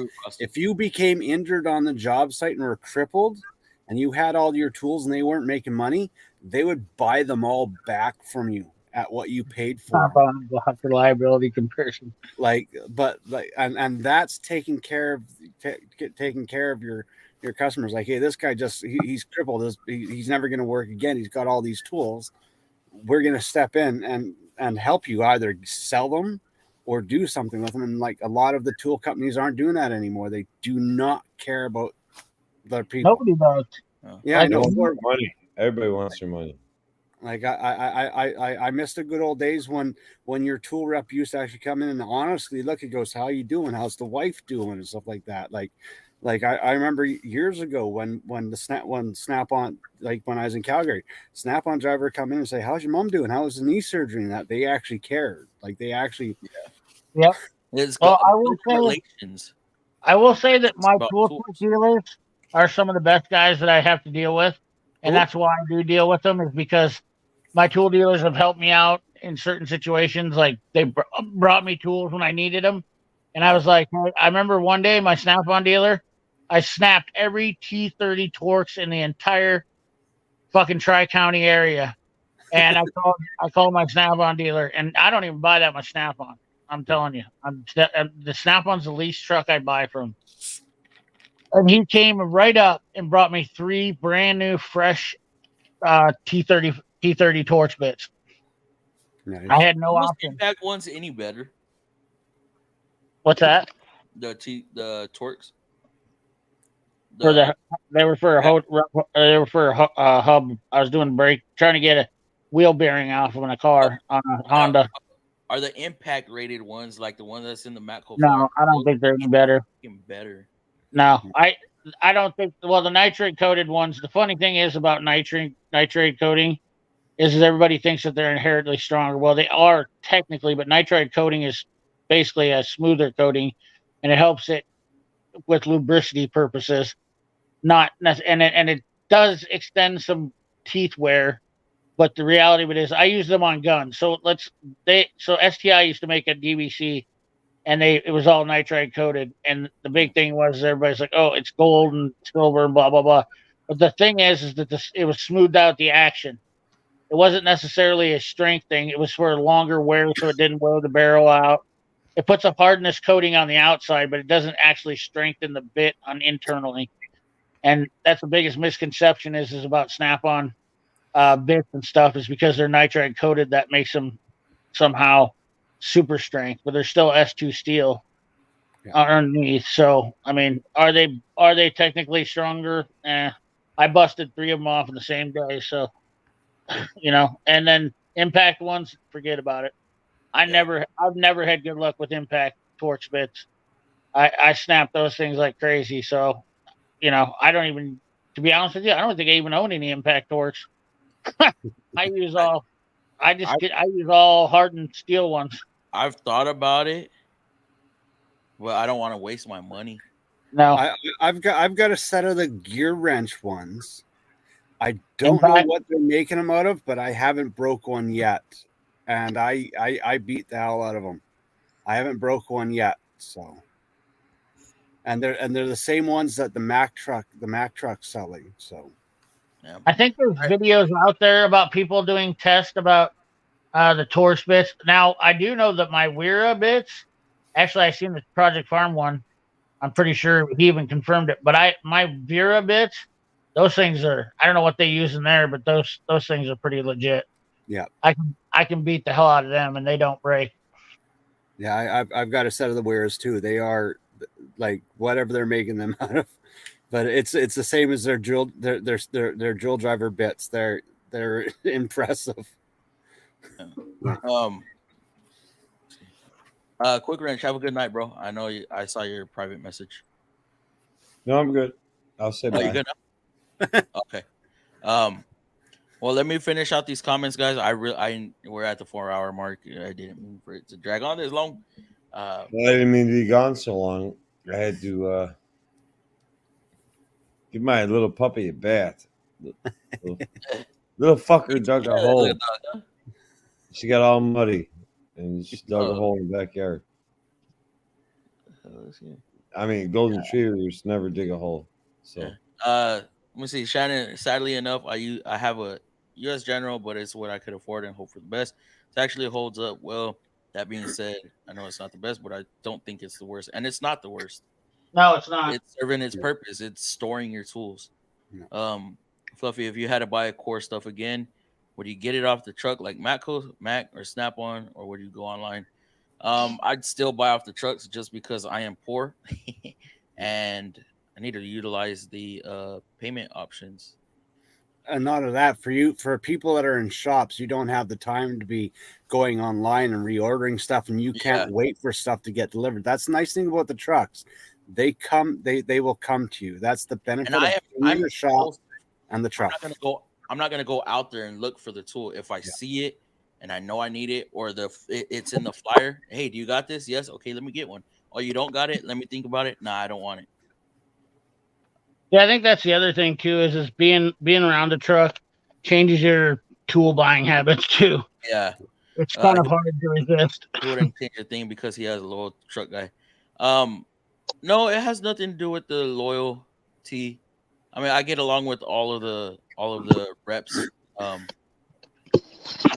but it's they come to me and I can easily tell them, like, look, point to a flower, point to something in the flyer while I'm working and not lose time. And hey, do you have this? Okay, I'll take one. Oh, you got it on the truck? Okay, and he'll bring it out to me. Hey, you got my card? Just charge it. And I'm doing $20, $30, $40 a week versus having to spend $200, $300, $400 at a time. Yeah. Best thing you can do is use your bank so you don't have to pay the interest to the truck. We're not paying interest on the truck though, unless we're doing credit. I mean, marked up though, but you get a my dealers let me run my account up to $5,000 without going to a corporate account. I've done 2,500 with Mac. They don't give a shit because they know I've been dealing with them 28 years. They know I pay them. Yep. The highest I ever had my account was 3,500, but I was uneasy about that, and then I got it down right away. But they really have to trust you for that. They really have to trust you with that much. I used to only do 500 on the account and pay it off every 2 weeks. Oh shit! Snap-on trucks are reliable like Glock. Not around my part. Yeah, Snap-on. Yeah, I love these streams. Both Fluff and CP have great lives. Thank you, Shannon. I love it too. I buy tools and enjoy it. Plus, take pride in what I do. Wrenching. Always, we have to. Snap-on and Glock reliability comparison. For CP. Yeah, you get me, CP? CP knows some good rednecks that can help him out with that. I'm sure he does. I'm here for us all, CP. What's going on, Chef? How you doing? I believe nobody believes in me in what I say and believe buying cheap tools, and I don't want to be degraded not being a mechanic because I choose to buy cheap tools. If it works for you, Chef, it works for you. If it gets the job done and you get the job done right, correct. You could be doing it with a goddamn set of kids' toys. Well, there are some things that I wouldn't necessarily cheap out on, being that the tool has to be able to make me money, and if it can only make me money for a week or 2 weeks at a time, and it causes me to lose time. Presses, pullers, pushers, and jacks. Those are things you always buy premium. Your pressers, your pushers, and your pullers.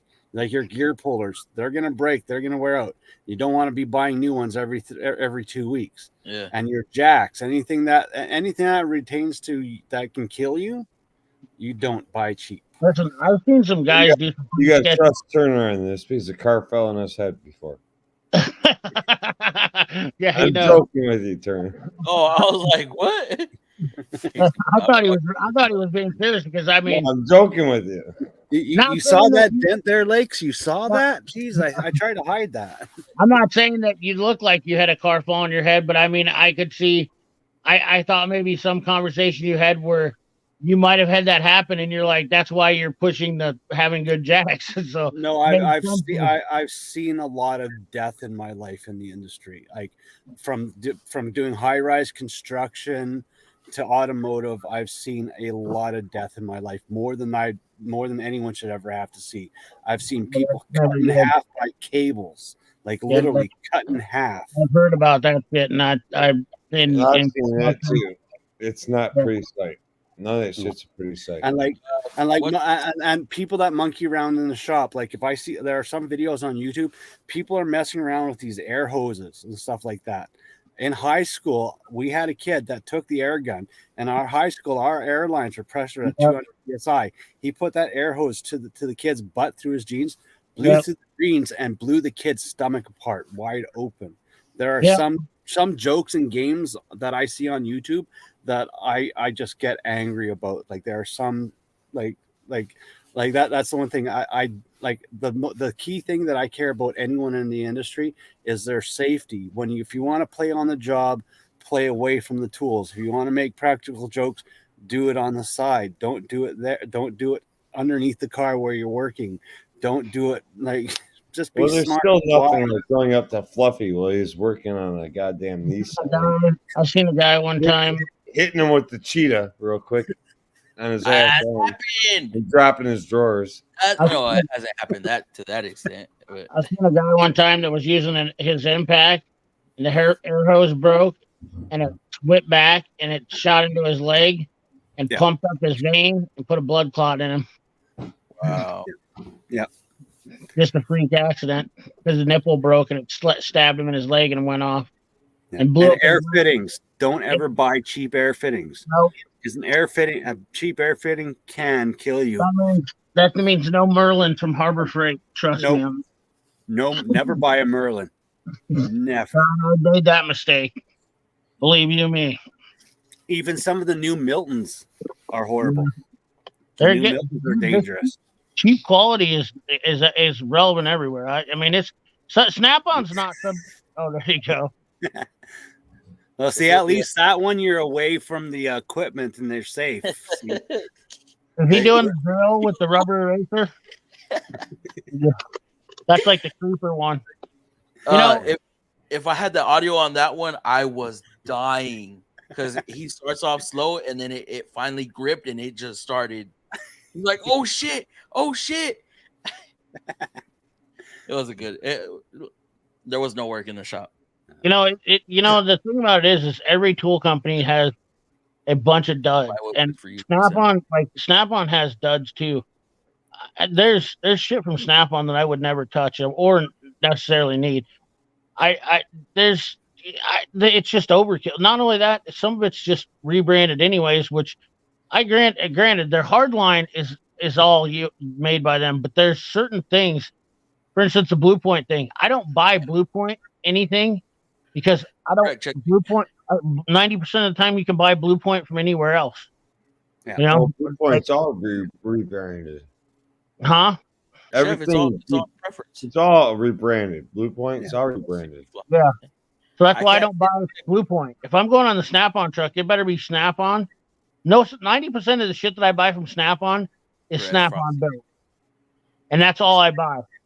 Everything else, I can care less about. Like, there's shit that I don't mind. I don't really get off on their wrenches. I have a few of their wrenches, but I don't really get off on their wrenches. I think their wrenches do you get off on, CP? Their chroming is amazing on the Snap-on wrenches. Their chroming process is absolutely amazing, and it used to be Armstrong used to build better wrenches. Get off on Precision Torques.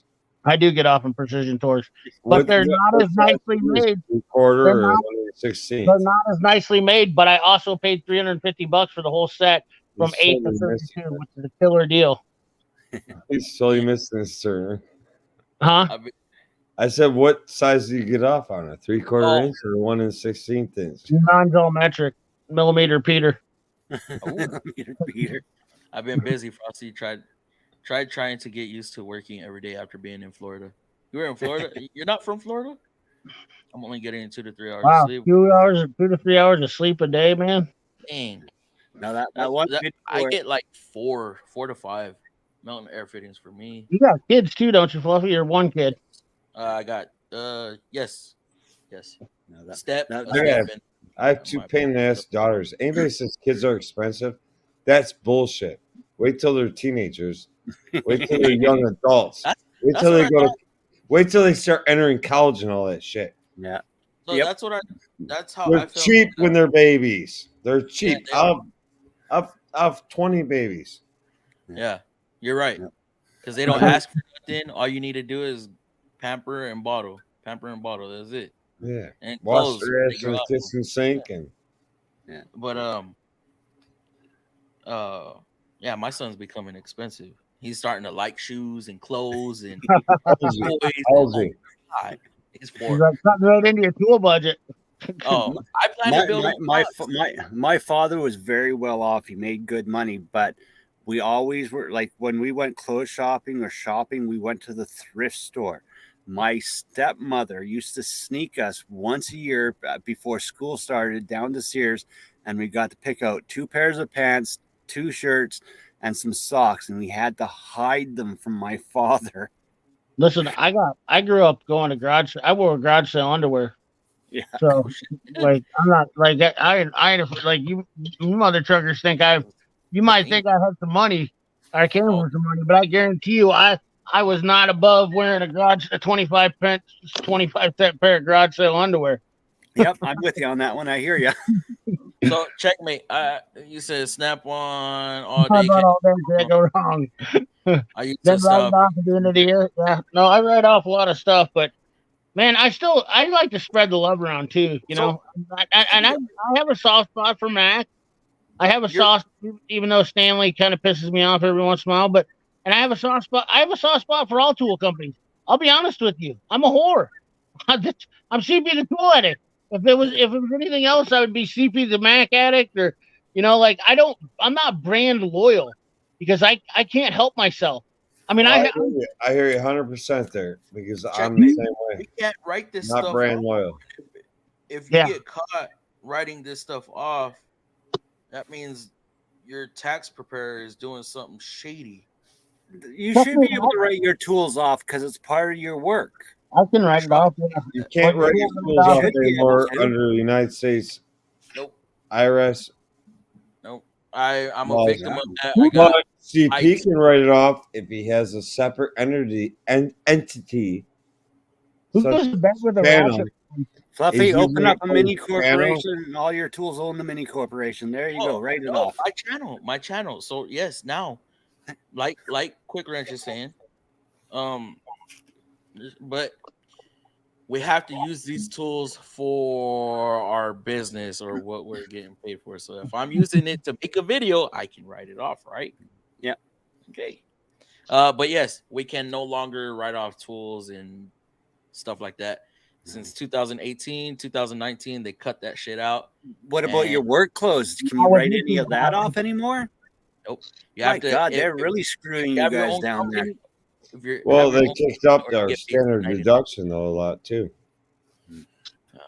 So yeah, I got audited twice. I got audited last year and this past year. Somebody lowered it. We won't say who. Somebody lowered our deductions. You done your taxes this year yet, Fluff? Yes. I didn't get nothing. You can write it off on YouTube now, though. I owed because of the audit. So they garnished everything that I was gonna get, and of course, with YouTube, I wrote off everything. There was a lot of deductions that were seriously cut this year, like standardized deductions. Yeah. I'm not sure you can even get those fittings my dad used anymore. I use a T-style. Gosh, CP, love your humor. I use T-style because the smallest I use is 3/8. Might have to sell my dad's tools in order to keep other things here. Start a YouTube channel to write off tools. That's all you got to do. Yep. And that's exactly what giveaways. Put a couple videos up and write off all your tools. That's all you have to do. Checkmate. Do you have in a business? CP. But the thing that I noticed when I was because I did my own taxes, I did my own long form. Man, it's like it was only making a few dollars, depending on the price of the tools. And I wrote off cryptos. I sold a bunch of my cryptos out, and I took a big loss on that too. See, you guys need a tax system like we have up here in Canada. If you can prove that it helps your mental illness, you can write it off. So if your mental illness requires you to buy tools, you can write it off. Like me, I get like 30% of my fuel back if I buy fuel, because me driving a vehicle is a necessity because I cannot legally use public transport because of my anxiety. Oh, wow. So, okay, well, with that being said, guys, you don't have anxiety, do you? Right now, I can't be around mass groups of people. We will chat behind the scenes for a little bit as we usually do, but as far as this stream is concerned, it is over. So I want to give a quick shout out to the people who donated. Lakes with $2, DLC with $5, and Pito with $5. Alex is probably tired. Me and him were shooting shit back and forth last night all night long.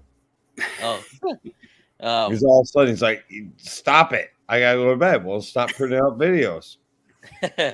But with that being said, guys, thank y'all to everyone who donated, and we will see y'all next Tuesday. Even when you feel low, you can still go. Even when you feel slow, you can still go. Even when there's no hope, you can still go. I never answer to no, man, I still go. Go, go, go, go, go, go, go, go, go, go, go, go, yo, go, go. Woo! $10. Thank you, CP. Even when you feel low, you can still go. Even when you feel slow, you can still go.